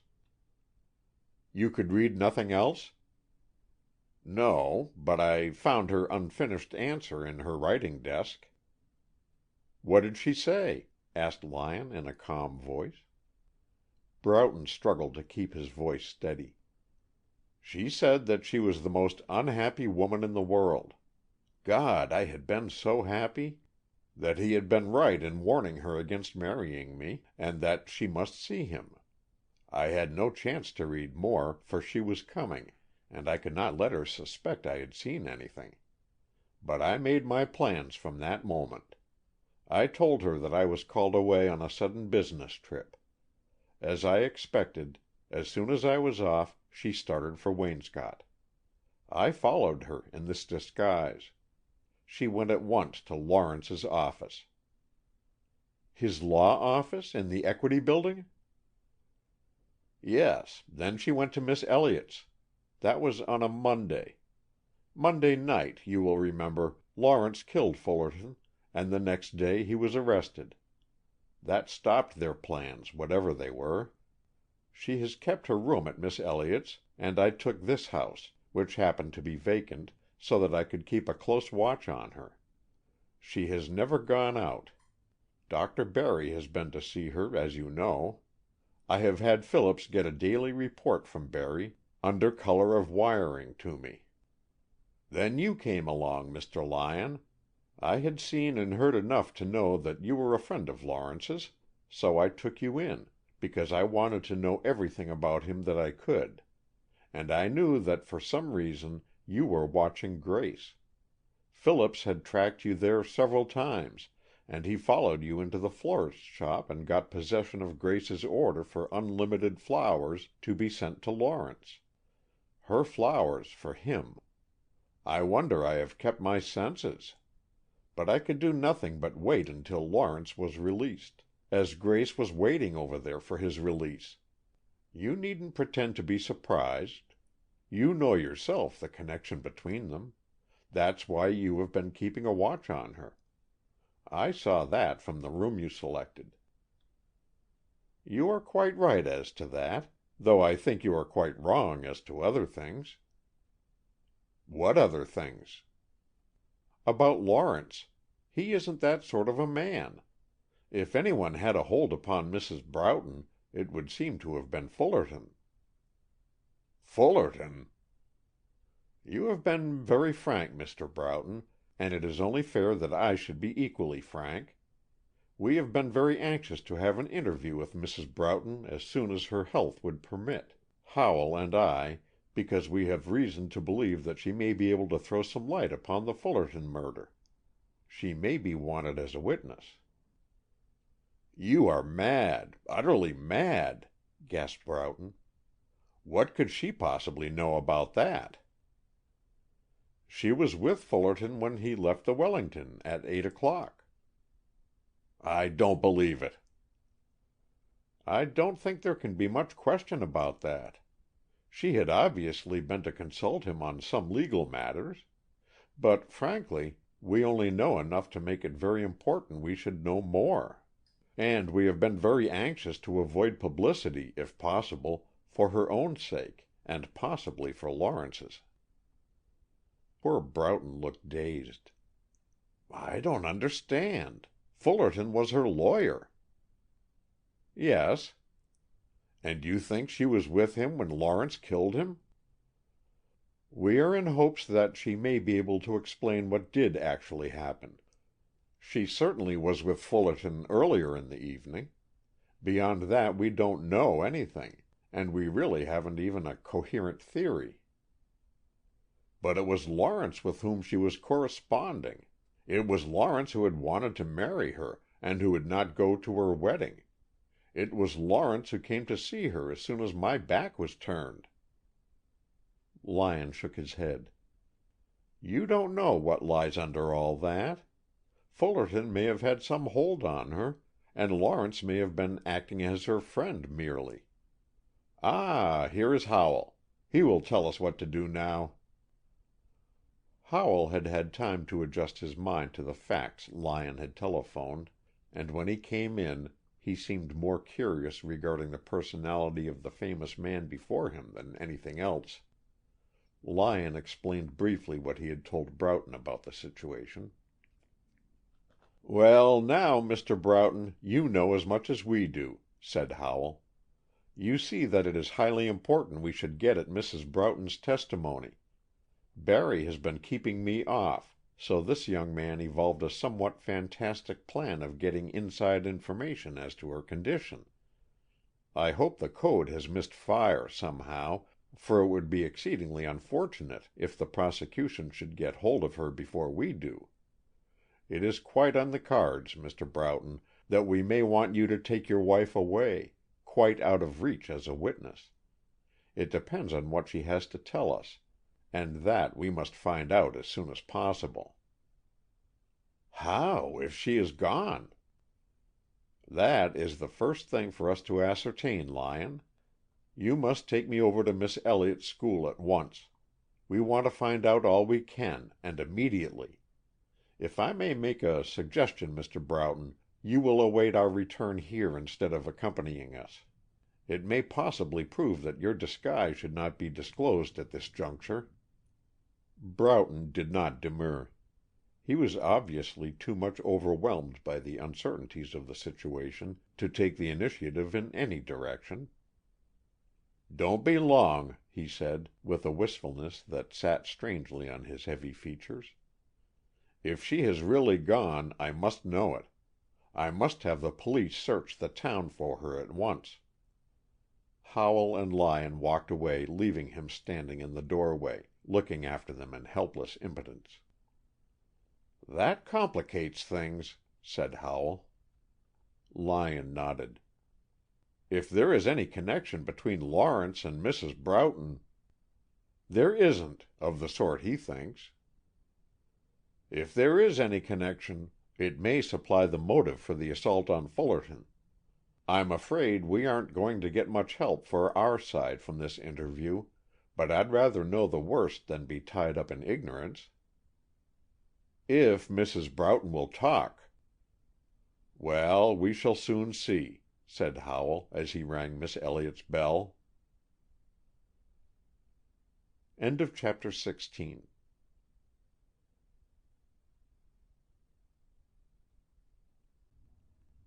17. There was an atmosphere of suppressed excitement about the place that struck Lyon as soon as they were admitted to Miss Elliott's. There was a sound of voices, of shutting doors, that was like the buzz of an excited hive. The maid who took their cards for Mrs. Broughton looked startled and hesitating, but departed on her errand without remark. "She's gone, all right," murmured Lyon to his companion.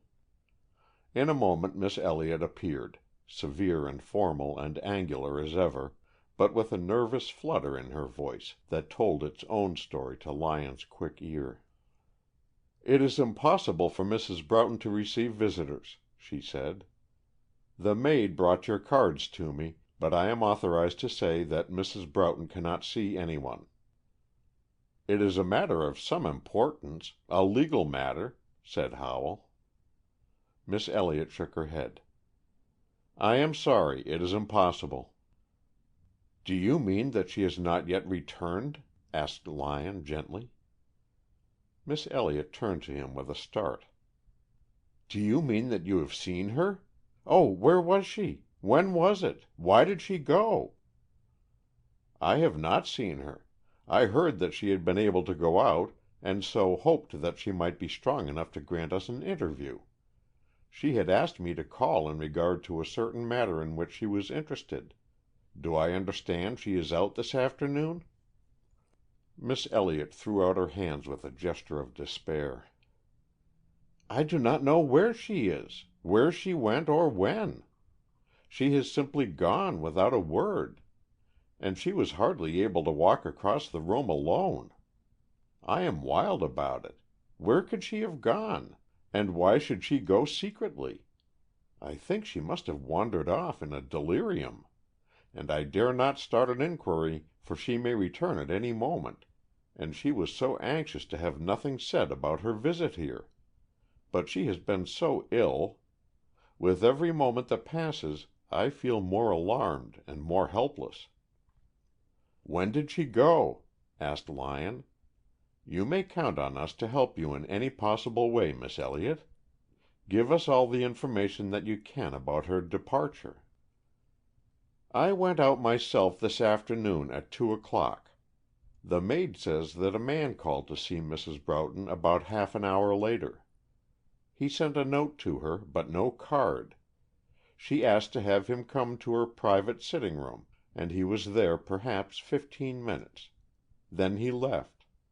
When I came home at 4:00, I went at once to her room and found it empty. She has not left her room before since she came. She has been too ill. She is not in the house. I have myself gone all through it. She must have dressed and gone out some time during the afternoon, when no one happened to be in the hall. But I cannot understand it, and I don't know what to do." "Do nothing at present, madam, and say nothing to anyone about it. I will have a search instituted quietly, so that if she should not return of her own accord, we shall soon know at any rate where she is," said Howell. "Can you give us any information about the man who called?" "None." "No one saw him?" "No one but the maid, and she is not observing. I have questioned her. She could give no description of him." "Well, we must do the best we can without it. I shall take pleasure in letting you know as soon as we have anything to report," said Howell, rising to depart. Lyon had left his hat and gloves on the hat rack in the hall. As he took up his gloves, he felt something crinkle inside one of them, and he knew instantly that Kitty had sent him a message. "That girl is a born intrigant," he laughed to himself, with a sudden thrill that was curiously tender for all his amusement. As soon as they were outside he unfolded the little note. "The man who came to see her was small and thin, and wore an old dark blue coat. He had a bald spot on the top of his head, and a wart on his nose. He walks on tiptoe. I hate a man who walks on tiptoe. She went away in a hurry, for she didn't take her comb or brush or anything. Oh, I'm just wild to know what is happening. Is it anything mysterious?" Lyon read the note to Howell. "That man was Bede," he said seriously. "No question about that. Now, why did she go? Because Bede persuaded her to hide, or because he frightened her into hiding on her own account? And is Bede going to produce her, or isn't he? I never ran up against so many blind alleys in one case in my life. There were apparently just 3 people who knew what happened that night, Fullerton, Lawrence, and Mrs. Broughton. Fullerton is dead. Mrs. Broughton is lost, and Lawrence will not talk. I wonder if this will unseal his tongue. I think I shall have to see him at once." "We'll have to report to Broughton first. That poor man is on my mind." "Very well, we'll go there first.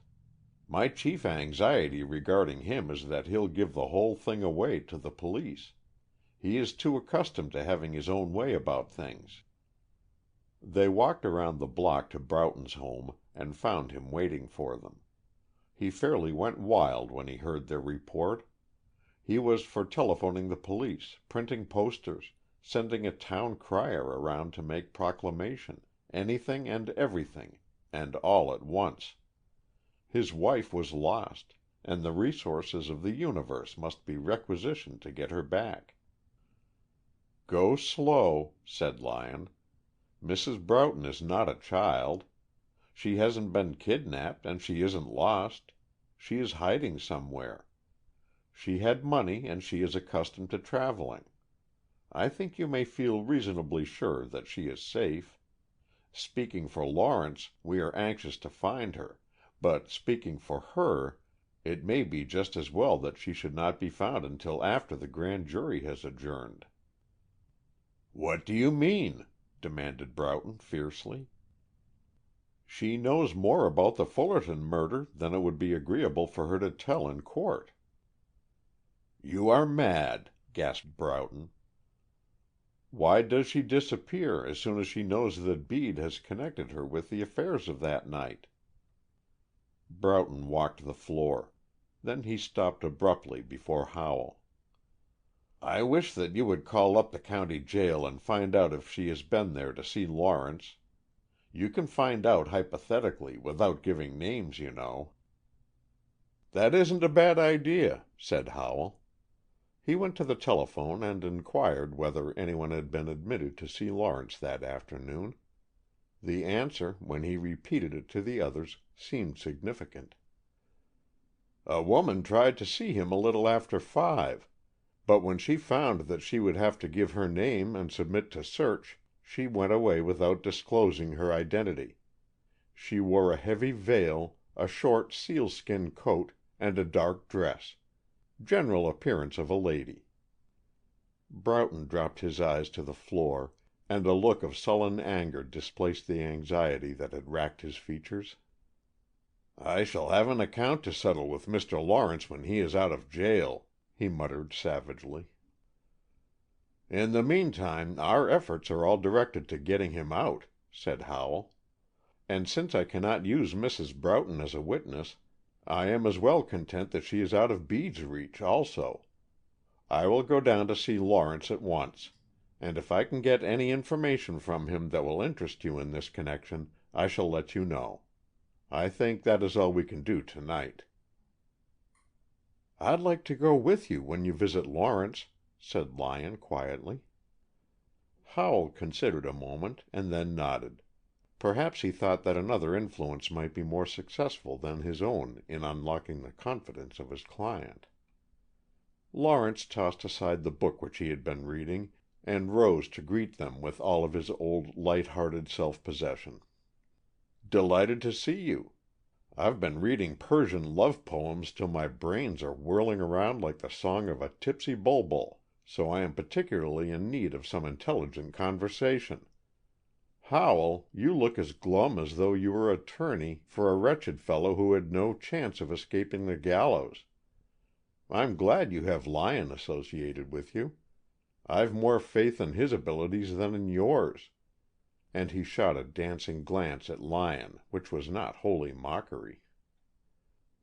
"My abilities are at least equal to the facts that have been given them to work up," said Howell, dryly. "I came to ask you what you can tell me about Mrs. Broughton's visit to Waynscott." Lawrence's eyes widened with surprise. "Mrs. Broughton? What in the name of wonder are you bringing her name in for?" "She visited your office that day." "Yes." "What for?" Lawrence shook his head. "It was a professional visit. I can't discuss the matter." "I rather expected you to say that. But the matter comes up in this way. Lyon here has identified Mrs. Broughton with the woman who was seen with Fullerton that evening. He may be wrong, of course, but if he is right, it may be helpful to know what she wanted, first from you and then from him." Lawrence did not look at Lyon this time. His eyes, swept clear of all expression, were fixed upon Howell in calm attention. "Why not ask her?" he said. "She has been ill, too ill to be disturbed. Dr. Barry has insisted. This afternoon she disappeared. Bede had been to see her a short time before. Now, what bearing, so far as you know, does this have upon the case?" Lawrence dropped his eyes, which had been fixed intently upon the speaker, and remained silent for some moments. Lyon, watching him, felt perfectly satisfied that the facts presented were all new to him, and that his mind was now trying to fit them into the theory of the crime which he had before entertained, and that his hesitation in answering was due to his caution. At last he said, "I cannot throw any light on the subject. I did not see Mrs. Broughton after she left my office in the morning." "Was her business of such a nature that she would have been likely to consult Fullerton about it?" Lawrence frowned. "She might have done so. Women never keep to the rules of the game." "You had warned her not to consult him personally?" Lawrence smiled satirically into Howell's eyes. "What are you trying to find out?"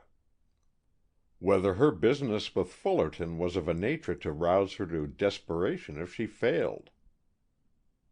"Nonsense!" Lawrence exclaimed. Then, more slowly and thoughtfully, "Out of the question. Mrs. Broughton is a shy and timid woman, and anything like desperation in her case would react upon herself, not on anyone else. You are clear off the track, Howell." "You admit, however, that she might have been made desperate?" "I admit nothing whatsoever. If I knew anything, I wouldn't admit it. Or I'll admit that I don't know anything, if that will pacify you." "Where would she be likely to go? You know her friends." Lawrence shook his head. "If she was bent on hiding herself, she would not be likely to go to the likely places." And with that Howell had to depart. As usual, his client had given him no information that would be of the slightest value in conducting the defense. Lyon lingered when Howell had departed. "There is another matter I want to tell you about," he said. "I had an interview with Miss Wolcott yesterday." The flash of Lawrence's eyes was electric. "Out with it, you tongue-tied wretch!" he cried. "Lord, that such privileges should fall to a man who doesn't know better than to waste time in wordy preambles. Tell me every syllable she said, every look that she didn't put into syllables. To think that you have been sitting here for half an hour with all that treasure locked up inside of you. Confound you! Why don't you begin? Begin at the beginning, and omit nothing." Lyon began, and told all of his tale. Lawrence listened with an attentiveness that seemed to meet the words halfway and drag them out into expression. He had forgotten himself entirely, and his anger at her distress, his rage at Fullerton, his amazed and awed wonder when he heard that shame over her girlish folly in writing her heart out to a man unworthy of it had made her deaf to all other wooing, were as plainly revealed as though he had put them into his most voluble English. At the end he dropped his face upon his folded arms on the table. "The poor child," he murmured to himself. "The poor child! As though that, or anything, would have made any difference." Suddenly he wheeled upon Lyon with dancing eyes. "Maybe you are thinking that this is an upper room in the county jail, and that I am a forlorn wretch, with a good prospect of being hung. Never think it, my boy. There is nothing in all the universe so heaven-wide and free as this room. I know now how a man feels when his reprieve comes." "But your reprieve hasn't come yet," said Lyon quietly. "That is exactly the point. Do you see any way yet in which I can help it to come?" Lawrence looked at him silently, smilingly, and shook his head. "Then it makes no difference in your attitude," pursued Lyon, "that Mrs. Broughton, and not anyone else, is shown to be the woman who was with Fullerton that evening?" "It makes no difference," said Lawrence quietly. "Not even if she should prove to be the woman who ran across the street?" "Is that your idea?" exclaimed Lawrence in frank surprise. "Oh, you are on the wrong track. It was not she." "But if it was?" Lawrence walked back and forth thoughtfully. Then he stopped again before Lyon. "It would make no difference," he said. Then with a smile he placed his hand on the younger man's shoulder.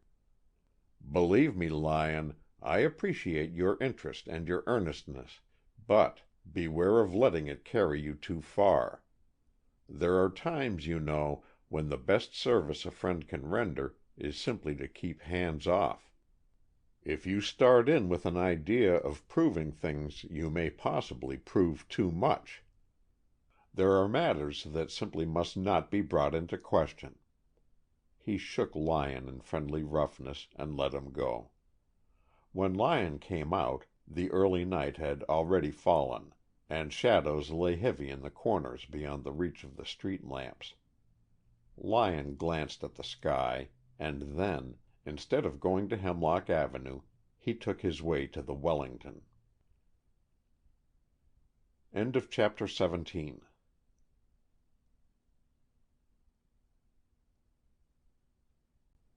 Chapter 18.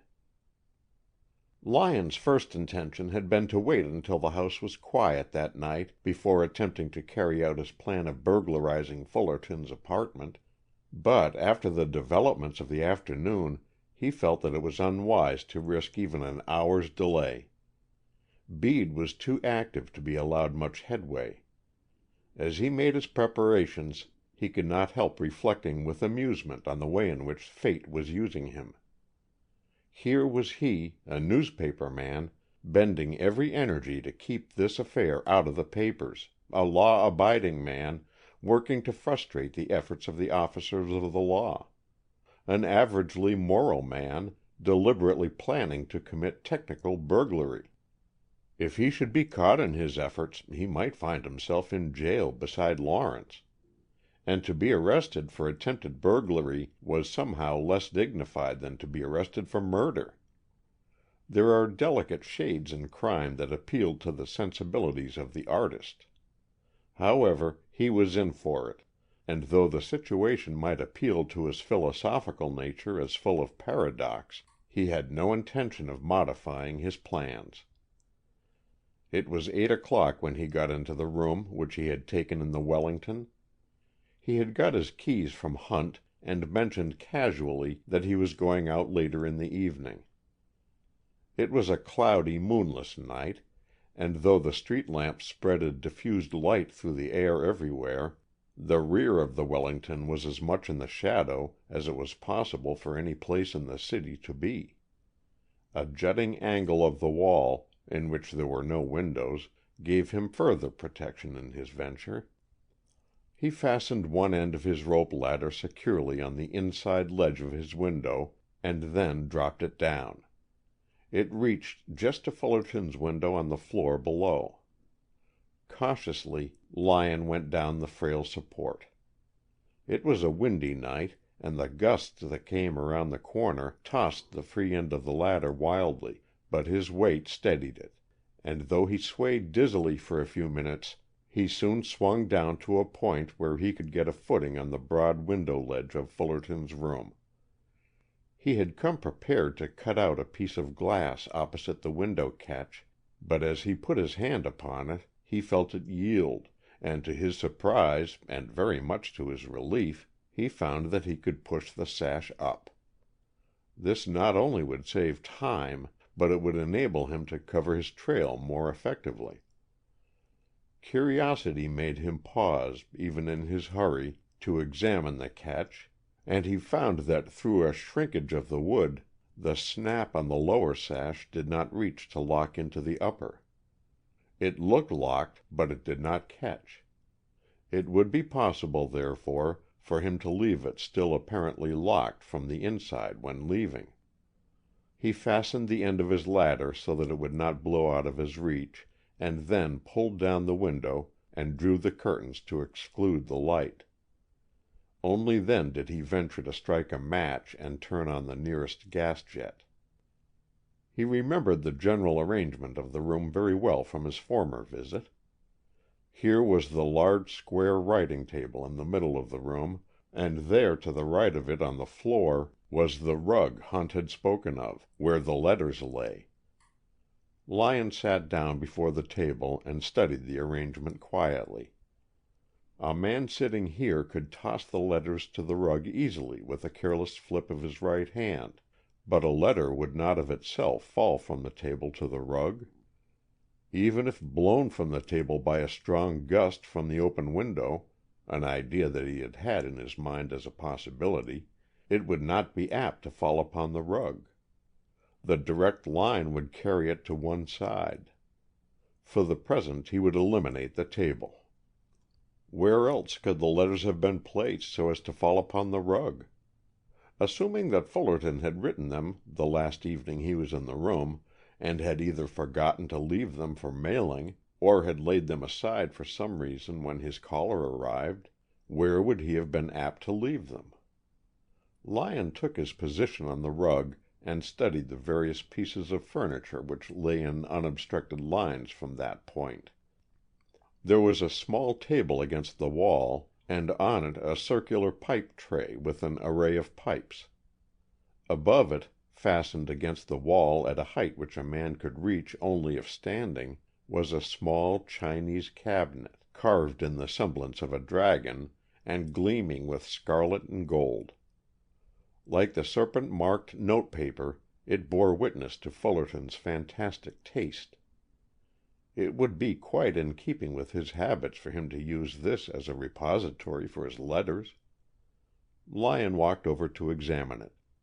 It opened readily at his touch. The inside of the cabinet was filled with tobacco jars. He tried to lift it from the wall, but it was too securely fastened to make this easy. But the idea that this was and must be the place where Fullerton had deposited Miss Wolcott's letters had now taken possession of him, and stepping up on a chair, he examined the cabinet closely on all sides.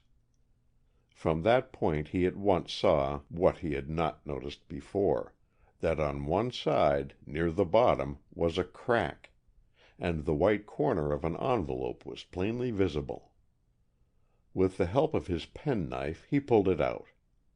It was addressed to Fullerton in a delicate hand. There was at least no more mystery as to how the letters had reached the rug. Evidently Fullerton had placed them, at some time, for some purpose, in this cabinet, and they had been shaken loose at the dramatically opportune moment when Hunt found them. Probably the jarring of the wall when the furniture in his upper apartment had been moved out had helped to dislodge them, or perhaps they occasionally slipped out even when Fullerton was there, without exciting suspicions of supernatural agency. The letters he wanted were probably inside. He again examined the cabinet within and without, and though he could find no secret drawer, he saw, by the shallowness of the space within as compared with the depth on the outside, that there must be a drawer beneath the compartment where the tobacco jars reposed. Well, if needs must, he inserted the strongest blade of his knife and pried open the whole side. Not so difficult a task as one might have supposed, for the delicate wood of the cabinet had not been expected to resist the dry heat of a modern apartment house, and it was badly cracked at several points. As the side came loose in his hands, he saw that under the ostensible interior was a shallow drawer filled with packages of letters, longer documents, and notebooks. He gathered the whole mass together and tied it hastily into a bundle in his silk neckerchief. Then, with a view to Bede's possible explorations, he carefully pressed the loose side back into place. At that moment he heard through the silence the metallic rattle of the elevator. Someone was stopping at this floor. Hastily concluding that it was wiser to make his escape unseen, if possible, with the booty which he had already secured, than to risk discovery by lingering on the chance of finding more, Lyon softly turned out the gas and made his escape by the window, carrying his knotted kerchief like an emigrant's bundle in his hand.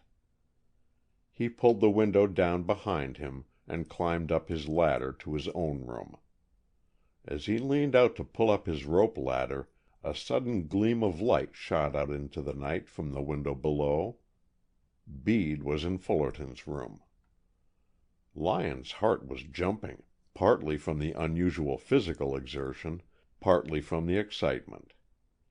He stood still for a moment, considering whether he should examine his find here and now, or try to make his escape from the building with it before he opened the bundle.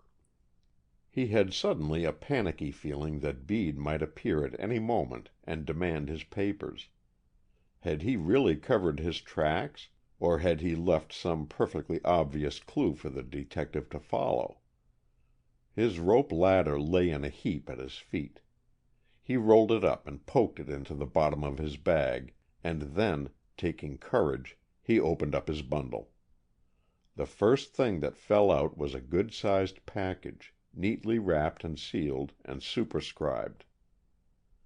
"This package is to be delivered to Edith Wolcott's husband on his wedding day, with the compliments and congratulations of Warren Fullerton." Lyon smiled grimly as he slipped the package into his pocket. There was little doubt as to the contents of the sealed packet, and with the recovery of those unhappy love letters, his immediate object had been most perfectly accomplished. He glanced at his watch. It was not yet 9. He might be so fortunate as to be admitted yet, and to save her even one night of the oppression which he had witnessed would be worth much. He hastily packed the balance of his trophy into his bag without examining it, and made his way out of the apartment and out of the building. Taking the staircase instead of the elevator, he felt reasonably sure that his departure had been unobserved, and so indeed it proved. When he reached Hemlock Avenue, the lights were still burning in Miss Wolcott's house, and it was Miss Wolcott herself who, after a little delay, opened the door in answer to his ring. It struck him that she looked less mistress of herself than usual. She had a startled, not to say nervous, air. "I hoped it might be you," she said. "Come to the library," and she led the way into the room where a dancing fire blazed upon the hearth. "I only stopped for a moment to bring you this package," said Lyon. "If you wouldn't mind, I wish that you would open it, so that you can tell me whether or not it contains the letters you spoke of the other evening." She took the package from him with a startled look, but without a word, a characteristic of hers which he was coming to understand. He turned away and picked up a book on the table to withdraw his presence from her as much as possible as she tore open the wrappings. Then he heard her give a gasping sigh, and he turned quickly toward her. She had sunk into the chair before the fire, and with her hands before her face she was sobbing with a childish abandon that was so poignant it brought a catch into Lyon's throat, even though he saw that her tears were tears of relief and joy. Scattered on the floor at her feet, where they had slipped from her trembling fingers, were dozens of little letters, the dainty little notes of a young girl's inscribing. Like the fallen petals of blossoms that had been torn down by a harsh wind, they lay in pathetic disorder, witnessing to a beauty that had been and was no more. Lyon reached for his hat and moved silently to the door, but at his movement she rose, crushing back her tears with that self-control which had become second nature with her. "Oh, wait!" she cried breathlessly. "Don't go yet. Don't leave me alone with them." Lyon laughed. "Poor little letters! They looked so forlorn. The power to hurt was never in them, only in a man's wicked mind." She drew a long, sobbing breath. "Still, I don't want to touch them. Oh, I have so hated the thought of them all these years. It seems as though all the world had been lying under the oppression of the fact that they were lurking in the dark, waiting a chance to spring out upon me. Would you put them on the fire for me?" "Certainly," said Lyon, with perfect gravity. He knelt down by the fireplace and gathered the white handfuls up and laid them upon the coals. When the last little envelope had curled up into filmy ash, he rose. She was standing erect before the fire, with a vitality and radiance in every line of her figure that made her like a different being. Truly, women are beyond all understanding, thought Lyon, as he waited for her next word. "Thank you," she said, and the simple phrase on her lips seemed like a paean of thanksgiving. "Now, one more thing. You know everything. You are the only one who does. Will you tell Mr. Lawrence about these letters? He has always been a good friend, and I should like to have him know." "I am sure he will be glad to learn that you will be free from further annoyance and anxiety," he said cheerfully. "But as for my telling him, suppose instead I arrange for you to see him yourself to-morrow. It could be done without any publicity, you know, and it would be a godsend to him to have a visit from you. You can't imagine how stupid it is to be in prison. A visit from anyone would be a welcome diversion." She looked thoughtful and abstracted. "To-morrow?" She hesitated. "I don't know. I may not be at home to-morrow." "Well, the day after, if you must postpone it." "I'll send you word," she said, after a moment. He thought a shadow had crossed her face, but it might only have been a shadow of thought. When he again reached for his hat, she put out both hands impulsively. "However things turn out, other things," she said somewhat incoherently, "I shall never, never forget what you have done for me. You have given me back myself." Lyon smiled to himself as he left her. How long would she keep possession of that gift, if Lawrence were only free? Chapter 18.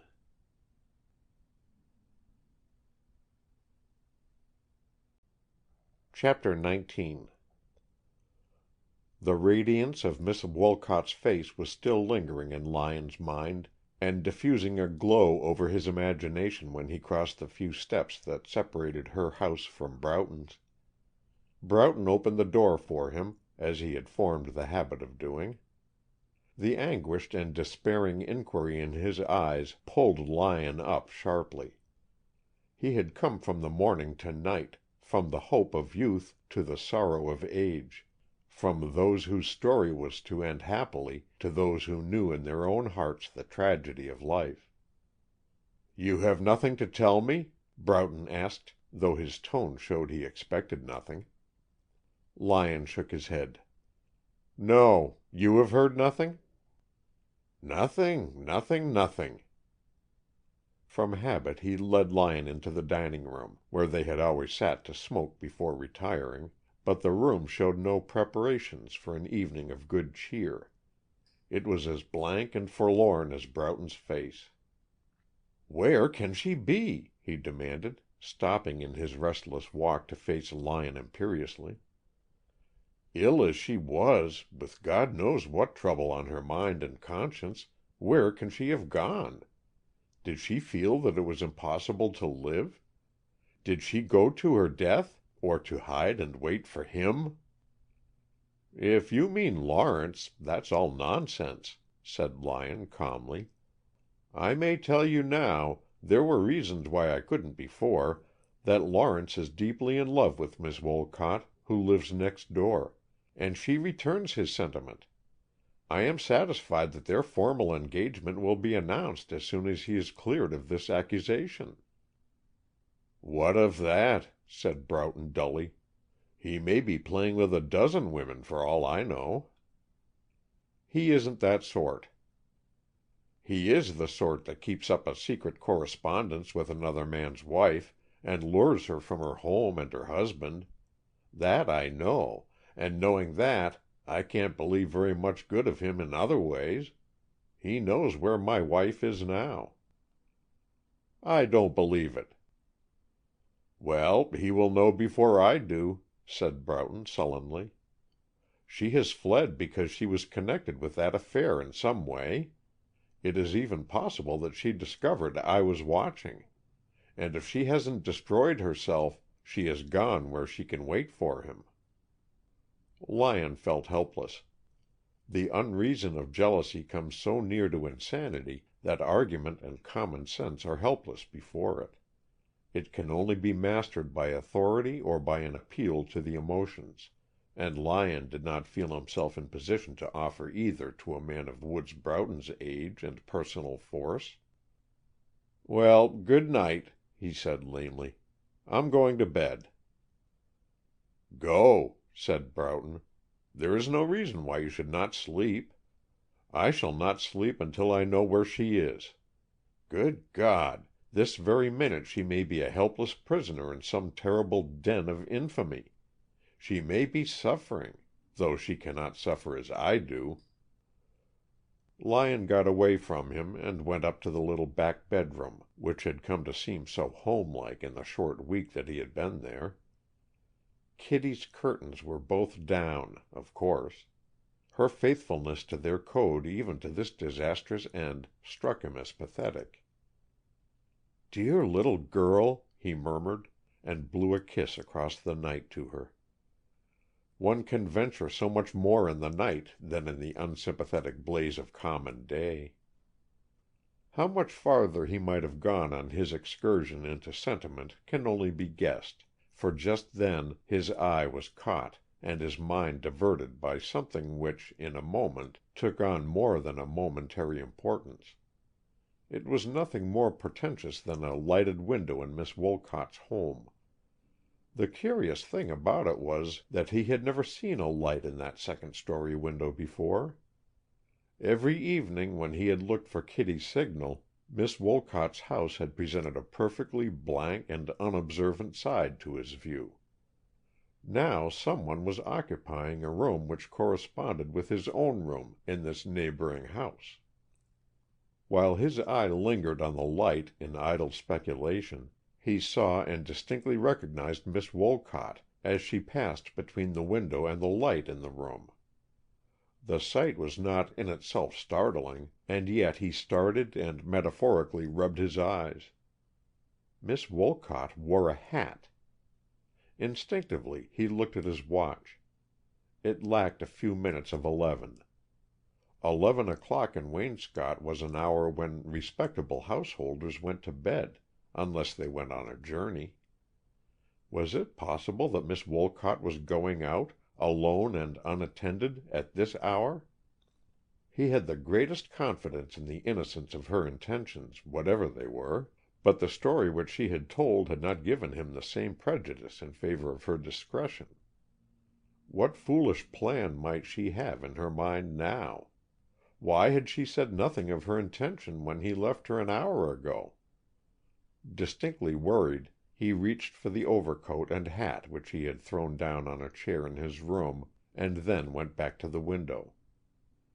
If she was really bent on a midnight errand, he would escort her, whether she liked it or not. He would quietly watch for the moment of her departure, and then join her at her own front door.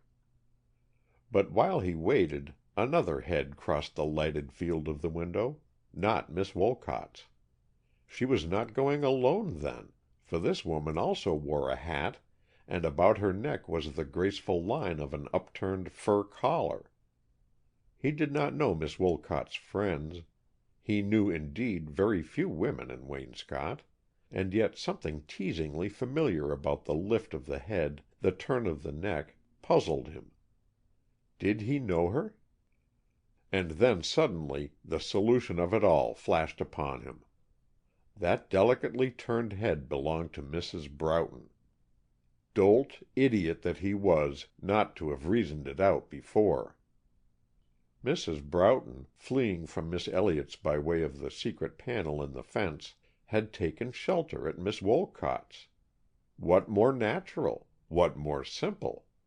And now, under cover of the night, she was preparing to continue her flight. In a flash, without waiting for logical processes, Lyon saw what he must do. He hurled himself downstairs 3 steps at a time and out of the front hall. As he had expected, a carriage was waiting before Miss Wolcott's door. He went up to the driver, ostentatiously looking at his watch. "When does the train leave?" he asked.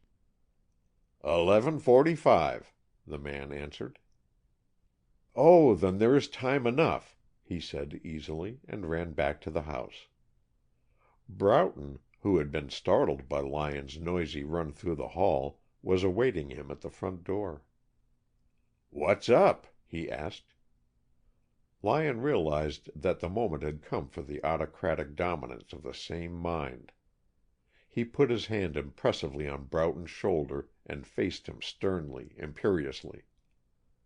"Mr. Broughton, if I could put you at this moment face to face with your wife, what would be your attitude toward her?" "What do you mean?" gasped Broughton, too bewildered by this new manner to really grasp Lyon's words.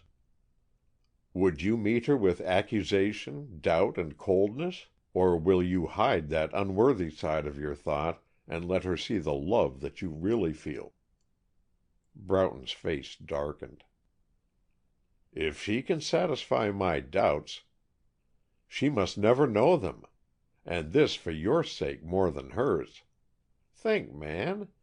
How will you go through the years that lie before you if you must spend them with a constant knowledge that you once failed her, that she knows it, and that she can never more be proud of you or sure of you? You will have made it necessary for her to forgive you. Can you stand the humiliation of that knowledge?" "She to forgive me?" stammered Broughton. "For what?" "For doubting her. You should have believed in her against every appearance. If you want to hold your head up before her, never let her know what traitorous doubts you have harbored." "How do you know that they are traitorous?" asked Broughton, struggling for a grip on his past passions. "Because, now listen and understand exactly what this means. Because your wife, when she fled from Miss Elliott's, took refuge with Miss Wolcott, who is Lawrence's fiancée. Can you believe for the thousandth part of an instant that she would have gone to that girl if there was anything between her and Lawrence? It is unthinkable. Now hold that one fact firmly, do not forget it for a moment, and come with me to your wife." He crushed Broughton's hat upon the bewildered man's head, and dragged him out and across the dividing yards to Miss Wolcott's door. The whole episode had only taken a few moments, but he breathed more freely when he had actually got Broughton to the steps of the other house before the women came out. There was no time to spare, however. The doorknob turned softly. The door opened noiselessly, and the two women stood there, cloaked and veiled, ready to set forth. Instead, Lyon drew Broughton inside, as though the door had been opened for the purpose of admitting them. "I must beg that you give me a few moments, Miss Wolcott," Lyon began. But the need of making any explanation was taken from him. The lady who at their first appearance had shrunk back of Miss Wolcott suddenly gave a little inarticulate cry and threw herself upon Broughton's breast. "Woods! Oh, Woods! Where did you come from?" she cried, and burst into tears. Lyon held his breath in suspense, but it is not in masculine nature to thrust away a beautiful sobbing woman. Broughton's arms lifted to enclose her, and his voice murmured, not ungently, "There, there, Grace. Control yourself." Lyon turned to Miss Wolcott, trying to leave the reunited husband and wife in as much privacy as the situation admitted. "What is your plan? Where are you going?" he asked urgently. She had thrown back her veil, and her face was pale but resolute. "We were trying to escape," she said. "From whom?" "That terrible detective. He had found Mrs. Broughton. He went to see her yesterday and told her—" She stopped abruptly, and a shudder shook her visibly. "What did he tell her? In charity, let me know." "He told her she would have to appear as a witness at the trial and give testimony against me." "Against you?" The room reeled before Lyon's eyes, but he pulled himself together. "Let me dismiss your carriage, and then you must tell me what you mean. It was wild of you to try to run away. In the first place, you would not be able to take any train without being stopped. The police know of Mrs. Broughton's disappearance, and are watching all outgoing trains, of course. Besides—but let us dispose of the carriage first." He went to the door and dismissed the coachman. As he came back, he saw that Broughton had disengaged his wife's arms and was facing her with that jealous sternness in his eyes that Lyon had dreaded. "But to leave my home secretly, at the urging of any one, was not what I had a right to expect of my wife. I have reason to demand an explanation." The tears were still sparkling on Mrs. Broughton's lashes, but she looked up at him with a steady glance. "I am not your wife," she said quietly. Chapter 19.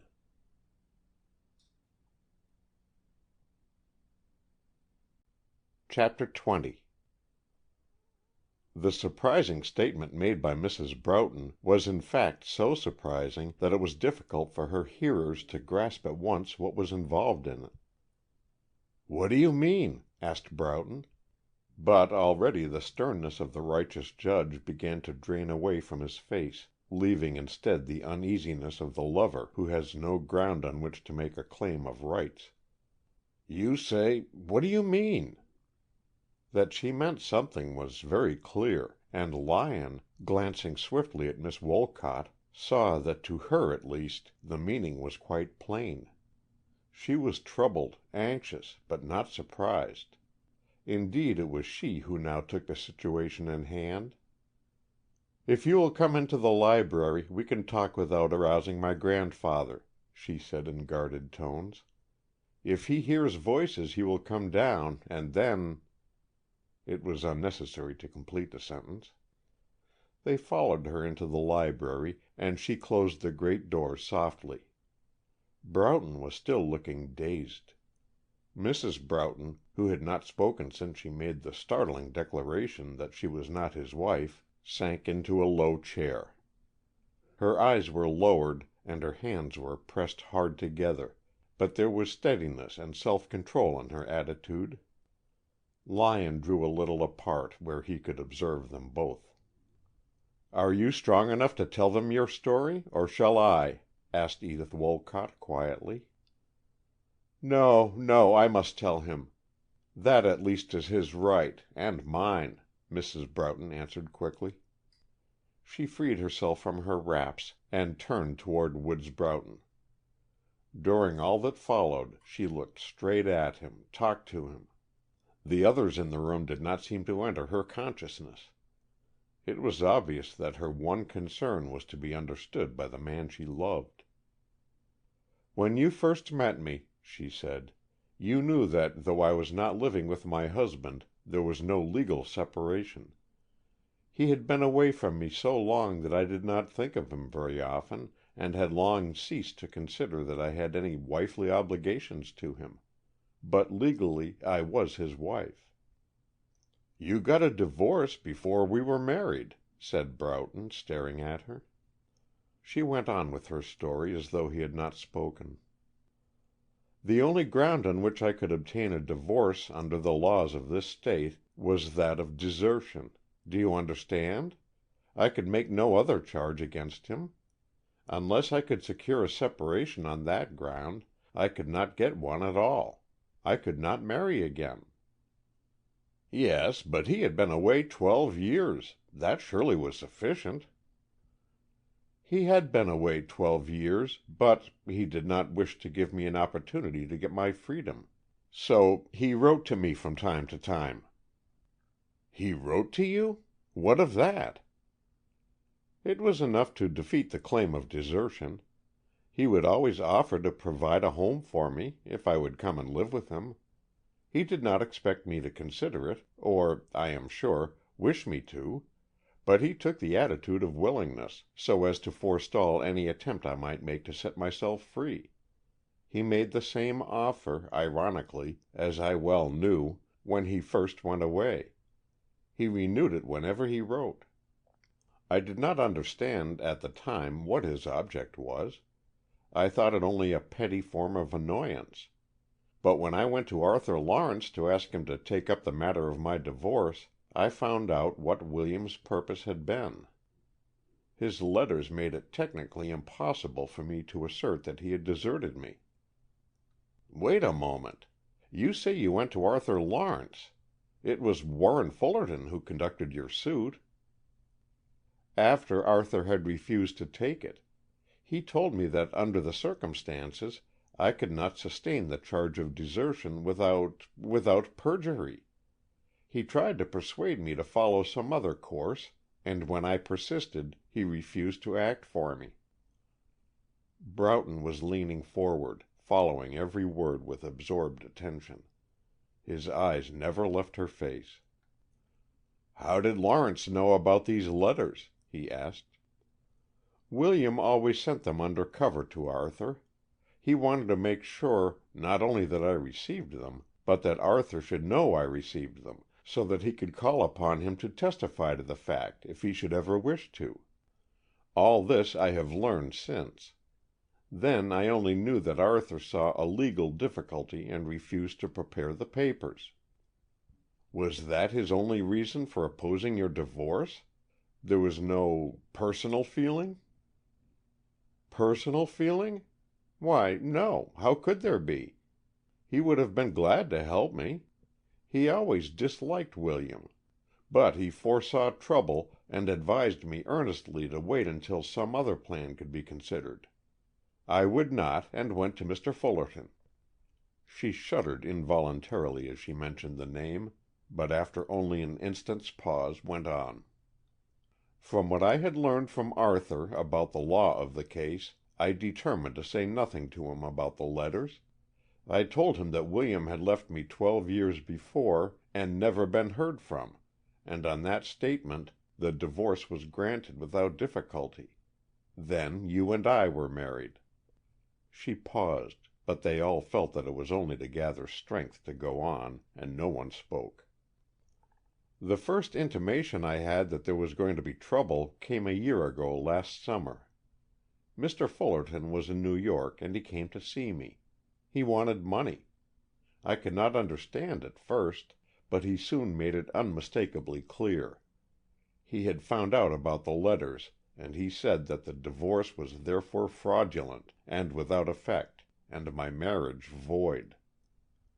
Her voice fluttered as though, in spite of her will, it was slipping away from her control. Broughton groaned. "Why didn't you tell me, Grace? Good heavens, that was a matter for a man to deal with." "I didn't dare.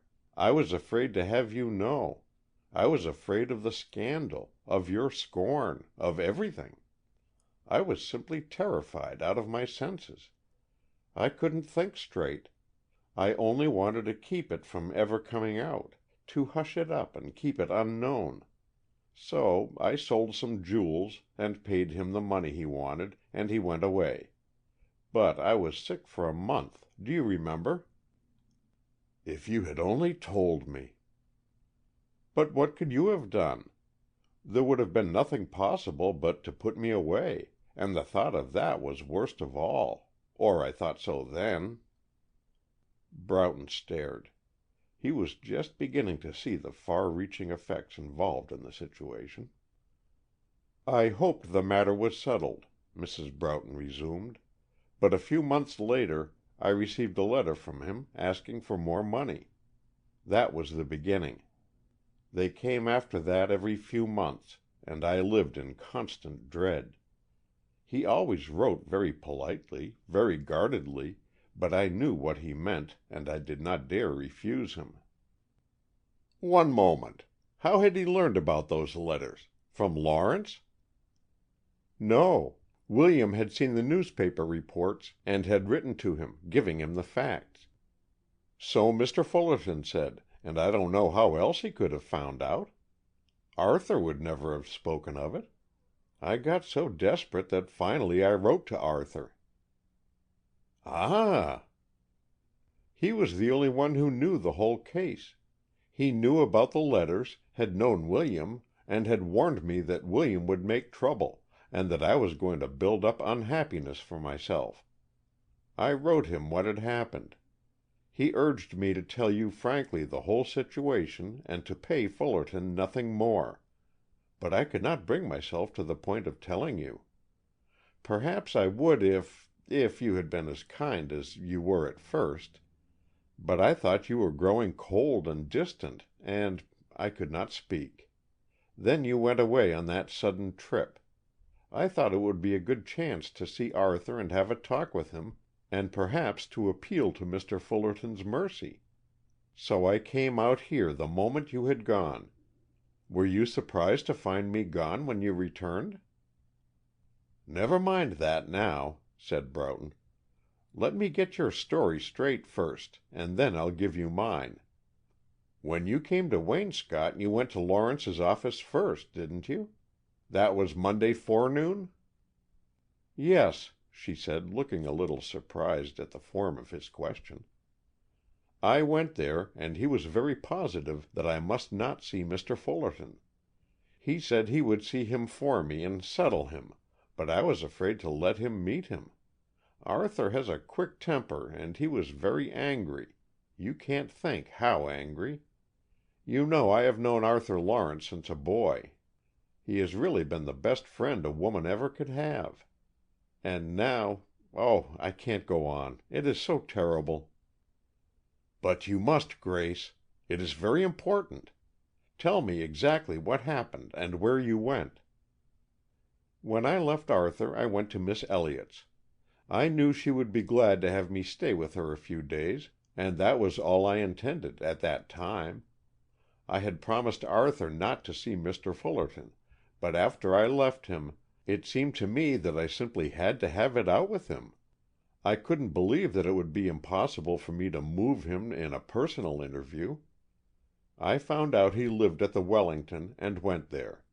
He was not in, but the boy said he would be there in the evening, so I went again." "That was a mad thing to do." "I was mad.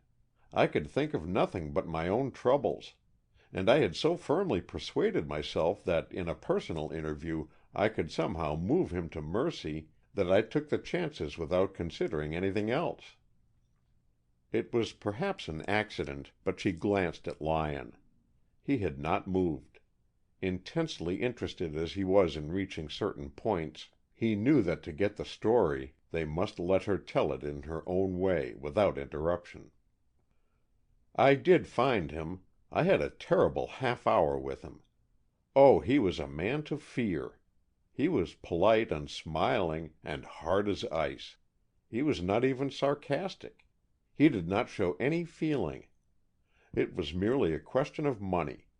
He said it wasn't pleasant to get money from a woman in this way, but a woman's money was as good as a man's, and since I had money, and since I had put myself in a box where my whole life and reputation were at his mercy, it would be sheer foolishness on his part not to use his opportunity.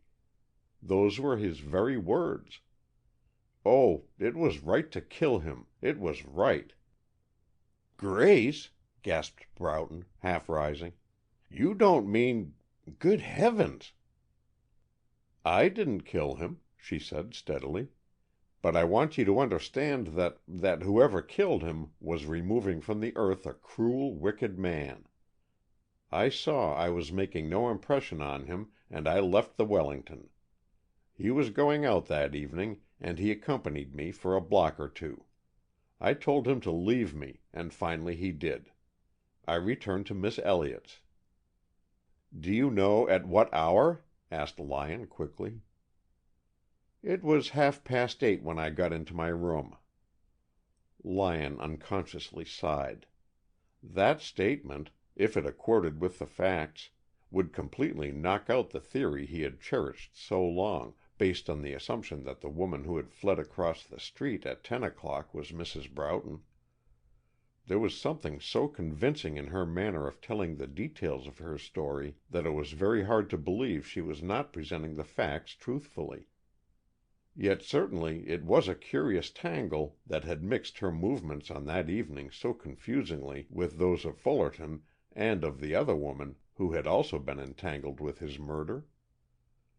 "The next morning," she resumed, "I saw the news of his death in the papers. You cannot imagine my relief. It was as though a terrible weight had been lifted. I wanted to fly. I was wild with joy. Then, just as I was on the point of returning home, came the news of the arrest of Arthur Lawrence.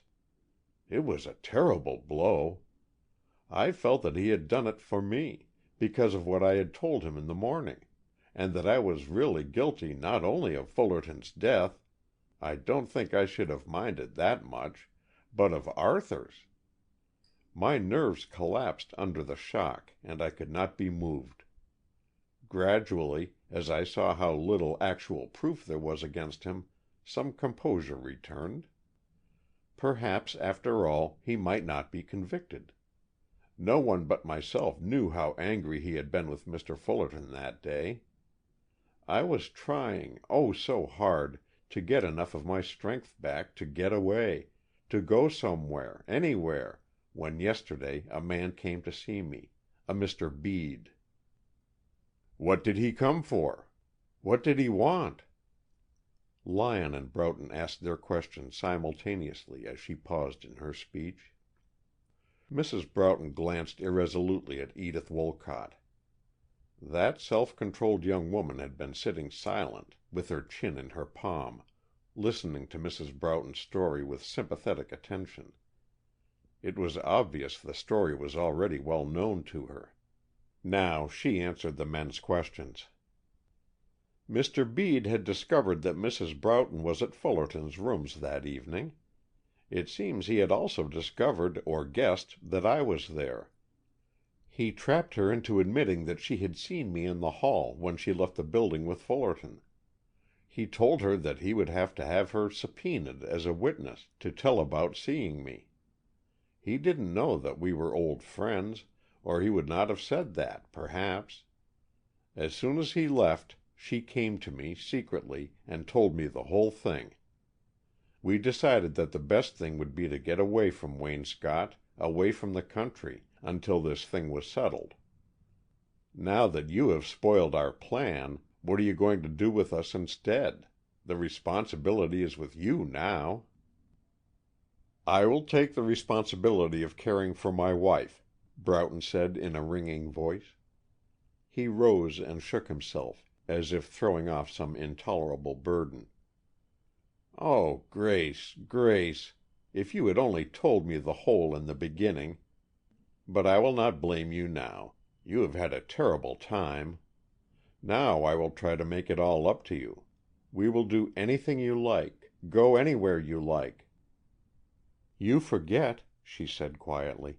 "I cannot go back to you at all. I am not your wife." She put her hands up and pressed her fingers hard against her closed eyes. "All the trouble has come from that, all the trouble for me, first, and now for you, and for poor Arthur in prison, and for Edith here. I tried to take what I had no right to, and I lied to get it. Oh, do you think I could have laid my whole heart bare to you as I have done tonight, if I were not through with all that false claim? I have told you everything as though I were on my deathbed, because I can never see you again. Somewhere in the world, watching his chance to strike, William Vanderburg is waiting. I will never go back to him, never, so help me God, but while he lives, I may never dare to take any happiness that may offer. He is biding his time. Oh, I did wrong, but I have paid for it. I am paying now, and will pay over and over every year that I live." "Dear Mrs. Broughton," said Lyon gently, "I can at least relieve you of that uncertainty. William Vanderburg is dead. I was with him when he died." She stared at him for a moment, as though she had not understood his words. Then, with a sighing breath, she sank back in a dead faint. This astonishing statement, following the long strain of her confession, was too much for her nerves. Chapter 20.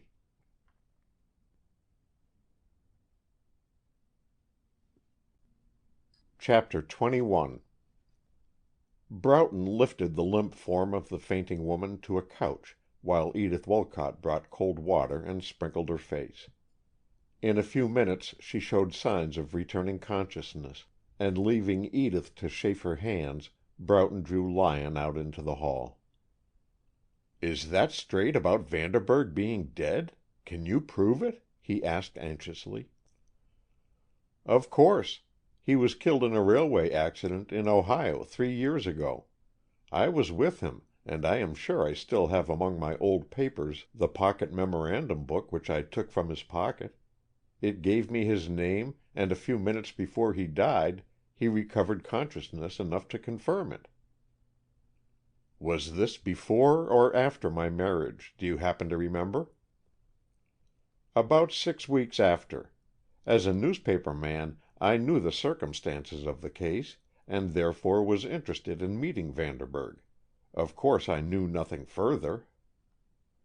Broughton walked back and forth with nervous steps.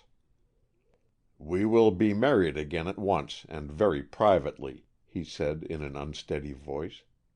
"That will satisfy her mind. What an amazing tangle it has been. And what luck, what amazing luck, that I should have come across you, the one man who could give that essential information about Vanderburg's death. Without that, where would we be, even with Fullerton dead? We would not dare to take chances." He wrung Lyon's hand with a grip that hurt. Edith Wolcott came to the door. "Will you go in now?" she said. "She is conscious and anxious to see you." Broughton went in, and Edith Wolcott, with a warming finger on her lip, drew Lyon across the hall into the little sitting room where they had talked earlier in the evening. "They are happy," she said with a catch in her voice. "All has come out well for them. But if she stays in Waynscott, will she not be called as a witness? And if she tells that story of Arthur's anger with Fullerton, will it not go against him on the trial?"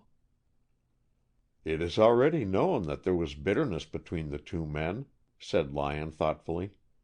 "She would add no new element to the evidence against him by confirming that, though Howell may think it best to whisk her away. But I want to consult him about that first.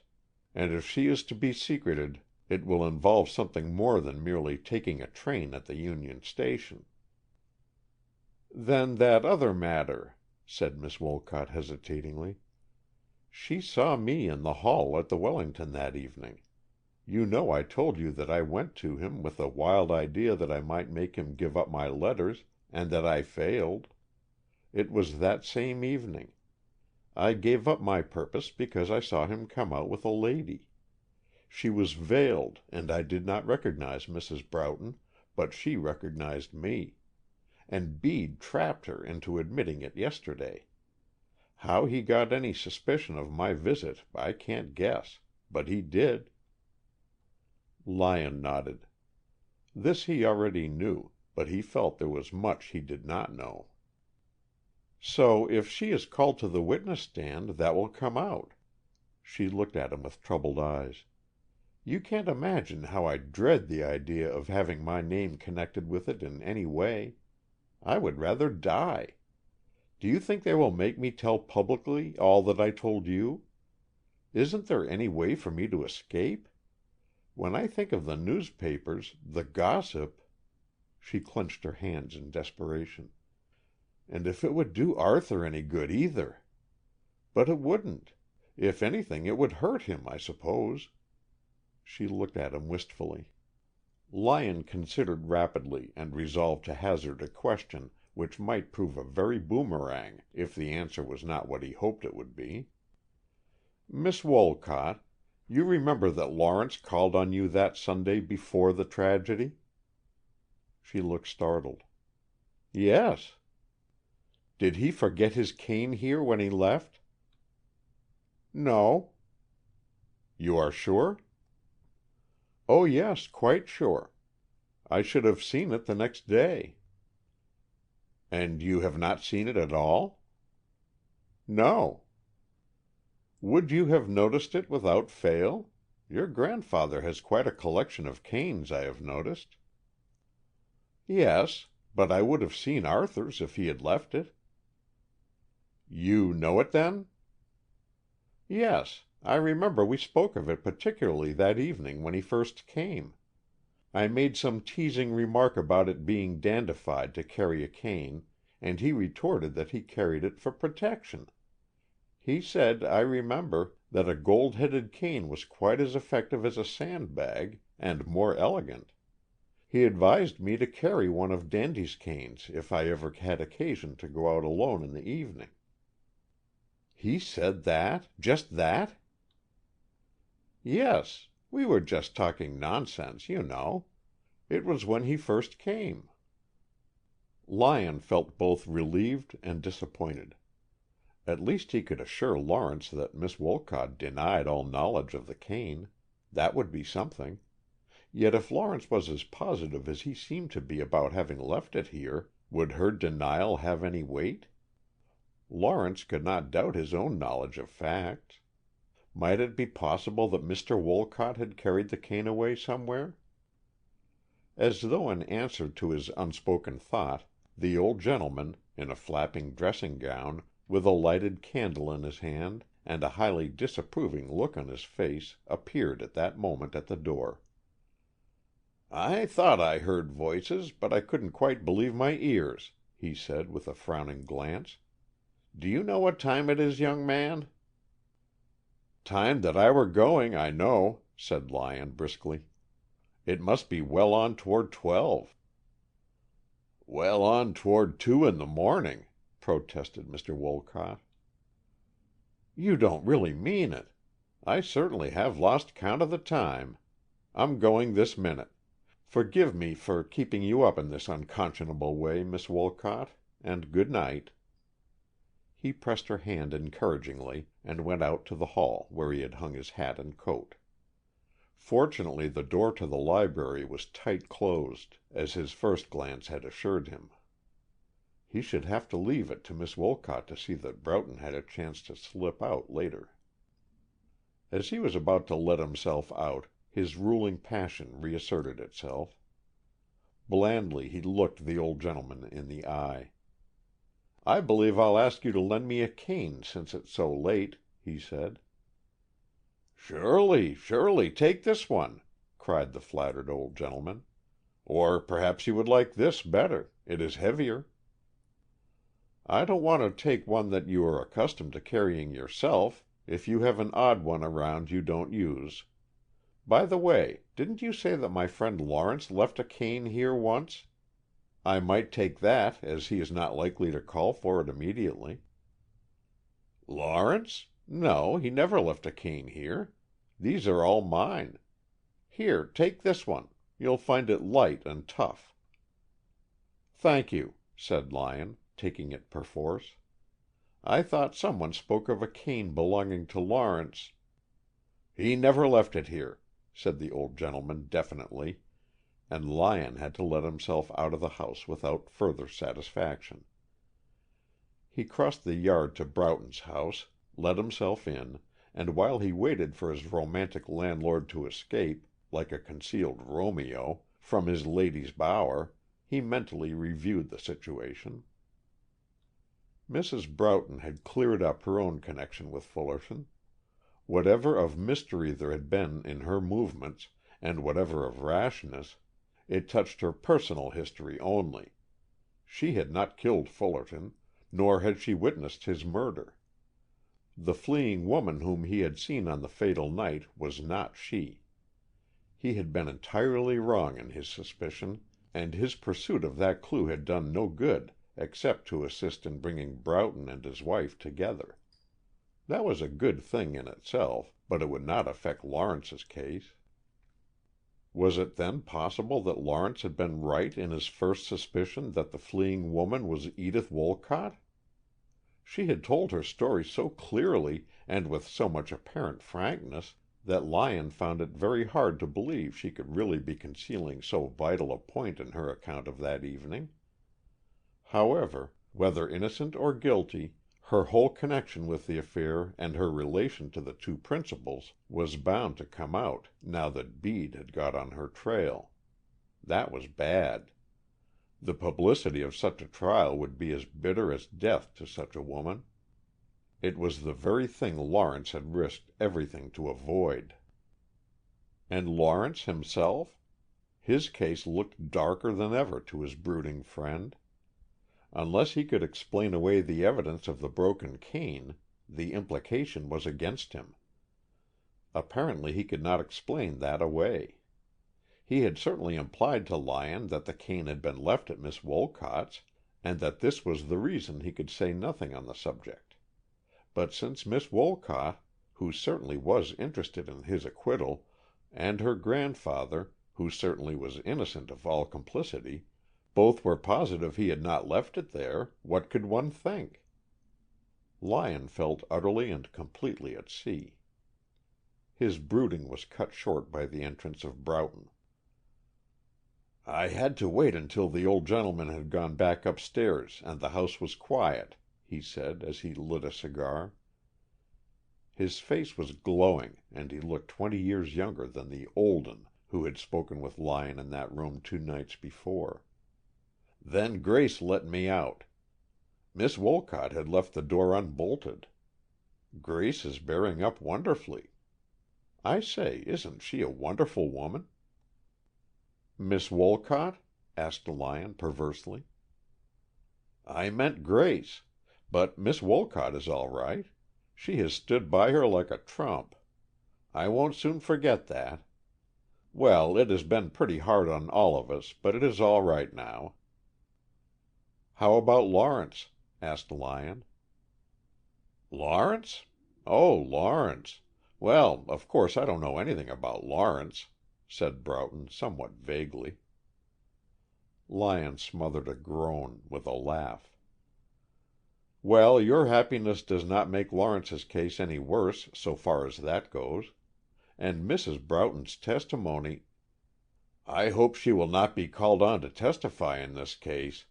It would be very unpleasant." "Undoubtedly. But Bede will have her subpoenaed if he thinks she can help his side. And before you smuggle her away, I must lay the matter before Howell. You know Howell has been waiting days and days for a chance to see Mrs. Broughton himself. Bede didn't wait." Broughton looked as though the idea were distasteful, but he was too manly a man to shirk an issue. "All right," he said. "You may give Howell the situation to-morrow." "To-day," said Lyon, pulling out his watch. "What will this day bring forth?" He was soon to find out. Fate had been dodging behind covers for a long time. Now she was ready to come out into the open. Chapter 21.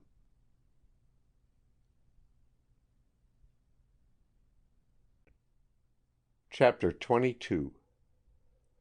Although it was nearly 3 before Lyon went to sleep, he awoke the next morning earlier than usual, and lay for some time figuring on the problem that possessed his mind before he thought of such a thing as dressing. He must see Howell and acquaint him with the strange developments of the night before as soon as possible.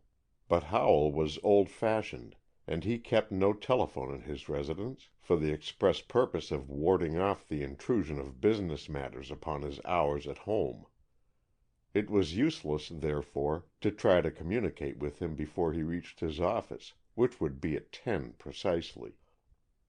While Lyon lay speculating on the situation, his eye fell upon the knotted handkerchief containing the booty which he had brought away from his raid upon Fullerton's room last night. The pressing incidents that had followed had put it for the time completely out of his mind. He sprang from the bed to examine it. It was a curious record of a curious form of villainy that the little package revealed. The notes were all from women who, by fault or fortune, had given him some hold upon their fears. Evidently the phase of Fullerton's nature revealed by the decadent literature and pictures in his room had had dark and complex ramifications in his career. The rule of terror which he had held over Edith Wolcott and Mrs. Broughton was, it would seem, only an instance of the methods by which, for the sake of money or malice, or for pure delight in deviltry, he had made himself master of the secret history of women, and had used his knowledge to keep them trembling under his lash. Lyon soon found to his relief that it was not necessary for him to read the whole of a letter to classify it, and he conscientiously averted his eyes from the signatures. What an oppression must have lifted from the face of nature when this man was dead! The man must have possessed the fascination and the venom of a cobra. Lyon used up a box of matches burning the telltale notes over his ash receiver, and felt that if he should have failed in everything else, it would have been worth all to save this package of pitiful secrets from the cold official eye of Bede. 2 letters only he saved from the cleansing flame. They were from William Vanderburg, and contained the information which had enabled Fullerton to terrorize Mrs. Broughton. These he kept to turn over to Broughton, and with them he placed the old notebook of Vanderburg's, which he had taken from the pocket of the dying man. It was a curious fact that the two tangled threads of that story should have come into his hands, and that chance should have brought his path and Mrs. Broughton's again together. On his way downstairs, an impulse not wholly devoid of mischief sent him to the phone. If it was too early to talk to Howell, he could at any rate get Bede on the line, and he did. "Hello, Mr. Bede," he said respectfully. "This is Lyon, of the News. Any new developments in the Lawrence case?" "I think I'd better ask you that question," said Bede, somewhat dryly. "Oh, I mean authentic information, not newspaper imagination," protested Lyon. "I'd like to know, Mr. Lyon, just how much of your innocence is authentic and how much is newspaper imagination." "Oh, come, you're making fun of me. Really, haven't you any news items to give me?" "Not a scrap. You are very well able to help yourself to what you want, young man," and Bede suspended the receiver and the conversation. That cheered Lyon a little, but as he came out into the streets his footsteps lagged. His imagination had achieved little good in the present case. It had simply led him wandering far afield. He had imagined that the woman who fled from the scene of Fullerton's murder might be Mrs. Broughton instead of Miss Wolcott. It was not Mrs. Broughton, and now Bede knew all about Mrs. Broughton's share in the evening's events. Whether it was Miss Wolcott or not seemed as debatable as at first. Lawrence undoubtedly believed it was. Whether Bede believed it or not, he certainly had unearthed the facts that she had visited the Wellington to see Fullerton earlier in the evening, and that she had been at the drug store on Hemlock Avenue a few minutes before the time when Fullerton must have been struck down by Lawrence's cane. The cards were therefore practically all in his hands, and the defense could only hope to do what he might graciously permit. It was maddening. That fatal cane! It was the one bit of evidence more than circumstantial. It must be explained. In his dejection, Lyon had walked along Hemlock Avenue to Sherman Street. The empty lot where the cane had been discovered was on his left, and he crossed the street and stopped to look down into the trampled hollow. That cursed cane! How was it possible that it had come here unless by Lawrence's hand? He scowled at the spot, with gloom on his brow and perplexity in his mind, till someone stopped beside him, and an eager old voice asked, "What is happening? Anything?" It was old Mr. Wolcott, eager-eyed and interested as ever. He tried to discover what it was that was attracting Lyon's attention, with a lively curiosity that made Lyon laugh, even in his depression. "I was looking for an inspiration," he said, "but I can't see one. I'm afraid it's hopeless." "Sometimes you see queer things when you don't expect to," the old gentleman said cheerfully. "Once I saw a dog fight down in that hollow." "Did you?" responded Lyon, looking at his watch. "I must be going on. I've been killing time till I could see a man downtown." "It was a lively fight. There is a Boston Terrier up in our neighborhood that is a fighter. I don't like fighting dogs myself, and this one is a terror. He is always pitching on to some poor little fellow that isn't big enough to stand up to him, and doesn't have a chance to run. I broke my cane over him." "Indeed?" murmured Lyon with polite indifference. Then the echo of the words rang through the silence of his mind, louder and louder, until he pulled up with a start, as though someone had been calling to him for a long time and he had just become conscious of it. You broke your cane over him?" he repeated, and it seemed to him that everything about him suddenly stood still till he should get the answer. "Was that here, in this hollow?" "Yes. He's a big brute of a dog, and he had the little fellow by the throat." "Yes, yes. What did you do with the pieces?" "The pieces of the cane?" "Yes, what did you do with them?" The old man laughed somewhat slyly. "Edith doesn't like to hear about things like that. She thinks that I am too old to go in and straighten out a dog fight. I don't tell her when anything of that sort happens." "I see," said Lyon eagerly. "So you hid the pieces?" The old man nodded cannily. "She'd never miss the cane. I have a lot of other walking sticks. But if she saw the broken pieces, she'd get the whole story out of me." "Where did you hide them?" "Oh, I put them out of sight, all right." "But where, man, where? Show me the place." "But I don't want them," protested Mr. Wolcott. "It was an old cane, anyhow. I didn't mind breaking it."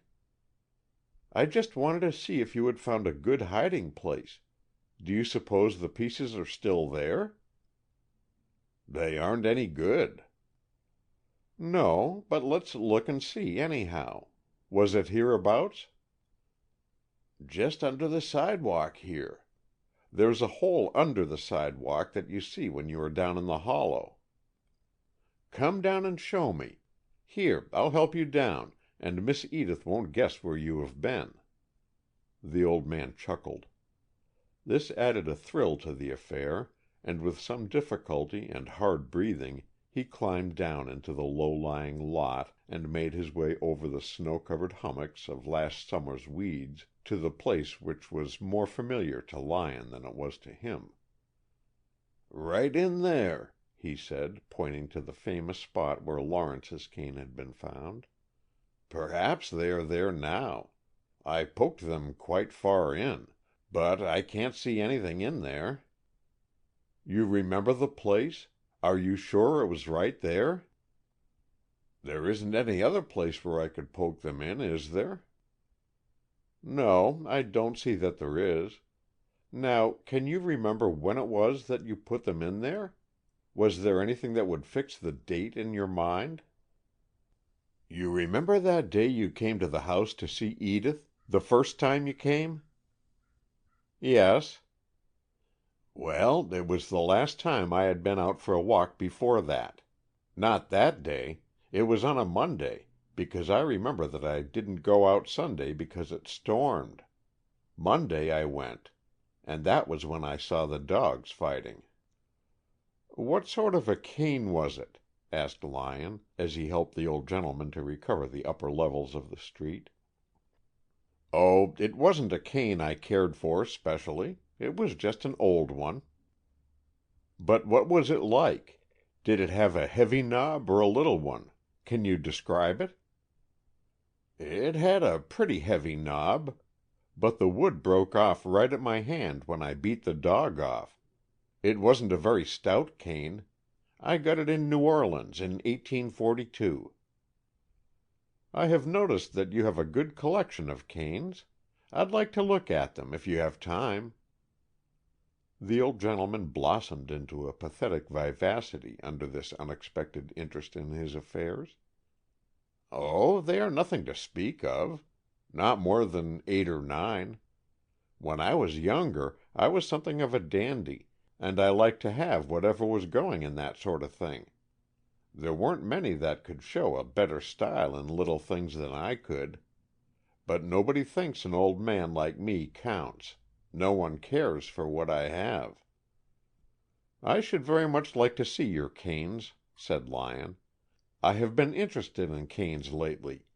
I can think of nothing that would please me more than an opportunity to examine your collection. May I go home with you now and see them?"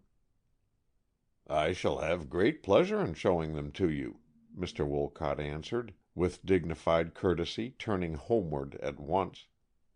though I fear that my modest collection is hardly worthy the attention of a connoisseur." "I can hardly claim to be a connoisseur," protested Lyon in the same vein. "I merely have a personal interest and curiosity which I may say amounts to a passion. Now, I suppose you can tell me where you got each and every cane you own?" "Certainly I can. Edith says that I am forgetful, but remember the things that happened a few years back well enough. I can tell you just where each one came from. Here we are. Come in, sir, come in. I am glad to have you here as my guest. I don't have so many visitors." Miss Wolcott, hearing her grandfather enter, had come into the hall to look after him, and she was evidently surprised to see his companion. Her surprise could hardly equal that of Lyon, however, at the change which a day had made in her appearance. Instead of the somewhat severe and marvelously self-controlled woman whom he had seen before, he saw a radiant girl, tremulous and eager. The statue had been touched with life. She came forward with a questioning look. "Has anything new come up? Did you wish to see me?" she asked under her breath. "Not yet," he answered, in the same tone, but she read something in his eye that made her watch him. But the old gentleman did not like this disregard of his prior and exclusive claims as the host. "Mr. Lyon came to see me, Edith. Sit down, Mr. Lyon. My canes are right here in the hall. I have never made anything like a collection, and I am afraid you will be disappointed, but this one was my father's. I always kept that as a souvenir, but I never carried it myself. It was cracked when I got it, and I was afraid of breaking it. This thin little cane was one I carried as a young man. The dandies carried them for dress canes when they went beauing the young ladies in those days. I could tell tales. You wouldn't suspect it, Edith, but your grandfather was quite a lady killer in his day." "This stout stick is the one you usually carry, I see," said Lyon. He had run his eye over the entire lot when they were first laid before him, and the hope he had cherished that a cane resembling the one that Lawrence had carried might be found here had swiftly vanished. There was nothing like it. Still, even without that final link, his discovery was so nearly perfect that he could hardly in reason ask for more. He rose, eager to get to Howell with his news. Edith, watchful of his face, guessed that there was something more in his inquiry than appeared upon the surface. "Dandy has another cane upstairs, if you want to know his entire collection," she said. "No, I haven't, Edith." "Oh, yes, you have, Dandy. It's in your room, behind the door, that cane with the heavy top that you got in New Orleans in 1842. The old gentleman chuckled, and essayed an elaborate wink at Lyon. "Oh, it's upstairs, is it?" "Yes, I put it there yesterday. I came across it in the back hall. I think Eliza had kept it up there to straighten the pictures with." "You are talking nonsense, Edith," her grandfather interrupted impatiently. "I know where that cane is. It got broken, and I threw it away. It was an old cane, anyhow, not worth making a fuss over." "I wonder if you could find it," Lyon said to the girl in a swift aside. She ran at once upstairs, and in a few moments returned, a little breathless, but successful.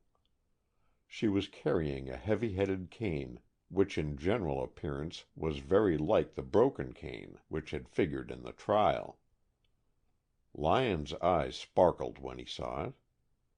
His idea that Lawrence had forgotten his cane here in the hall, and that the old gentleman, whose eyesight was confessedly so bad that he could not read the newspapers, had picked it out of the hall rack by mistake for one of his own, seemed now conclusively proved, and after all his work, that the actual discovery of the fact should come so by accident and casually. "Is this your New Orleans cane, the one you told me about?" he asked. The old gentleman was examining it with a puzzled look and growing perplexity. "I don't understand," he murmured. "I guess I must be getting old. I ought to be dead." "Nonsense. The explanation is very simple, and I think I can tell you what it is. But first, is this your New Orleans cane?" "It certainly seems to be." "Would you swear to it?" "But what was that other cane?" "Let us settle this first. Would you swear to this one that it is your own, and that this is the cane that you thought you had with you when you broke your stick across those fighting dogs? You may be asked in court to testify to that point, Mr. Wolcott. Can you swear that this stick is actually the one that you thought you had broken?" "Why, of course it is. I know my own stick. But I don't understand." "It is very simple. Lawrence left his cane here one evening, and the next morning, when you went for your walk, you took it in mistake for your own. It was just about the size and weight of this one, and you would not be likely to notice the difference, since it was not the cane you commonly carried. You broke the cane, and put the pieces under the edge of the sidewalk. They were found there immediately after Fullerton's murder, and as Lawrence's name was engraved around the knob, they seemed to connect him circumstantially with the murder. It has been the one point we could not get around." "But didn't he remember that he had left it here? I can't understand why that did not occur to him," Miss Wolcott exclaimed. "Can't you imagine why he would not allow himself to remember?" Lyon asked bluntly. "No, I don't understand you. Allow himself to remember? Why not? If it was merely a question of where he had left his cane, it would not have been a serious matter to answer, would it? But suppose he too thought, as all the rest of us did, that the cane had been the instrument of Fullerton's death." "But it was not." "No, but it seemed so. And with that seeming fact before him, he could not defend himself by saying he had left it here without throwing the same suspicion upon some one in this house." "But he could not entertain so absurd a suspicion." "It was far from absurd. Do you remember you told me that he had said that a good stout cane was better than a policeman's whistle, and that he advised you to carry one of your grandfather's sticks if you had to go out at night?" "Yes, I remember very well. Of course it was all in jest. We were not talking seriously then." "I suspect he thought afterwards that you might have taken his suggestion seriously." "What do you mean?" "He has absolutely refused to give any hint of where he had lost his cane. Of course he had not forgotten, but there was in his mind the possibility that you had, under some necessity, acted upon his suggestion and had taken his cane with you when you went out that night." He had been talking rapidly, following out his own line of reasoning, and forgetting for the moment that the implication it contained must be startling to her, till he was pulled up by the look of horror and amazement that had gathered on her face. "What are you saying?" she cried. "Good heavens, what do you mean? You haven't been thinking that I killed Mr. Fullerton with Arthur's cane?" "I haven't," said Lyon simply. "I haven't from the first. But it was very natural that, knowing what he knew and not knowing what he didn't, Lawrence should have felt that to clear himself would be to implicate you." Her horror was too deep for words. She only stared at him with that fixed look of dismay. "Of course," added Lyon, "now that we can explain the cane away, he will probably speak out." "Was that why he was so anxious I should say nothing? Because he thought Oh, it is not to be believed!" "But consider, Miss Wolcott. It seemed very clear. He knew he had left his cane here. He of course remembered the talk you had had about it as a weapon of defense. He knew that you were out of the house that evening, because he called to see you at 9:15, and you were not in. He knew also that you had reason to hate Fullerton. He knew that a woman was with Fullerton when he was killed, and that when she fled from the spot she came to this house." She interrupted him with a cry. "No, no, how can he think that? It's not true. I did go to the Wellington as I told you, meaning to see him and try to appeal to his better nature, if he had one, for the return of my letters, but gave up my plan when I found I could not see him alone. But I saw nothing of him after he left the Wellington with Mrs. Broughton." "That was early in the evening, before 8. Did you come straight home?" "Yes." "But when Lawrence called at 9:15. "I had shut myself up in my room with a headache, and told Eliza to deny me to any caller." "Then did you go out again later?" She looked surprised. "Yes. I went out to the drug store afterwards to get something to make me sleep. I was nervous and overwrought, and I wanted to get a quiet night's sleep. Then I came home and went in at the side door and up to my room." "Do you know what time it was?" "Yes, my grandfather met me in the hall, and was very much excited to find that I had been out alone so late at night. It was a few minutes before 10. I noticed the time particularly because he was so annoyed about it." "It all seems very simple now," said Lyon cheerfully. "Just what Bede may have up his sleeve, of course, I don't know. But I think that with the information that you have given me, we can checkmate him very neatly. Now I must see Howell. With this elimination of the fatal cane as an element in the case, I cannot see that there is anything to connect Lawrence directly with the situation. I think we can expect to have him free at once. If we only could really discover the actual murderer, it might be better, but I am hopeful as things are." "Was that all you wanted to see my canes for?" protested Mr. Wolcott with an air of injury. Lyon laughed and shook his head. "I want to add a cane to your collection if you will let me. We'll go and pick it out the day that Lawrence goes free." Chapter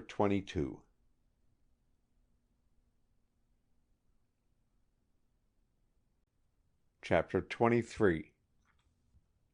When Lyon left the Wolcotts, he hurried for the car to reach Howell's office as quickly as possible. As he went down Hemlock Avenue, he saw a group of Miss Elliott's girls taking their daily constitutional under the supervision of Miss Rose.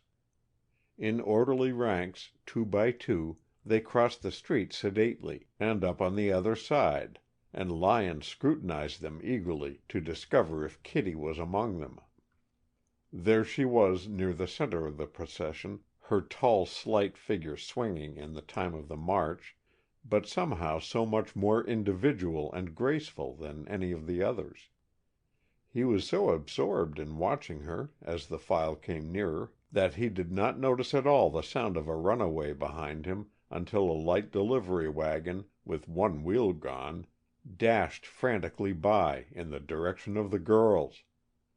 The horse, wild with terror at the ungainly thing which bumped at his heels, swung in toward the sidewalk, and in a moment the girls had broken ranks and were flying in swift disorder in all directions. Lyon had instinctively broken into a run as soon as he saw the situation, but if he had any intention of catching the horse and cutting an heroic figure in the eyes of Kitty, the thought was utterly and absolutely forgotten the next instant. Instead, he suddenly stood stock still in the middle of the street, staring at one of the girls who had cut diagonally across the road with the long, easy-running gait that he had seen once and only once before. It was the girl who had fled from the scene of Fullerton's murder, and so had swept for an instant across the field of Lyon's vision. And it was not the frail and delicate invalid, Mrs. Broughton, nor yet the slow and stately Miss Wolcott. This was a young athlete, who ran with a grace, a sureness, that made the sight a joy and unforgettable. It was not until she had turned again and was clinging to his arm for protection that he fully realized what it meant that he should have identified the running girl whom he had so long been searching for with Kitty Tayntor. "Oh, Cousin Percy, wasn't it perfectly beautiful that the horse should run away right here and give you a chance to rescue me like this? I have always wanted to be rescued to see what it would feel like. The girls in the novels almost always faint, but I never faint, so I knew I would always be able to remember afterwards just how it felt. I was so glad when I saw that you were the only man in sight on the street. Kitty, when we were talking about Mr. Fullerton, why didn't you tell me that you knew about it?" "What I knew? About what?" "About the accident." "I don't know what you are talking about." She looked so plainly bewildered that his heart sank. Could it be, after all, that she really knew nothing? She must know. He took up the filmy clue carefully. "Kitty, one evening not long ago, it was on the Monday before Thanksgiving, I was on Hemlock Avenue opposite Miss Wolcott's, and I saw a girl run across the street and in at the Wolcott side yard. She ran just as you ran a minute ago when that horse startled you. Wasn't that girl you?" "Oh, yes. I didn't know what you were talking about. Did you really see me then? How curious. Then that was the first time." "It was a little before 10?" She nodded, her eyes dancing with suppressed mischief, though she drew her lips down like a fair penitent. "Where had you been, Kitty?" "To the skating rink on Elm Street." "Alone?" She nodded again, and glanced back at Miss Rose, who was gathering her scattered flock together at a safe distance beyond hearing. "It was this way," she said hurriedly. "Everybody else had gone home for the vacation on Saturday, and Miss Elliott had made me stay till Tuesday to make up some history. I was just wild about it, missing 3 whole days. I got thinking what I could do to get even. It would be a secret satisfaction even if she never knew it. So Monday night I climbed down from my room by way of the window, and got out by the secret passage I told you there was, and went to the rink and had a splendid time. I knew Miss Elliott had a friend visiting her, and so she would not be likely to think of me or anything like that. And she didn't. She never knew I wasn't learning the names of the Roman emperors, horrid old things, all the time." "But, Kitty, is that all?" "Goodness! Miss Elliott would think it was enough." "But what made you run so? You ran as though you were frightened." She gave him a startled look and half turned away. She did not answer. "What frightened you? Had you seen anything? A row or a fight of any sort?" She shook her head. "I was frightened," she said. "But it isn't worth talking about. Besides, it isn't pleasant. I don't want to talk about it." "But I have a very special reason for asking, Kitty. It isn't just curiosity." "Well, a horrid man frightened me. I suppose he was drunk. But if Miss Elliott knew about that—" "How did he frighten you?" "He jumped out at me. It's a kind of dark space on Sherman Street, and I was scurrying along, and I didn't see him at all until I was right up to him, and then as I hurried by, he suddenly jumped out and caught my arm." "Did you scream?" "I shrieked, and struck at him." "With what?" "Why, I just struck out. but I had my skates in my hand, and I guess I hit him, because he let go of my arm. Then I ran as hard as I could." The physician's testimony at the inquest flashed across Lyon's mind. A heavy instrument with a cutting edge. Kitty's skate and not Lawrence's cane! The relief was so great that he almost forgot the necessity of establishing all the links. But Miss Rose was approaching, and he knew he must lose no time. "How was he dressed, Kitty?" "Goodness! I didn't stop to see." "But in dark clothes or light? Did he wear a hat?" "He had a long, loose gray coat, and a hat pulled away down over his eyes, and a silk muffler around his throat was pulled up over his chin. That came off in my hand when I pushed him away. I didn't know I had it until I had run half a block. Then I threw it in the street." Lyon nodded. "I found it. Now, Kitty, I want you to come and show me the exact spot on Sherman Street where this happened." Her face was already flushed, and her breath coming fast with her recital, but she now looked annoyed at his persistence. "I can't. Miss Rose is waiting for me now. And besides," she hesitated to impugn his chivalry by so unworthy a suggestion, but needs must, "you aren't going to tell—" "Kitty, haven't you any idea who that man was?" She looked shocked at the question. "Of course not." Then the seriousness of his tone struck her as she began to tremble. "What do you mean?" "It was Mr. Fullerton. I am sure it must have been. But you must come and show me the spot. You know that Mr. Lawrence is in jail under suspicion of having killed him." "Yes." Then suddenly she understood. She went very white, and her eyes grew large with horror. He feared she would faint, but Kitty was not of the fainting sort. Instead, she began talking volubly, in intense nervous excitement.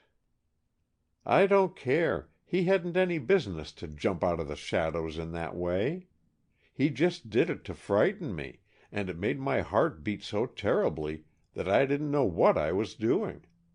I just struck at him, and I didn't think about the skates. And if Miss Elliott hears about it, she will simply be hysterical. I'll have to tell her how I got out, and that will be breaking my initiation oath, and there will be simply nothing terrible enough for her to say. And—" she stopped suddenly as a new horror struck her, and gasped, "will they put me in jail?"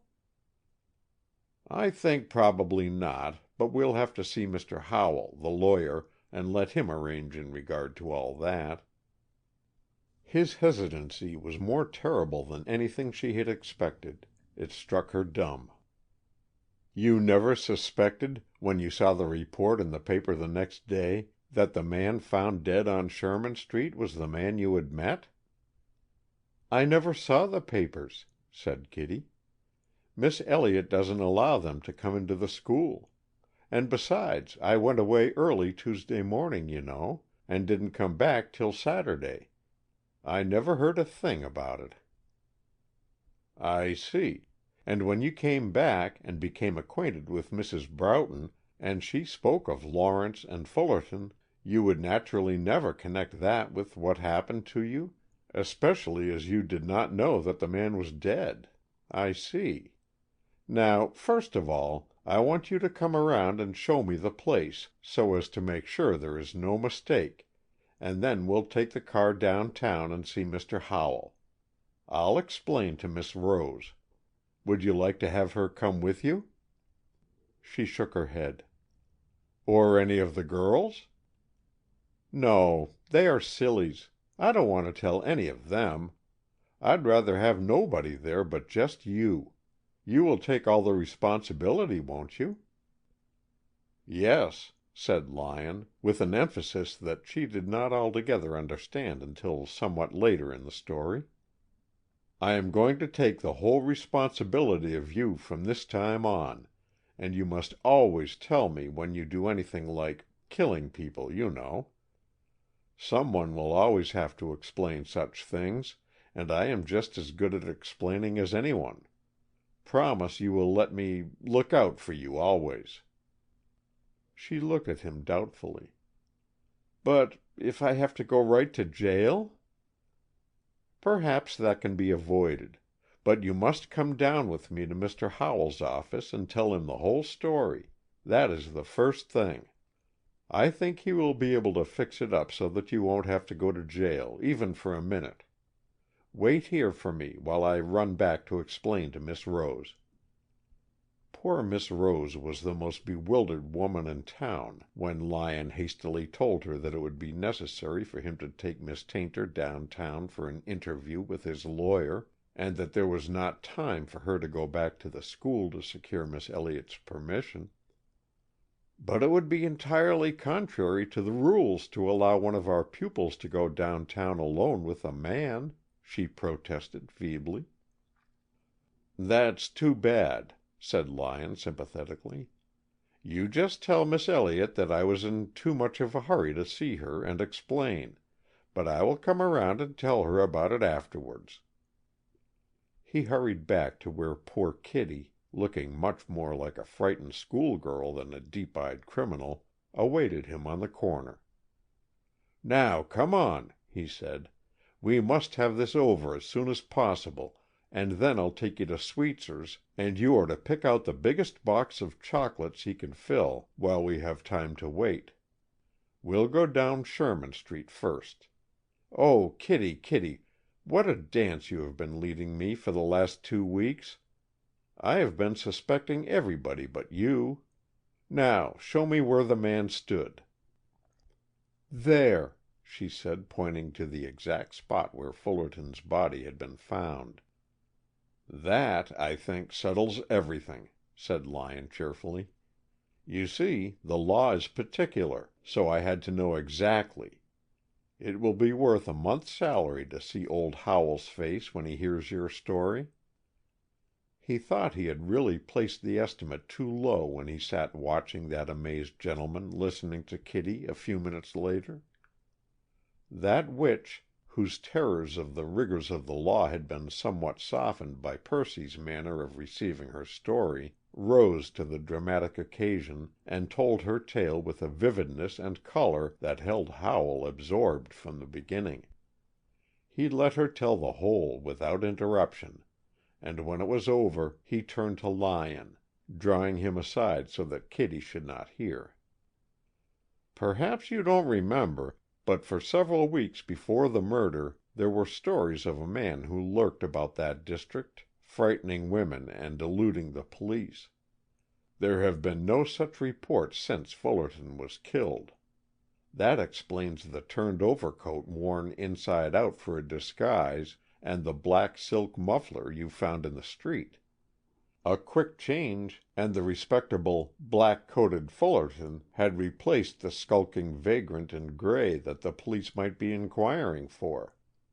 I am not a pious man, but it strikes me as more than accident that the hand of an innocent girl should be the instrument, under Providence, to send him to his account. However, that is speculation. Thank heaven I have some facts to deal with at last." "And I've found the explanation of the cane business," said Lyon. "You can add that to your small but choice assortment of facts," and he related his encounter with Mr. Wolcott, and the significant facts that had been evolved from that gentle old peacemaker of canine quarrels. Howell rubbed his glasses, and put them on to look at Lyon, and then took them off to rub them again. "Well," he remarked, "well, well." It seemed inadequate, but it was the best he could do with Kitty present. Then he called in a stenographer, and asked Kitty a number of questions, slowly, and the stenographer wrote them down, and also, to Kitty's dismay, wrote her answers. This process seemed to her so uncanny that she could not keep her eyes from the point of the rapid pencil. and even when Mr. Howell bade her look at him and not at the stenographer, she could hardly keep herself from turning nervously to see if that thing was still going. Then she had to wait until it was all written out on the typewriter, and then Mr. Howell read it all over to her and asked her to sign it. It was all very exciting and interesting, and Kitty made good use of it as material for tales afterwards. But when it was over, and the box of chocolates had been duly selected and sampled, Kitty suddenly felt that she had been living up to the character of a reasonable being long enough, and when Lyon suggested that he would go back with her to the school and tell Miss Elliott what they had been doing, Kitty calmly announced that she was never going back there. Never. "But, Kitty, you will have to. That is your home while you are at school." "I shall never go back there." "But why not?" "Do you suppose I could ever tell Miss Elliott that I had killed somebody? Why, I'd rather go to jail. Honest." "Where else can you go?" "I don't know. But I won't go there. I won't ever go where Miss Elliott can say anything to me until I am as old as she is, or till I am married, maybe." "But you will have to go somewhere for a day or two, you know. You needn't be afraid. Miss Elliott won't say anything when she understands." "No, she won't, because I won't give her the chance. I won't be there for her to say anything to." "Kitty, dear—" "It doesn't make any difference what you say. I won't go." "Do you know anyone in Waynscott?" "No, but I can go to a hotel." "No, you can't. That's nonsense." "Now you are not being polite," and her lip trembled in a way that warned Lyon she was near the verge of tears. He looked distractedly up and down the street, for they had been waiting on the corner for the car when this deadlock developed, and then he had an inspiration. "Will you let me take you to Miss Wolcott's?" She looked at him suspiciously. "You needn't think that if you get me so near the school as that, I will change my mind and go in, because I won't." "Oh, Kitty, I'm not trying to play any tricks on you. I'd know better than to try. But you must go somewhere, and if you won't go back to Miss Elliott's, I don't know of a better place for you to go than to Miss Wolcott's.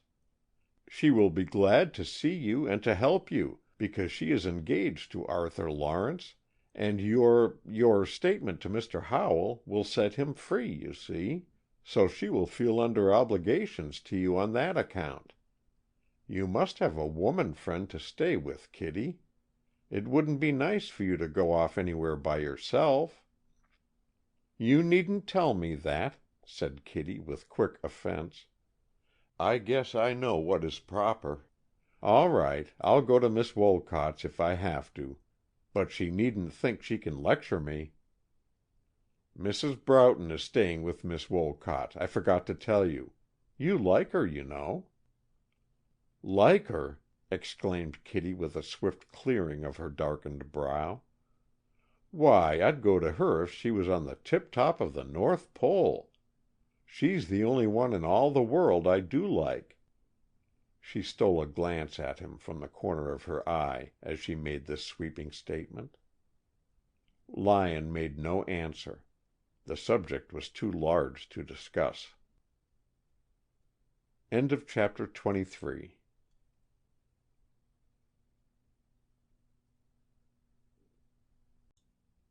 Chapter 24.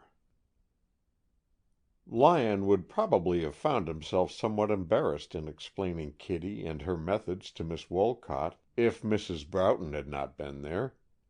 But Mrs. Broughton was there, and so was Mr. Broughton, whose presence at an exceedingly hasty and exceedingly private wedding that morning had been found necessary, and when Kitty saw her she ran to her and clung to her with hidden face, while Lyon told her story to the amazed little group of three. Poor child," murmured Mrs. Broughton softly, touching the defiant little head that was crushed against her sleeve. "Will Mr. Lawrence be released, then, without anything further?" asked Edith Wolcott. It was perhaps natural that to her that would be the pivotal point of the situation. "Immediately. Howell is attending to the red tape of it now. It certainly won't take long." Edith put up her hand to hide her trembling lips. Mrs. Broughton gave her a glance of sympathetic understanding, and then said to Lyon, "And what about this dear little girl? Are there any other formalities?" "Howell will take care of that. There isn't anything to worry about. Her deposition will be laid before the county attorney, but as I understand it, she is not likely to be called on for much of anything else. The grand jury would only act on information laid before them, and if the county attorney is satisfied, there won't be any bill brought. In the meantime—" "I won't go back to Miss Elliott's. I won't, ever," Kitty interrupted suddenly. Lyon glanced hesitatingly at Miss Wolcott, but that young woman was regarding the volcanic schoolgirl with surprise and with no special warmth of emotion. "That's what she says," said Lyon, with a whimsical appeal. "If she persists, I suppose I must write, or someone must, to her uncle in Columbus and explain why she refuses, and assure him that she is safe with friends until he can arrange for her." "I won't go back to Uncle Joe," said Kitty, sitting up suddenly. "Do you think I could go to them and explain that I had killed anybody? Why, they would think I was crazy. They would look at me so. I won't go to anybody that knows me." Lyon looked distressed. Miss Wolcott looked annoyed and perplexed. Mrs. Broughton looked at her husband, a long glance at least 3 sentences long, and then she said quietly, "Would you like to come to New York and stay with me for the rest of the winter, Kitty?" "Would I?" gasped Kitty.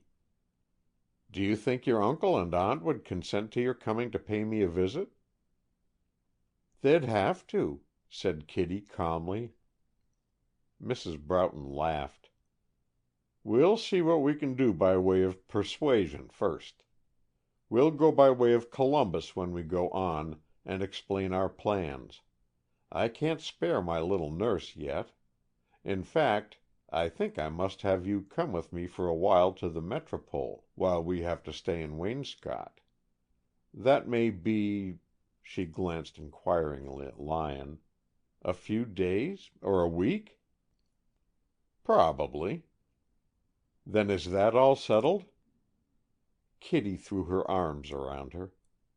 "Oh, I'd do anything in the world for you." "Then come over to Miss Elliott's at once, and I will explain everything to her while you pack your trunk." Kitty looked dismayed. "Oh, I can't." "Yes, you can, with me there. Come, we'll go at once. You'd better come too, Woods. Miss Elliott has a tremendous respect for your name." Broughton, who looked curiously like a lion being petted and enjoying the process, turned to Lyon with benign ferocity. "You will have to come to New York too, Mr. Lyon. I need you in my business." Lyon unconsciously looked at Kitty before answering. "I am ready to consider any proposition you may make, sir." "All right, we'll talk it over later. But I warn you I shall leave you no possible room for refusing. Yes, Grace, I'm ready." The Broughtons took Kitty off, bent on smoothing the path for her, and Miss Wolcott turned to Lyon with a sigh of relief. "What a wild, unmanageable child! I think that after all the trouble that has come from her act, she would at least be a little subdued." "Oh, it isn't all trouble," said Lyon, assuming as a matter of course his lifelong privilege of being Kitty's defender. "Mr. Broughton came out to Waynscott fully determined to shoot Lawrence at sight. Being in jail probably saved his life. So you ought to count that to Kitty's credit. And would you ever have known the measure of Lawrence's devotion if he had not had this chance of proving how far he could carry it? Then those letters of yours. If there hadn't been a mystery about Fullerton's death, I should never have been spurred on to run things down. And if I hadn't, those letters might have fallen into who knows whose hands. And Mrs. Broughton's unhappiness. Think of all the trouble and wretchedness those two people are saved through the accident of my being drawn into this Hemlock Avenue mystery. Even Fullerton's death alone would not have cleared the cloud from their lives. It needed the knowledge no one could give them but I, and I should never have known how much the fact in my possession was needed if I had not met Mrs. Broughton in this curious intimate way. Indeed, I should probably never have met Mrs. Broughton, or you, or Kitty, or had the friendship of Lawrence. And when you think of each one of us, and how, through this strange tangle, we have all won what we wanted most, don't you think we can say, with Tiny Tim, that all is for the best in this best of all possible worlds? He glanced at her, smiling, for confirmation. Her face was so radiant that he thought he had for once in his life succeeded in being eloquent. Then his glance followed her eye to the window, and he realized that she had probably heard nothing of what he had been saying. Lawrence was swinging up Hemlock Avenue at a pace that devoured the distance. Really, I must go," murmured Lyon, reaching for his hat. The End. End of Chapter 24. End of The Hemlock Avenue Mystery by Roman Doubleday. Recording by Roger Melin.